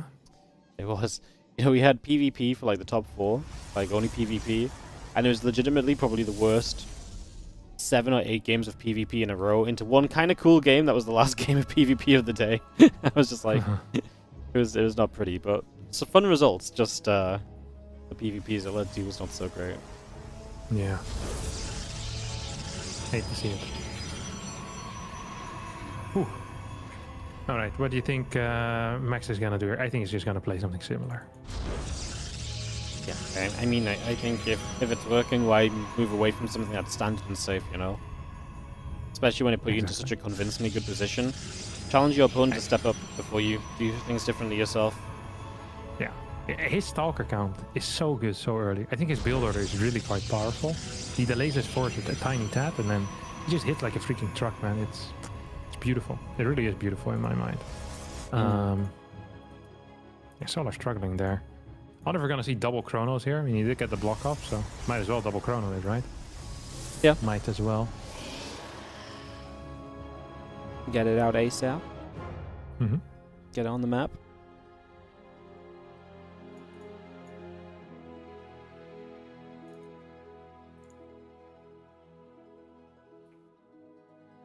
When are you traveling to Dallas? I go 1 day earlier than everyone else, so we have more time to Adjust. adjust. Yeah, that's the word I was looking for. It's very weird that this is like a week and a half away or something. Yeah, it feels. Or like travel, I guess it's like a week away or so. Yeah. That's crazy. Yeah, I think I legit leave next week, like on Tuesday or something. Yeah, that would make sense. All right, Adept's over there, in between the bases. Second Adept's about to show up as well. See what that means.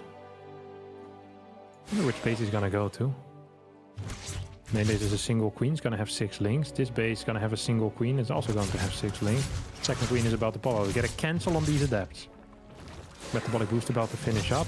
This is a defense with 12 links, but nothing lost. And I'm kind of okay with that. It's going to end up losing a single link. That's it. Absolutely fine trade here for Solar. Absolutely fine trade for him. Yeah, really good defense. Just going to push this back, and obviously no damage taken is almost always going to be a good sign in these stages. So, yeah, should be very happy with that so far. Just have the Oracle still hanging about overhead. And we'll continue to move on through. So Adepts try and come back in. We're going to lose 1, and that's going to be it. Again, nicely handled. Yeah, very nicely handled. Also, full pulsar beam activation on one of the 2 oracles. Means he's going to need to use the recharge right now in order to defend that third base efficiently. We're going to add in 3 more queens into the mix. This has been honestly a perfect start here for Solar so far. He's going to lose 1 or 2 drones right now. He's going to lose 1 drone. Do we have a spore on this third? Yes, we do. That is great as well. We can add in more and more drones as a probe. No, it's not quite going to get cleared here over on the third base of Maxpax, but the pulsar beam has been activated once more. Twilight Council is about to finish from Maxpax as well. So Twilight Council coming through. The couple of gateways are coming online at the Nexus, at the probe for the Stalker.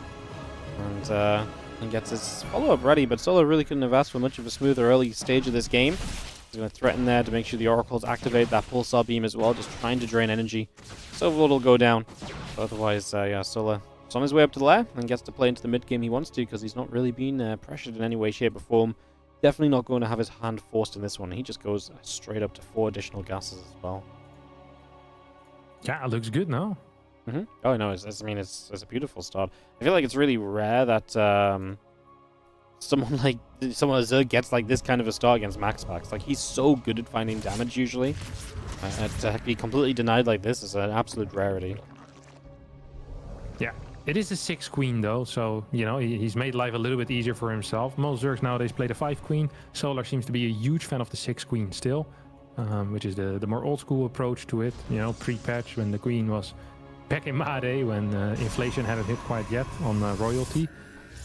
Evo Chamber's gonna come down, skipped on the Roach Warren, so that's a little bit of, that's a little bit of extra cash that you're gonna save on extra drone as well, of course. So that is nice. Hydra then now on the way, and a straight infestation pit. Look at that. Look at that infestation pit timing here. 6 minutes into the game. If he can get away with this infestation pit without taking serious damage, his lurkers are gonna hit like a truck. They're just gonna hit like a truck. He's gonna have them so early. Like how can Maxpax get tech out in time to deal with lurks at that time? It's gonna be what it feels like. It's yeah, kind of down to these stalkers, like you said, try and get something done. But if there was ever a time to throw the 6-minute infestation pit down, this is the game for it. When you've taken no damage early, a couple lings pop that stasis ward, a little bit back and forth as lings and queens will trade, and the queens do have transfusions to help protect themselves. Some of the stalkers getting caught. Another nice stasis, only catching the 1 ling on Solar's point of view. So yeah, he's really happy with how this is going so far. Defense looking good. Now Hydras are popping. These Stalkers are not really going to be able to stick around much longer, especially once Hydras are behind those lings. The damage output is going to become way too high. Yeah, most definitely. 7th gas has already been taken as well here, 7 minutes into the game. Solar stayed on 70-ish workers. Now is trying to slowly but surely add in a couple. He says, hey, I have a couple of Hydra. I can maybe run by with the links, see if I can pick up some reinforcements. We have actually more Stalkers coming across right now. So Solar does need to be careful. He can't afford to lose like 10 Hydras here, but these trades are good. They really are good. And another stasis is going to get activated. Links enter the natural here as well. Solar's honestly playing out of his mind in this game. As he managed to run by, gets a couple of kills here. He's going to finish 1 more probe with a good split up. And at the same time, we have an attack at the front. Behind all of this, we have legit the fastest hive in the world. +1 range is about to finish up. I mean, this has been perfect. 86 drones is what he's at right now. He can take a 5th base, more of like freaking 12 lurkers, and hit 845 or 850 in this game with an insane amount of lurkers. Game 1 was just like a great example of how to play Protoss. Game 2's been a great example of how to play Zerg. The tight defense, continue it through, the tech super fast because you know you can get away with it, and now, like you mentioned, just more of those lurkers get across the map, and the preparation from Maxpax is going to be absolutely bare minimum because he's just barely going to be given the time to get anything better up and running for himself. Yeah.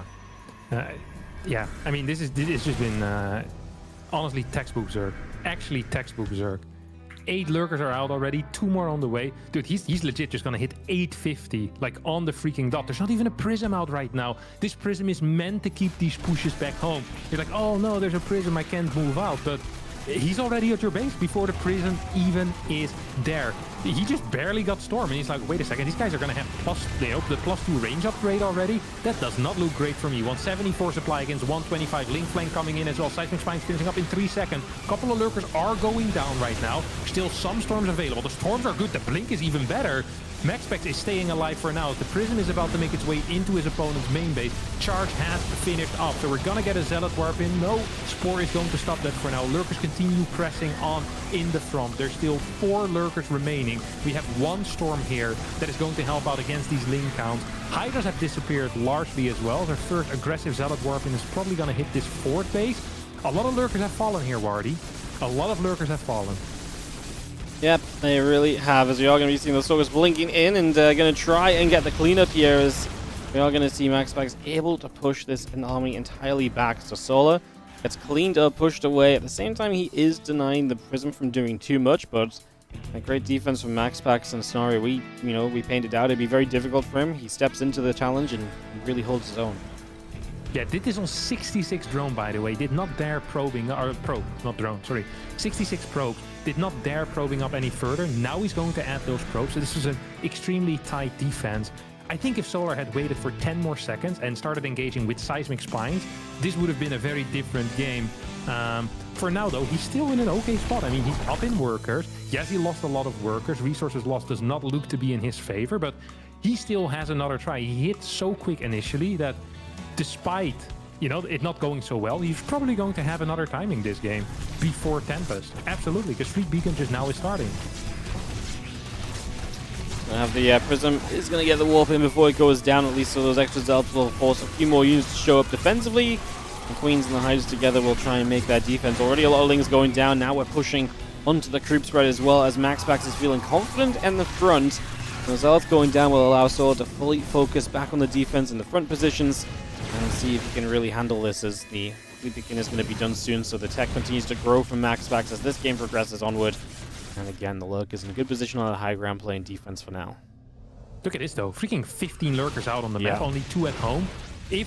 Oh, Solar's going to siege up over here. It's going to lose him some lurker, or no? He's actually going to push this army back. What a perfect siege of, right? Just a few lurkers. The rest get to continue to the other side. There's like nothing there. One single Zerg's chasing down that single High Templar. Saved by the battery. As now these lurkers just need a burrow. Burrow, please. Gets burrowed up. And will do obviously very well against the Zealots now that they are burrowed and that splash comes out. They're still trying to defend on the other side, and it is happening. Those few Mauls are going to be going down. They try to recall, and Solar will still get a whole bunch of those units as they recall away. So very little gets back home from Maxpax, who has found himself sieged up, his natural being broken into, and the 3rd base being kept alive more so by Lurkers move commanding past than anything else. The Lurkers on that high ground is going to be difficult to break through at this point because Maxpax just does not have that much supply anymore. Yeah, Maxpax in a world of trouble. There were 2 fights going on at the same time, and Solar was managing both of them better than his opponent, or at least he had enough units on both ends that perhaps it didn't even matter that he fumbled the initial burrow on Maxpax's side of things. He's now going to enter the natural base as Solar says, hey, I beat Showtime, I beat Shin, I'm here to take out Maxpax's on, take the #1 in this group. Give me a try, give me a chance to go into game number 3, and I'll show you what I'm capable of. Honestly, almost a flawless game out of Solar. Yeah, just that one attack that, like you say, maybe if he'd waited a bit longer would have gone even better for him. And even then, just it really deals well with the follow-up to that as well. So, fantastic job. We go to one final map here to decide this series. Yeah. Like, getting such an infestation pit timing and having your drones up to 86, well, it's like 720 or so, is freaking insane. Like, that is really not normal, especially because Maxpax also cut out his forge to hit faster with the blink timing. Like, he delayed the forge, faster for a gate. You want to hit sharp, you want to hit hard. And, I mean, Solar, he made him look like an amateur. Yeah. He really was just in such good control early. Like I said, it's so rare to see Maxpax in that situation where the game doesn't already start to kind of take over in his favor from the very early moments. We go to Pylon for Game 3, the deciding map. And, yeah. Again, winner of this is obviously in a great spot because if Maxpax wins, he advances from the group guaranteed. If Solo wins, he is guaranteed first place, which is very important too because obviously you get to dodge like a Clem, for example, guaranteed. I mean, right now, if you finish first, you're going to play Trigger, Spirit, or Jumi. If you finish second, it's Beyond, Percival, or Clem. So, definitely a first place is a bit preferable. Okay.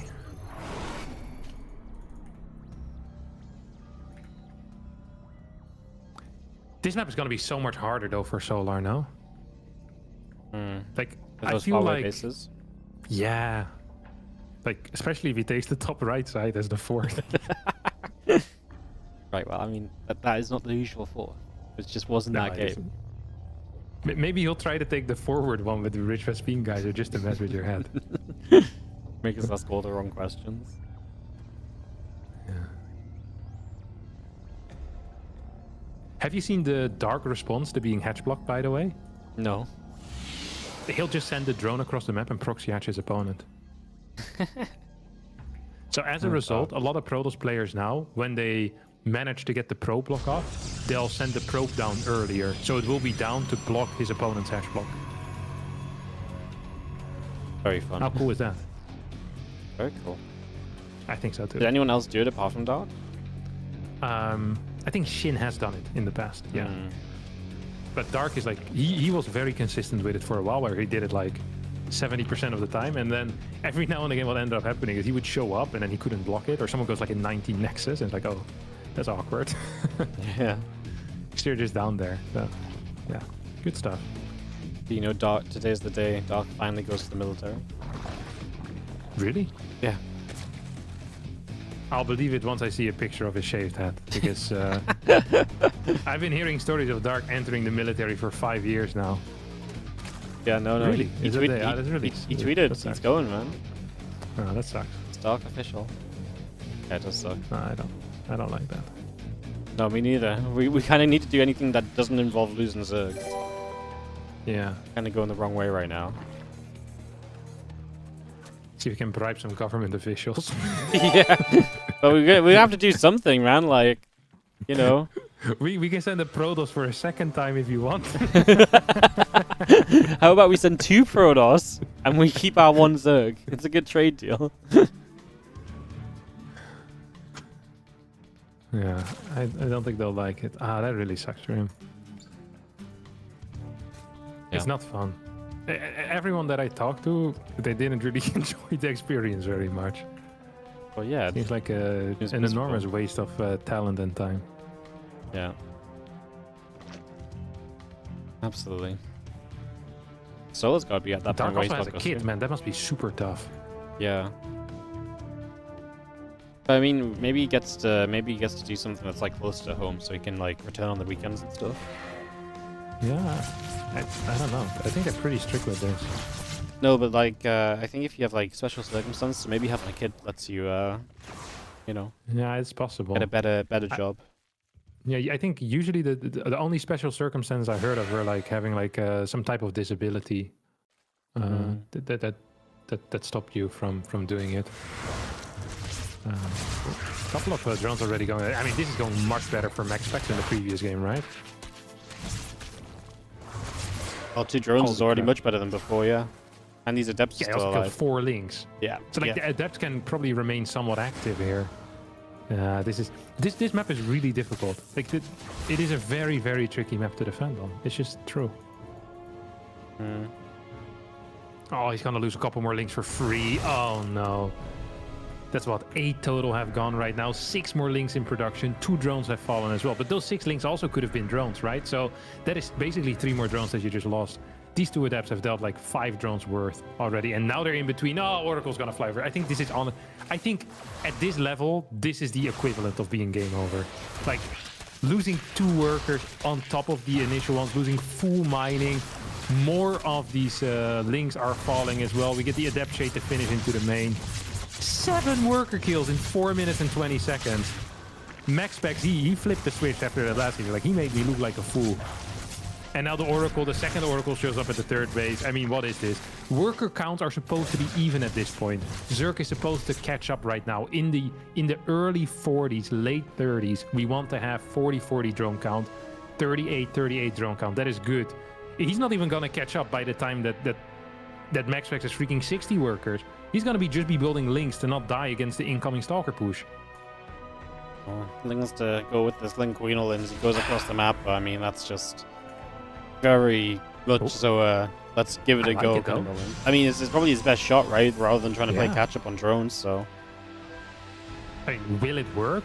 Most likely not, but this is probably the only thing you can do. We're already going to have, well, actually, gate 3 and 4 aren't even done yet. It's going to send in the links once they activate a pulsar beam. More links are now going across the map. Supply is pretty even. Double batteries about to finish up. Now, don't get confused here. Maxpax doesn't have to defend this. He could give up this base and be really freaking far ahead. But yeah, he can't just defend it. GG gets called. Absolute savage. Maxpax as... yeah, he's going to be topping this group, right? Yeah, unless something very weird happens map score-wise. I mean, if you lose to Showtime, maybe not. If it loses like 2 to Showtime, maybe map score doesn't get him there. Yeah. Imagine the mental fortitude you need to have to get owned this hard on Incorporeal. And then just bounce back that hard, yeah. Yeah. How do you think PvZ is this matchup, which like I feel like so much depends on the first 3 to 5 minutes, so much more than other matchups? I think from the Zerg perspective, that is more true than from the Protoss perspective. Yeah, because, well, I just feel like so often you see like the Adepts and the Oracle start to do damage, and it just feels like so often the Zerg just never recovers from that, you know? It's just like then the next push comes and they're still trying to play recovery, and I just feel like it's so influential on like the rest of the game. Like, obviously it happens in like ZVT as well, like sometimes the Hellions dive by and they get a bunch of drones. It just feels like that happens way less often than the Adepts and the Oracles find a significant work account, no? Yeah, I agree. I think it used to be worse though. Yeah. Really? I think the buffed Spore helps a little bit. But yeah, no, I think the Queen, I think you could probably undo the Queen nerf still. Yeah. And it'd be probably better, but because I think TOS has a little bit more flexibility in how bad an early game can be than Zerg. Yeah. Fair enough. Like theoretically, like Maxpax still had a chance in that game that he played, right? It's not like it was over after he had a terrible early game. Like everything went well for Solar. Well, yeah, but like a terrible early game for pros is like you just don't do damage with your first couple of units, right? Yeah. Yeah, but I mean, if you're investing in getting units that deal damage, you block double adept chrono. Like, yeah, you're supposed to deal damage. Yeah, I guess so. It just feels like I don't think that's a weird thing. Like, it's pretty normal. It just feels like those units are good to have anyway, so you may as well go and try and do stuff with them, right? And like... Yeah, but I mean, yes, and if you don't deal damage, then that's not good. Like, it doesn't have to be... You don't need to kill 6 drones. Like, if you get, like... You can clear some creep tumors, like you can deny a forward base, you can kill some links, you know, like... You can kill a queen here or there. Like, you don't have to do a whole lot to be even. If you kill, like, 6, 7, 8 links or so, and you don't lose anything, I think that's fine already. Very interesting. It feels like those... It feels like it's just down to, like, such tiny parts of the game still, right? So, I guess that's just interesting. Yeah. So, I'm pretty sure, so if Maxpax loses 2-0, he'd have the same map score as Solar, and he has the head-to-head. So, Maxpax is indeed first and Solar second. However, if Showtime wins, he will always have a better map score than Shin, so he will get 3rd place and Shin will end up in 4th. So, Showtime still has reason to win. Maxpax, it's not going to make any difference. Just unlucky the way it turns out with the match order, but... Hate to see it. We do get to watch the most skillful matchup as the last game. Yeah. It's very rare that I save a mirror matchup for the end, but it just kind of made sense today, so... I like it. Like it. Maxpax has I struggled like in PvP lately, man. It feels weird to say because he's been such a PvP god for so long, and it's like he's losing to everybody at the moment in this matchup. Really? Maybe not you. I haven't but been on the receiving end of that yet, of the beating Maxpax, but I just feel like a lot of people seem to be getting his number recently. Trigger's been beating him, Mana's been beating him, Creator, Classic. Like I feel like all these guys have been having very good times. Showtime took him out apparently as well. Mm-hmm. The last time they played, which was 3 days ago. Where did they play? They played in the Mayhem group stage round 2. Mayhem. That was a very bad day for Maxpax. That's why he lost to Shin as well. Terrible day. Terrible day. Maybe time to retire. Yeah, give it up while you're still You ahead. know, I think it was like 2 years ago or so, when Maxpax, he sent me a message, and I was like, hey, I think I don't want to play anymore, or something like that. I feel like I haven't been improving at all. And then I checked his illegal lag, and like for the past 3 weeks, he didn't go up any illegal lag points. He was stuck at like rank 5. I was like, yeah, that does seem like a huge problem for you. Like, is this like a weird brag? I like how he's coming to you for advice. You're like, I've literally never had this problem. Like, It's like, yeah, you're the second best toss in the world. It does seem very frustrating for you. what did you tell him? I told him to stop whining. I was like, bro, like, he's like, Yeah,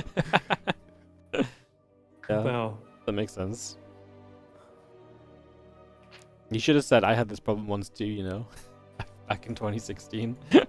yeah. Felt like I had nowhere to go once I won a couple of tournaments. And look at me now. Use that as inspiration to keep on playing. Exactly. Yeah, surreal, these kids. Yeah. Surreal. You think we were this annoying when we were younger? I don't think so.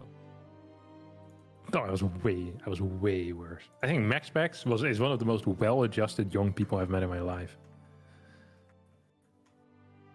Like, you know, like a normal person, not like weirdly arrogant. Seems to be socially quite skilled as well. But I think there's a thing about like younger kids nowadays who just have that kind of like, I feel like they've been like had ego boosts through social media and stuff so much that's just like a different vibe nowadays for a lot of the younger people. Yeah, like Maxpax doesn't use social Yeah, media. yeah. Well, like, I agree. Maxpax isn't like that at all. But like, I feel like a lot of like kids nowadays are a bit more like that compared to.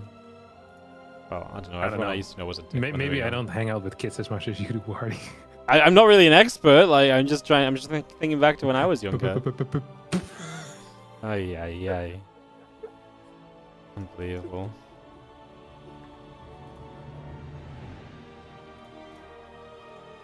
Am I calling out Reno or Clem? Either, really.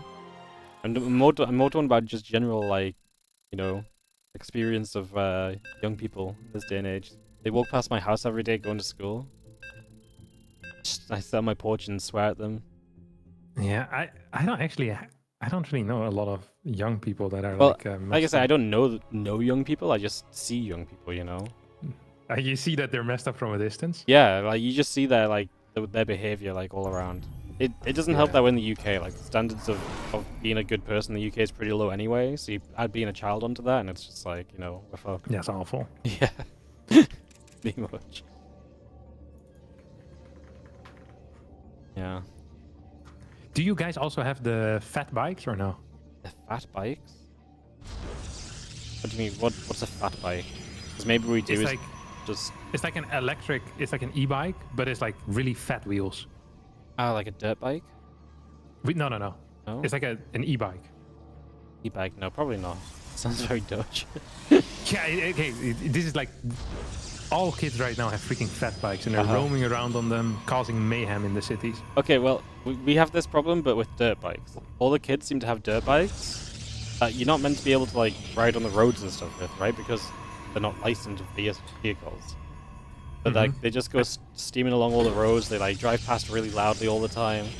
Oh, disgusting. And then Making noise. yeah, and Most of then them are smiling as well while they do it. and then the local. Well, you ready for this? The local chatter around the dog walking group is that some people think that they're drug dealers, and that they ride the dirt bikes to escape from the policies.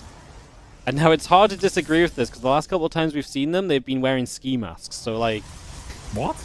Yeah, they're like driving around on dirt bikes with ski masks and like a backpack on, and then like they go one way, and then 2 minutes later they come back the other way. Like I feel like the dog walking community is like onto something, you know? They're detecting this real good. Yeah, I feel like, I mean, the ski mask does change things. Yeah. And then they have like these weird, these large jars with these pills in them as well, and powders. You know what it is though? It's like I thought this was just like being old people being paranoid, right? And now I'm like, they're onto something. Like, holy shit. Amazing. Am I just getting hold of? Is this a thing? No, I'm just telling you how it is around here. Yeah. Just tell me how it is around there. Crazy. This is what happens if you run Indiegogos and all the money goes to the players every single time. This is the neighborhood that Wardy can afford. This is what happens when I'm not paying taxes because I'm giving it all back to the players. Exactly. The neighborhood goes to the dogs. Yeah, hate to see it. StarCraft players ruining yet another UK neighborhood. Who knew? Hate to see it. Hate to see it. All right, it's gonna be Stargate versus Stargate, and that can only mean one thing here, Wardy. Phoenix versus Phoenix. Oh yeah, it's one of the best matchups. Maxpax skipped the adapt, and thus he will have 25 more gas as well as some more minerals, which is great for him. And he loves Did he putting. get Go ahead. I was gonna say Maxpax loves going for the fastest second Stargate lately. I feel like he gets his second Stargate down like way sooner than anyone else. Yeah, it seems to be the way. Also, fast third gas already here. So, do you want to hear some interesting facts? Yeah, always. Okay, so the you know how people always stack their phoenixes, right? Yep. Yeah. So back in the day, people would just stack their phoenixes, and then you try to go into, I think it's called the scan range, basically, or basically the range where they can attack, the attack range, maybe, whatever it's called, and then your phoenix would shoot. But now we figured out that, as in like now is like 5-6 years ago, so pretty recent. If you right-click on the phoenixes, so you move into the range, and then you right-click, you shoot first. Yeah, because the scan range is less than the actual attack range, Yeah, right? but if you right-click on a phoenix from a distance, you shoot slower than someone moving in and then right-clicking. That makes sense. Yeah, I can see that. Yeah, so that's the game now, basically. Move in and right click. Move in and right-click. But if you move in, too fast and you don't hit the right-click, or you right-click while you're out of range and the other guy moves in, that's very tricky. I've gone for an alternative approach, is that I just never build phoenixes. I was gonna say you just don't play Phoenix versus Phoenix. Yeah. Just don't build them. Just sidestep the problem completely. Showtime here is also going to be sidestepping the problem at least a little bit, as he's decided to go for a 4-gate follow-up. I haven't really seen this in a very long time. I wonder if this is gonna work. It seems interesting. This was actually so Hero did this like 2 weeks ago, and it was all the rage for like 3 or 4 days, and I've not seen it since. But it's very powerful, right? So the idea is if you get like a sentry and you just go, and all you have to do is kind of start winning the fight a little bit, and then your opponent just has no way to get rid of the ground army. So we'll see how it goes. You don't want to fight too soon though, as this is also going to reveal what's going on now. Popping the Guardian Shield already as well. So Maxpax forces Showtime to kind of pull his kind of trigger a little bit sooner than he'd like to. Yeah, and all that Maxpax needs to do is not die, right? Because the Mass Phoenix in the end should probably be better if you have enough batteries, basically. You could go for the counter attack here, kill like 10 workers, and put your opponent super all in. But then you really should just add 6 batteries, though. Yeah, you need to be careful not to lose too much Phoenix energy, right? So you still have lifts against the Stalkers eventually. Yeah. But I mean, like, he has like 30 lifts right now, right? Yeah. It should be fine. True. Okay, this is kind of scary. There's only a single battery. If that dies before the fight starts, that would be bad. There's not going to be Guardian Shield. Stalkers are going to start shooting here as well. Phoenix versus Phoenix. We have 12 Phoenix on the side of Maxpax, 7 on the side of the Showtime. Who's going to be kiting here with these Stalkers? Going to be 10 versus 3, 10 versus 1, 9 versus 0. It's going to be pure Phoenix versus about 10 Stalkers. I don't know who is winning here. So the production is going to be on the side of Showtime, right? I don't think Showtime did enough. I think you need to get rid of way more Phoenix for this to work.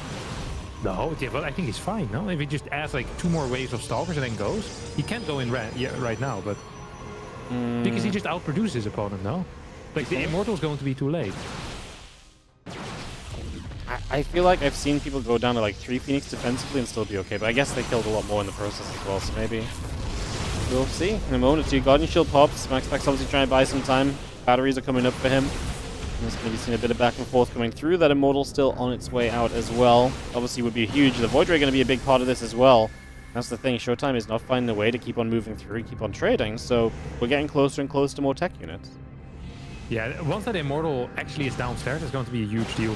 There is still 2 batteries with full energy as well, but there's enough Stalkers to one-shot practically every single unit. This Nexus is falling very low. Here comes the Phoenix move out. It's going to be a lot of lifts over here.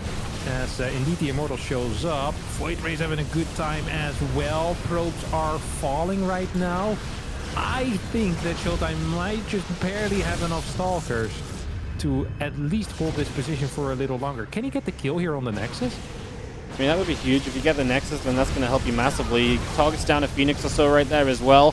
We are going to be seeing ourselves another Void Ray showing up. A few more probes going down. Maxpax is down on workers. That's obviously going to affect his production. It's just a question of, are these tech units going to be enough with, you know, 2 Voids and 2 Immortals? Like, that's a lot of firepower. I mean, that might just be where Showtime has to step away and just be happy with what he's gained so far. He's going to step into this. He gets rid of a Void Ray, but you are taking Immortal damage throughout. And of course, when these Phoenix lift you up, you don't have that much damage. Just dive on the Immortals. We're going to try to do it anyway now, though. I think you were right. I think he does indeed have enough Stalkers in the end, right? Yeah, I'm not sure if he can straight up kill, though. Can he? I mean, there's just a single Immortal. There's now a second Immortal. I think he can. Oh. I think there's not enough Phoenix lifts to make a difference. Oh, true. So you're going to right-click here on this Immortal, and yeah, second Immortal should be pretty much it. GG. Well, this build's fascinating to me. Yeah, it is. It feels like if your opponent doesn't get a Robo in time, then eventually, once the Stalker count grows bigger than the Phoenix count, the Phoenix can never move across the map. You know what I just thought of, by the way? This is going to sound really dumb, but I think it could be good in like a worst case type of scenario. Imagine this: you know you can't hold your natural, so you just fly all Phoenixes across the map, get a sentry. Force field. The problem is the other guy also has Phoenixes still. But in this case, he cleared all the Phoenixes, and then you fly all Phoenix across the map, give up your natural, and you just kill all of his workers. And you just hold the ramp with a sentry, get Immortals out. That probably makes more sense, right? Because if at the very least he recalls, and then you have time. I mean, he can, yeah, if he recalls, you have time. And you're still going to kill like 20 workers, right? He can only recall to 1 base, so you're going to kill all the workers in the other base.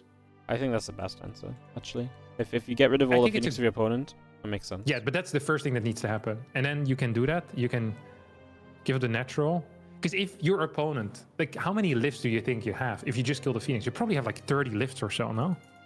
Oh, crap. It's okay. Did you guys start the game already? No, it only just came up. Okay. Yeah. Yeah. Like, you kill like 30, you can kill 30 workers. And also, Phoenixes are economy. Yeah. No, you can always kill more workers later, right? Even if they split half-half, they're going to have like 7 Stalkers in each base. You have like 12 Phoenixes. You can kill like 15 workers if you want to get rid of all of your Phoenixes, right? That's fine. Yeah. Couldn't Showtime just contain him and take up as expand? Well, no, because he'd have no economy left. That's the whole point. The Phoenix just kill so eventually you're just going to lose more probes because there's so many Phoenixes that the regeneration is fast enough to kill the probes as they come out. Yeah. If you have like 14, 15 Phoenix. Yeah, and then you have Immortals. And he's not been building Stalkers. And energy recharge makes this kind of possible because you can just hold the ramp. There's no blink. Yeah. You just having 1 base of economy building Immortals eventually is going to outdo him hanging on to 5 to 10 workers of probes building Stalkers. Yeah. So. Yeah, exactly. Yeah. Eventually can't afford the probes anymore. Makes sense. And building Stalkers, so his Stalker count's going to dwindle. Yeah. I like it. You can get a Prism out and stuff like that. Yeah. It just...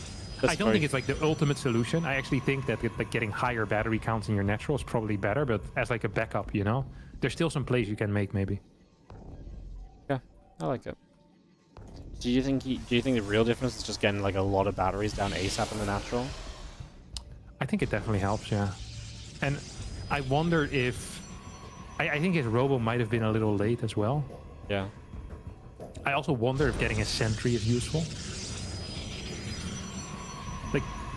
Sentries are real game changers, because the only reason why probes aren't so good against this is because your stalkers can kite, right?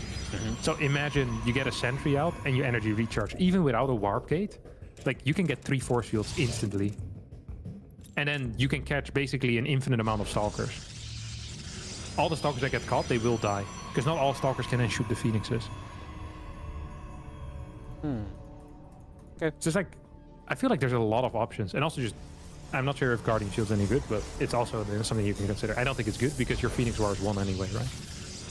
Yeah. Super interesting. Yeah, it's an interesting build for sure. It's going to be 2 gate here for Showtime against the 1 gate of his opponent. So Showtime's going to change things up. He's not proxying anything. Yeah, still has time to, though, if you would like to, right? If you want to proxy, it's not completely impossible right now. Yeah. That opportunity is there. As the probe just chases around the other probe, and Cybercore's finishing. Couple stalkers on the way, had a Stargate on from Maxpax. And we continue through. Probe still chasing the other probe about.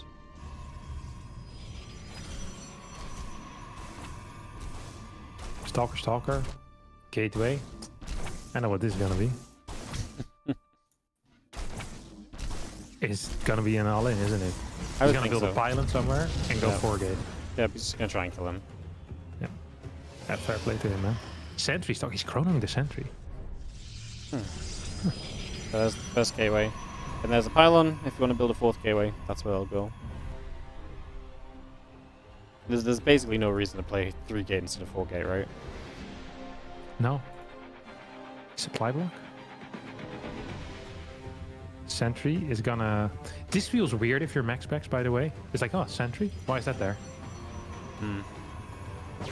Stalker's gonna fight the Zealot Stalker over here. Battery's not done yet. I think you want to fight this as long as possible if you're Showtime. You can probably kill a Zealot before anything interesting starts. You have this 4th gate now coming in. Battery coming up at home as well. Will be in time for the Oracle. No energy recharge placed on the Oracle. Oh, he's gonna try to commit, but he's just gonna tank a bit of damage here. And some real damage as well, which is painful. Well, Oracle gets out on the map at least, but we'll see how much it can do. Obviously, it can be annoying, can force a couple of stalkers to stay on that side, and obviously if you stasis ward a full mineral line, that can be very impactful. Showtime's going to start poking around again. Having this sentry is kind of cute. Obviously, you can pop a Guardian Shield and fly, or can drop a Force Field or 2 early to maybe catch a couple of units, could be interesting, but the main concern usually is the Void Rays, right? So, I imagine more so the Guardian Shield. Also sick. Oh, yeah? I think Guardian Shield is the best, though, but yeah. What were you going to hallucinate for? Stalkers? Oh, just to fake out which stalkers you can hit and not? Okay. Yeah, something like that. I mean, I think Guardian Shield's the best, but sometimes... Ooh, look at that. Fast recharge here. I think sentries are so good in these situations. We're going to use a force field here instead as Showtime. 2 force field, 1 force field. Guardian Shield's not going to be active here. The sentry is going to get cleared. Yeah, this Void Ray dealt too much damage. Yeah. Can't get stuck in like that. You can't just have the Void Ray hitting your stalkers that entire time. No. That's a no-no. I think Showtime's going to perhaps have one more timing in here, but the next energy recharge on the sentry is going to end this game in favor of Maxpax. Batteries are almost empty, by the way. Second Void Ray now shows up. Zealot went down. Here comes the moving forward. Oh, that's -1 Stalker, and really minus nothing on the side of Maxpax. Sentry's going to get sniped. That is a big deal, because that Sentry is a game changer. It's going to allow Showtime a bit more time to kind of maneuver around over here. It's dealing damage to the batteries. Might want to take one out, dealing some damage to the Stalkers.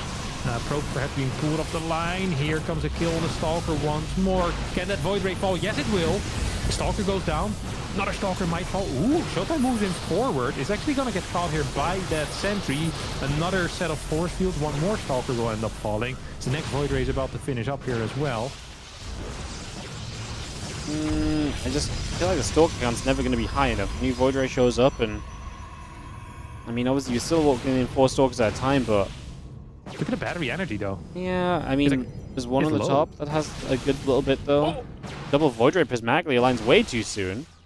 Yeah. That's bad. That's really an opportunity. Bad. Yeah, and that battery is about to finish up, so that is actually, that's going to help Maxpax, but it's very far to the right. Maybe one more warp in here. The next warp in, I think, is going to be it, right? Energy recharge is still about 15 seconds away or so. Stalker control on Showtime side is very good. Sentry's gonna get sniped. Once again, is going to win more time for himself. Next Void Ray is still 10 seconds away as well. Ooh, target fire with the Voids was phenomenal. Yeah, and Showtime just kind of hit that wall of Zealots and Probes and couldn't step forward into the Void Rays for a second, and that's going to hurt him as well. You want to be hitting those Void Rays, and with another Void showing up, it does feel like the timing window for Showtime is absolutely closing in on him. He's going to try and stick a foot in the door still, but I just don't think there's enough. Third Void Ray is going to be a game changer over here, as we get a triple Prismatic once more, though. Sentry being warped in, and yep, there comes the recharge. I don't see how Showtime is ever going to walk in here. It's not possible. Unless Maxpax completely fumbles this should just be a win. Yeah, I'm with you. I'm going to see a couple force fields, though. Sorg's going to get caught. Fazal and the Probes coming through. GG gets called. Maxpax takes it and is going to go 1-1 with Showtime. Yeah. The moment you get more than one Void Ray and you have a Sentry with 3 force field available, the game ends. Or theoretically ends. Like, you can still fumble it, but you probably shouldn't. Probably shouldn't.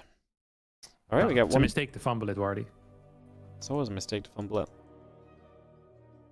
One final map, man. This has been a great group. Every series apart from this Maxpax, Shin went to 3 games. Yeah, it was a phenomenal group. Yeah, it really lived up to the hype, actually. Very exciting. It really did. It's rare that a group of death does that. Usually they suck. This is why I was really scared about having Clem in this group, because I was like, I'm going to blow all the cool players, knock 2 of them out, and it's going to be like, Clem's going to 2-0 everybody or something and just dominate, and then Maxpax is going to beat up the other guys. It's just like, oh, okay.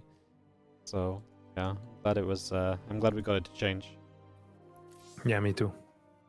Are you guys in the lobby? I'm not in the lobby. I can't join. Yeah, I'm in the lobby. Any lobby link me? Invite me. Oh, they started without me. the classic. I didn't see a lobby link, and then my friends list. You get this bug lately where your friends list is invisible? Yeah. If you just Okay, I'm telling everyone to leave. Yeah.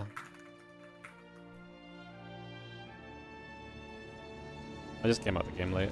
I didn't see the lobby link. My friend, like I say, usually I join a friends list, but then my friends list was invisible. Like, no one's in my friends list right now.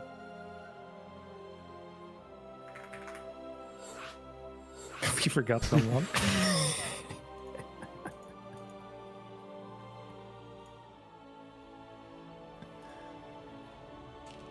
Are you in now, Wardy? Yeah, I'm here. We're good.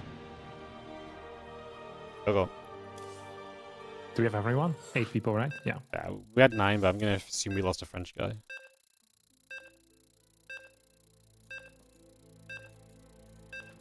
Classic. That's not a bug. My friends list being empty. Oh my god, I'm getting roasted by chat.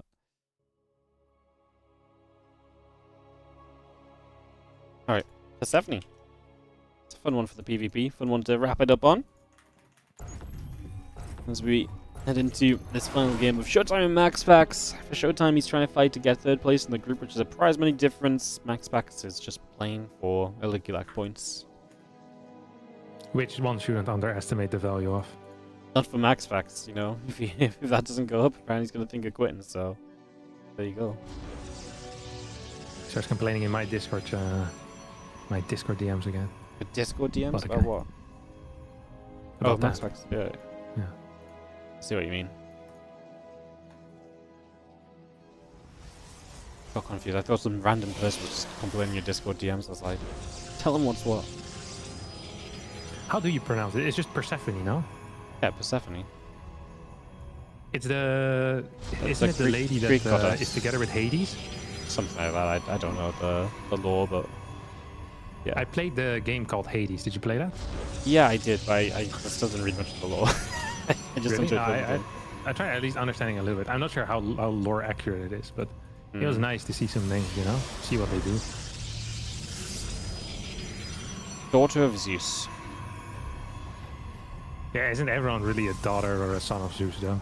She got abducted by Hades. Incestuous family. But here you Zeus go. sleeps with his own cousin and stuff like that. I'm pretty sure this guy is a bit off in the head. Abducted by Hades, who made her his wife and queen of the realm of the dead. So there you go. Yeah.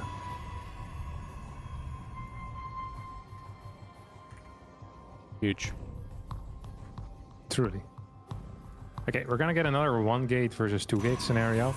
There is a decent chance. This would actually be a sad ending, I think. Well, that would just forgate This again group would fizzle out. on the forgate. Yeah. Do you think it's better if it fizzles out on the forgate or the Phoenix versus Phoenix, though? No, I think it's better. Yeah, Forgate then. Yeah. Yeah, me too. Yeah. I think so. Instead of waiting 20 minutes for the Phoenix fight that goes slightly one way, yeah. No, the Forgate is better then. The forgate has a bit of a bang to it, at least. Yeah. You know what this pylon block is for? It is to delay to force out the third pylon of the opponent. So if Maxpax doesn't build a third pylon here, this pylon block really did very little. It does another thing as well, is that it forces the zealot to not follow the probe. So you can hide away from the pylon. Yeah. Clever.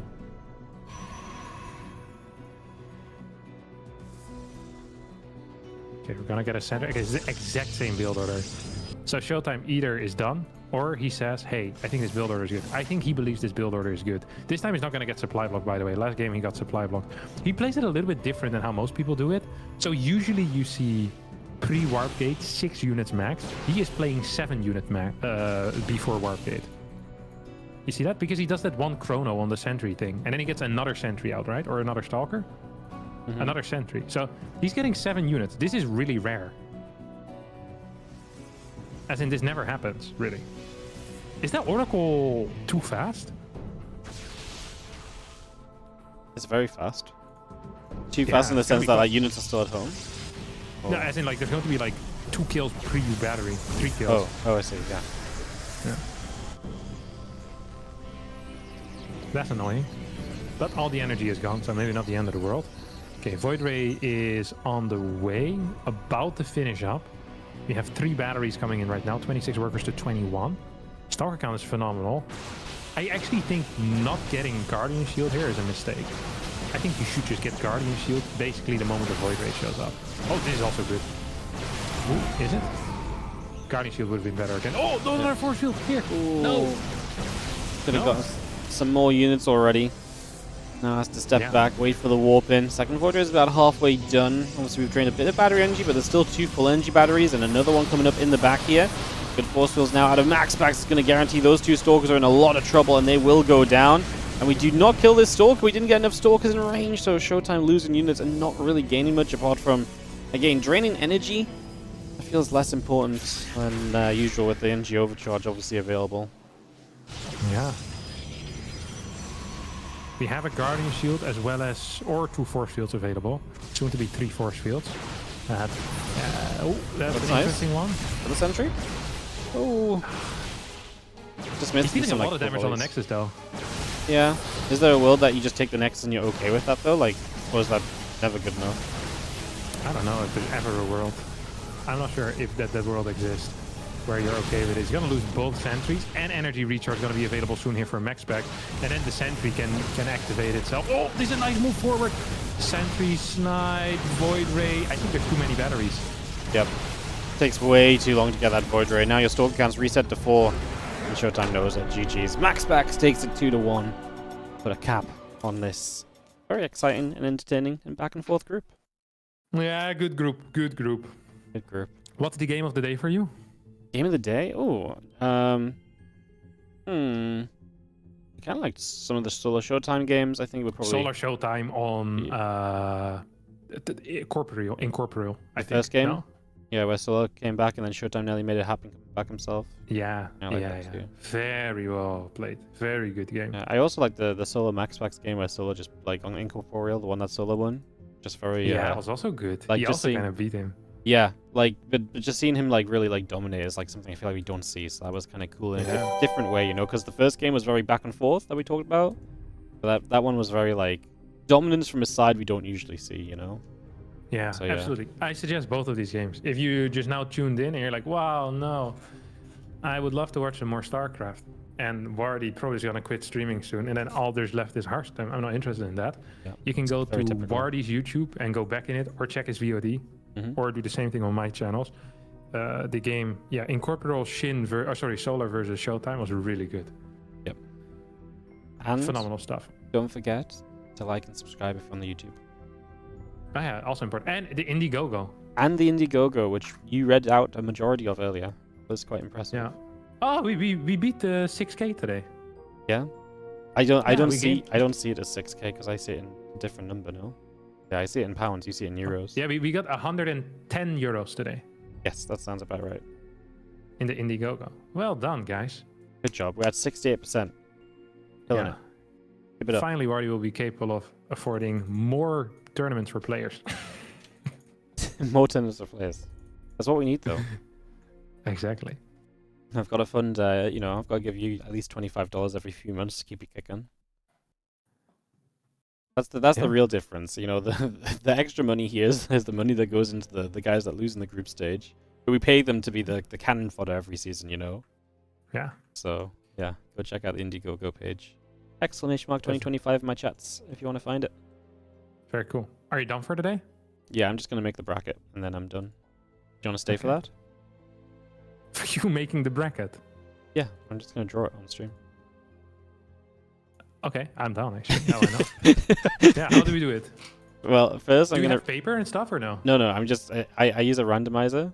But you can live react if you would like, you know. What? Yeah, how about we do it with paper instead? You want to do it with paper? Yeah, how would we do it with paper? Now I'm going to need to get some paper. Yeah, I don't just have you should- paper on hand, you know, like. Okay, do the library. It's fine. It's fine.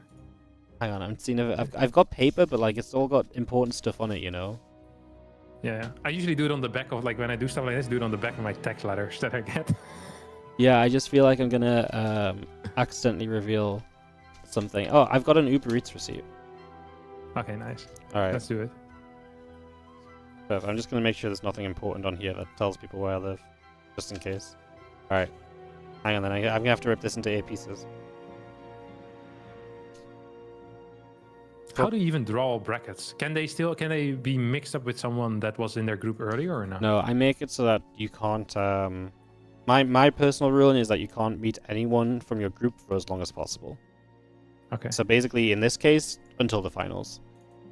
Okay. There's sometimes when like 3 players advance from a group, it's basically like first place can't meet second place until the finals, but they could obviously meet like third place, like in the semis or something, basically. So in that case, there's a few more rules, but generally we try and stop that from happening. Gotcha. Hey, hang on. I'm in the process of ripping our bits of paper up. This is much more exciting than I thought it was going to be. What was on the Uber Eats receipt? The people want to know. Bubble tea. Paul, why would you order that? Can you just walk to the shop? If there was a shop in range of walking, then yeah, sure. Lazy prick. Bro, like I'd have to drive there. It'd be like over an hour to walk. Oh wow, that's very far. It's like a 5-minute to 10-minute drive, or like probably like a 10-minute drive, but like it's very hard to just like stop there and like go in quickly. So Should just get a. You can also make your own. Should I get You you a can. boba tea machine? well, we've had make it home ones, but they're not as good really. No, but it's because you don't have the tools. You need like a machine that shakes it. Have you seen them?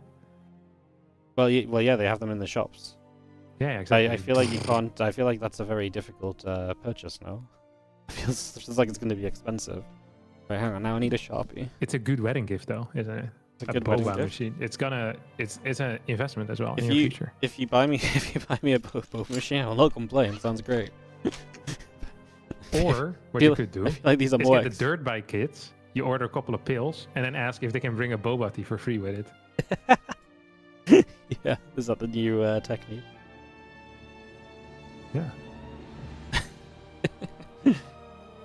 Incredible. All right, I'm nearly set up. You know, if I knew we were going to do it like this, I would have done the preparation work earlier. That's okay. The people are enjoying this. Yeah. The bonus content. Yeah, it's a. This it's a is what the behind scenes. Indiegogo is for, so we can improve from scraps of paper to we can actually buy a notepad as well. So Ooh, I like that. Don't Yep. have to do it on the back of Uber. Yeah, instead of Uber receipts, we'll actually just buy a notepad in the future, and then we'll have even better bracket draws. I like it. All right, I'm gonna fold up these ones, and then Full screen yourself. Like I- it needs to be bigger. yeah, well, People will not believe you. I will They full think screen you're- myself in a moment. Hang on, wait up. You're always so eager. Like, I'm not ready what they yet, tell and you're me. telling me to full screen. Alright. So the first thing we're going to do, we're going to draw the 4 players that are, We're going to draw the 4 players that are... I need to go full camera. There we go. We're going to draw the 4 players and figure out what, like, the 4 players that finish first in the group, and the order they come out in is the order they go into the bracket, okay? Okay. I'm giving them a good shake. All 4 of them are in here, alright?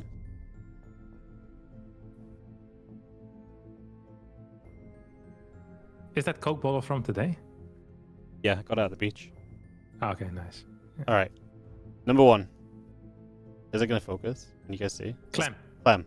Beautiful. Alright. So Clem goes in first. Now this is a big moment, because if Maxpax comes out next, then it's there's possibility for like a Maxpax semi-final, you know, instead of finals. Ooh. But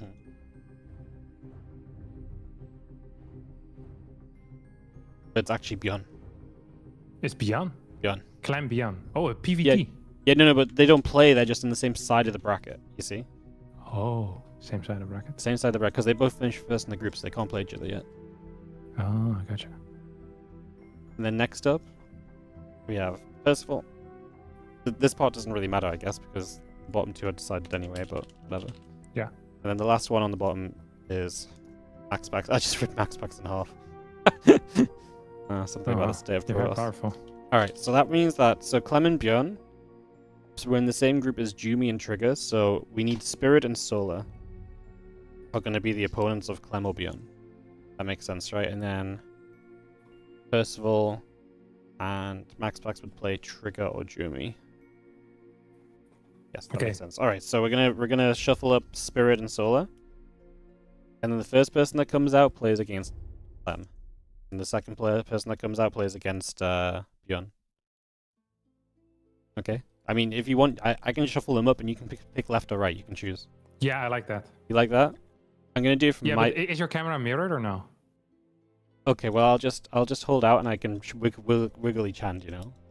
Yeah, Okay. okay. I'll say the side where the Coke bottle is, okay? Or the other side. Okay, Coke bottle side, non-Coke bottle side. Non-Coke bottle side. This one? Okay, this one plays against Clem. Spirit. Whoa, tough luck Spirit. And the other one in there was, in fact, Solar. So, Solar Bjorn and Spirit Clem. Nice. Alright, and then we've got Percival Maxpax are going to play Jumi and Trigger. I really think Jumi versus Percival would be really sick. So no pressure, but if you could draw that one, that would be awesome. Jumi versus? Percival. Do you not think? That'd be really fun. Yeah, it would be. As a quarterfinal. Alright, I'm gonna shake them up and you can pick again. So the person you pick is gonna be against Percival, okay? Yeah. Alright. Choice. Coke. Coke? What's this one? Yeah.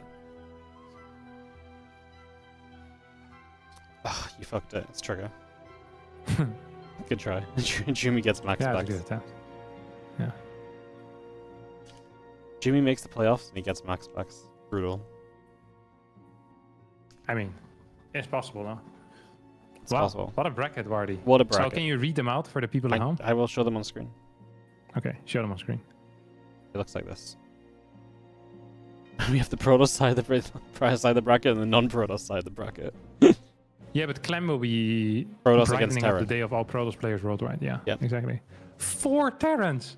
3 Protoss players, 1 Zerg. Yeah. How many good entered? Zerg representative. How many entered? How many entered? Only 4 Zergs entered. Yeah, but how many? Oh, and 5 Terrans. So 80% of the Terrans. Yeah, Terrans did well, to be fair. I mean, that was just Percival did well, no?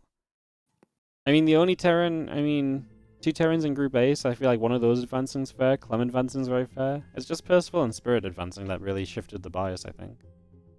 No? Yeah, but yeah, that's true. I guess it's true. So yeah, that's the bracket. Clem Spirit, Beyond Solar, Percival Trigger, and Maxpax Jumi.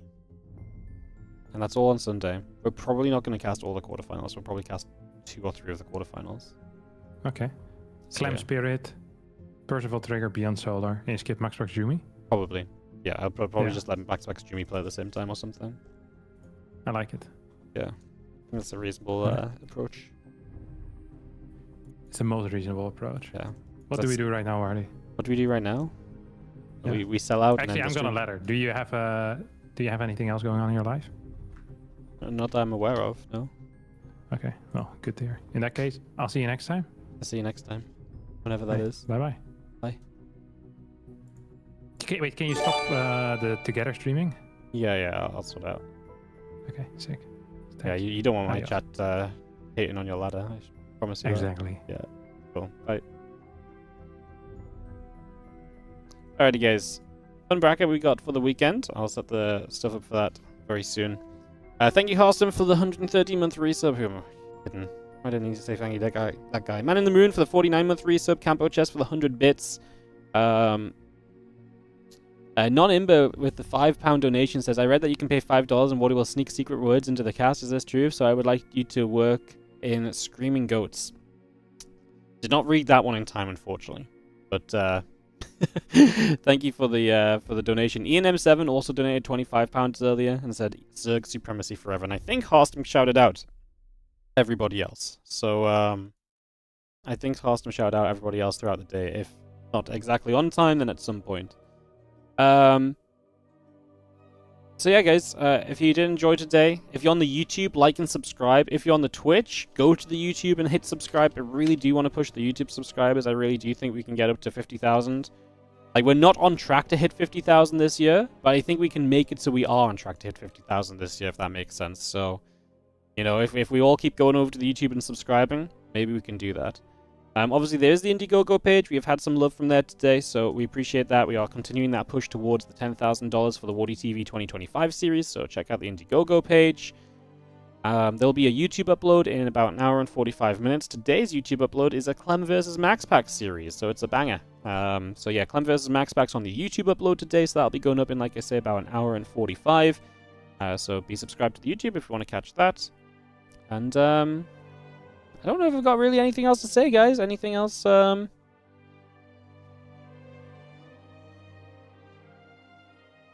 else anyone want to say or add or do? I don't think I've got any more salts in me. Prime sub if you've got it available. Obviously, it's been a bit of a less salad day because I just rely on Harston to salad for me. So, you know, I can do the salad button. Have you heard of Twitch Prime? You can support the stream right now with Twitch Prime. Don't forget to also follow the stream, subscribe to me on YouTube, give me money on Patreon, donate directly, and cheer in the chat. And don't forget to gift all those subs so we can hit that level 5 hype train. Perfect. What's going to be after the May tournament? It's a great question. It gets really weird because the week after May ends, so next week is Dallas. So I'm casting Dallas over the weekend, and a lot of people will be traveling, so I might do like a non-Dallas open tournament one day for like anyone that's not traveling to Dallas or something maybe. And make that a little bit interesting perhaps. I'm not sure what the signups would look like, but I'm sure it'd be a very different like list of players to usual, so that might be cool. Right? That might be like a possibility. Obviously, so on Monday we've got WardiTV Mondays, and then we basically have like Tuesday, Wednesday, Thursday. Thursday I have a rehearsal, but I should still be able to stream. It's just I don't know what to stream. So... is that the Bjorn card back there? Yeah, from Katowice like 2 years ago. Signed by Bjorn as well. Yeah, next week's kind of weird because of Dallas. And then after Dallas, we will have a WardiTV Mondays on the Monday, which will also be interesting. And then I only have the Tuesday. Then on the Wednesday, I'm traveling to Kailaris's wedding. So like the next 2 weeks. So this week's obviously like we're going to be streaming, but like the next 2 weeks after that are very weird. And then the week after that, the Bulgarian tournament. So like I'm not really like there's not really much to do during that. Although there will be more people available during the Bulgarian tournament at least. So there'll be more people around for that because there's not as many people going to Bulgaria. So you can probably do like a little Korean event or something. Catch up on GSL replays and stuff from the week before probably. We'll probably do a little bit of that week. So after this week, the next 3 weeks on stream are a little bit strange. After Bulgaria, we will be starting up the European League. So we'll be starting up that because then we should be able to just run a few matches of that each week. I'm very skeptical about running anything bigger. We might run we might do WardiTV June at some point. I'm just skeptical about running bigger events with all the other big events going on. After EWC, we're going to have the WardiTV Summer Championship. So, yeah, that's what's going on. That's kind of the roughly go ahead schedule of the stream. Sorry, can you guys still hear me? My headset cut out. I have a new headset while on the table. I've just not swapped it over yet because it's been a little bit better.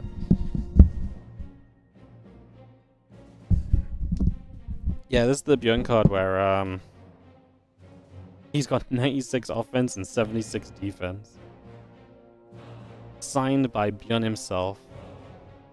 Bjorn was probably like, wait, can't I have my cool little thing? And I was just like, no, it's mine, clearly. Yeah, that's my Bjorn card. Katowice 23.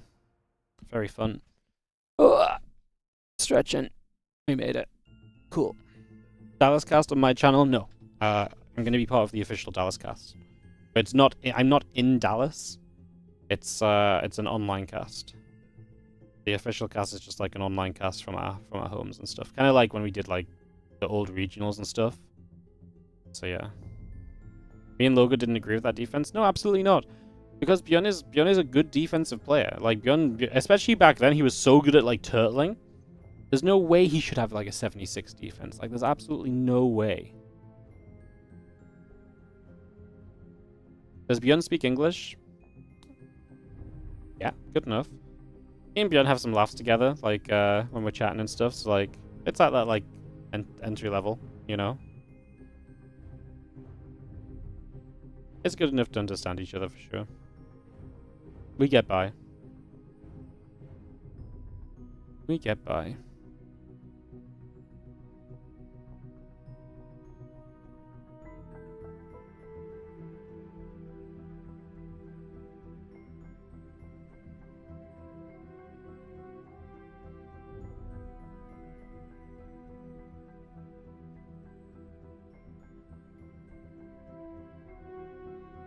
Do I speak better Korean or Beyond English? Beyond English. My Korean is like 3 words, man.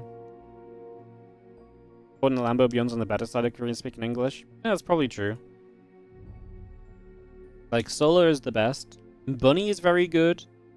And then, like, Beyond's definitely up there. Beyond's up there, but he's not, like... I guess I've never been, like... I guess, like, I see Beyond at events, but we don't, like, necessarily, like, have big conversations at events, right? So, like, I wouldn't know, but, like, online? Yeah, Beyond's pretty chatty in English, I guess. So yeah, that makes sense. I need to do the schedule for the playoffs. I'm trying to think. I think we'll probably just do...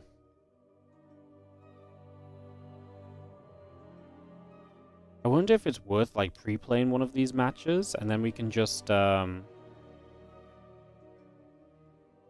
I wonder if it's worth pre-playing one of these matches, and we could start an hour early. I'm just skeptical of start. I mean, I kind of like starting at that time. It's just going to be a long day for the Korean players. So maybe I get one of these guys, like maybe Percival Trigger could pre-play, and then we'll cast that like an hour earlier than our start time, and then just go into like Clem Spirit, Beyond Solar. I think that makes sense, because then, yeah, because then if we don't cast Maxpax Jumi, they could also pre-play. So those 2 matches could pre-play, and then we could do Clem Spirit, Beyond Solar. So we could start the day with like Percival Trigger, and then do Clem Spirit, Beyond Solar. Yeah.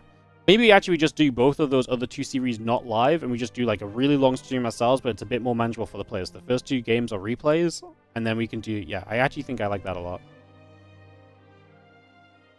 I think I like that a lot. Bjorn and Solar might have GSL qualifiers. When's GSL qualifiers? God damn it. Has it been announced?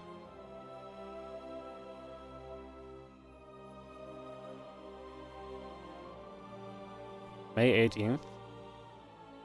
Why is it always on the day that I... Bro! Why is it always on this day that I'm trying to do stuff?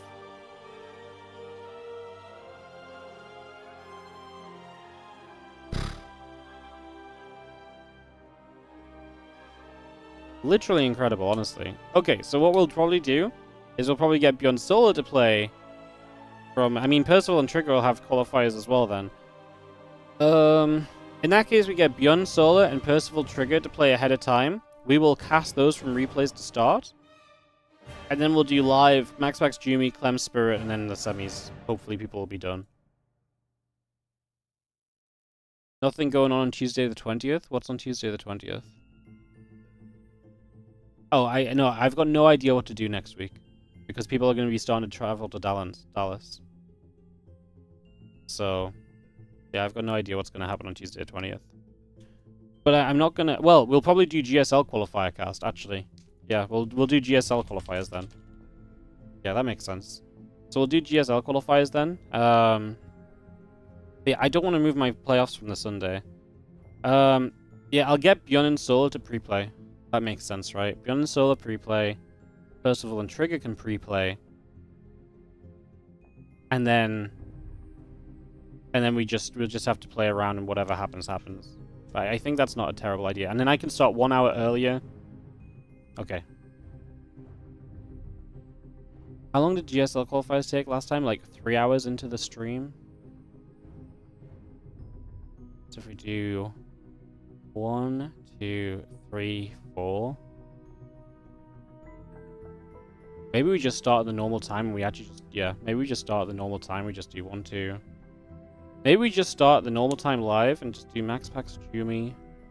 No, because then the players have to wait around for no reason. Okay. Okay. Right, so I'm gonna do... Let me write this down. So I'm gonna do Percival Trigger. Replays. Yun Solar. Replays. Maxpax Jumi. Clem Spirit.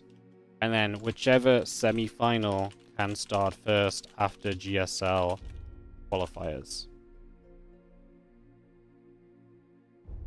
I think that's pretty realistic, right?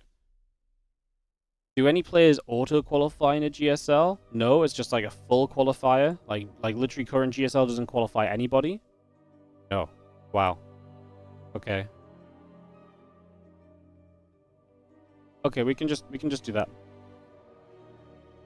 That works. That's fine. I Honestly, why is it so miserable trying to run qualifiers and stuff? Or just run tournaments. Why does GSL always schedule, like, put stuff right on when I have stuff going on?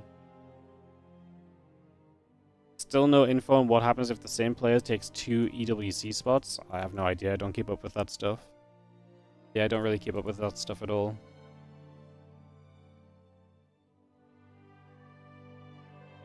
Yeah, I would imagine more spots open up into the last chance qualifiers. No, isn't it that if like the first place already has it, second place gets it in the tournament?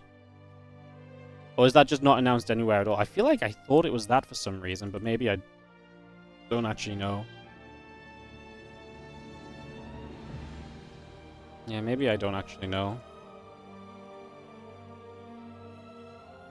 Oh, the game's done for today? Yeah, we're just chatting.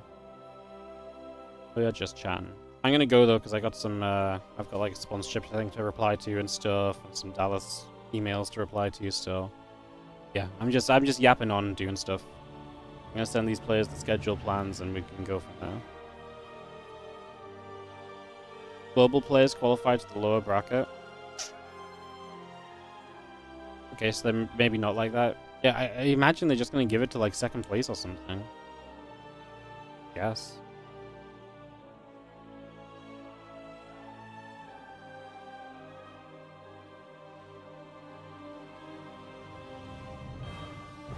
Alright guys, thanks for watching. I appreciate you all. As previously mentioned, I'll be back not tomorrow. I'm taking a day off tomorrow.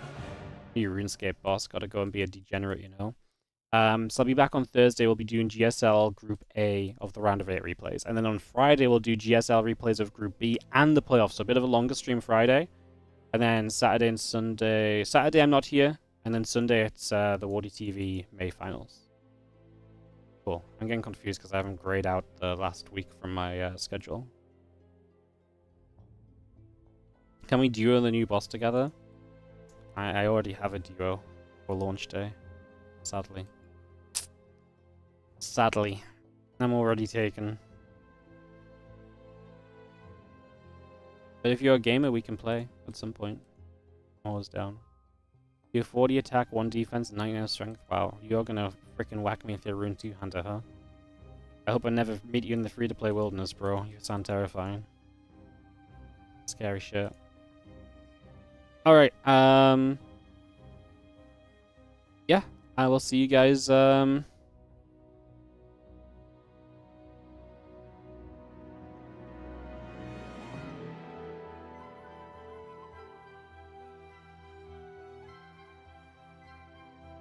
I will see you guys, on Thursday. Perfect.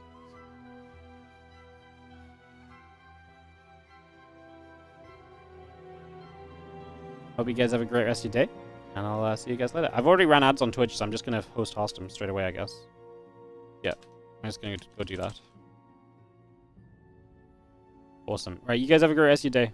Enjoy some Hearthstone games, and I'll see you guys later. Bye. Thanks for watching. Bye, bye, bye, bye, bye.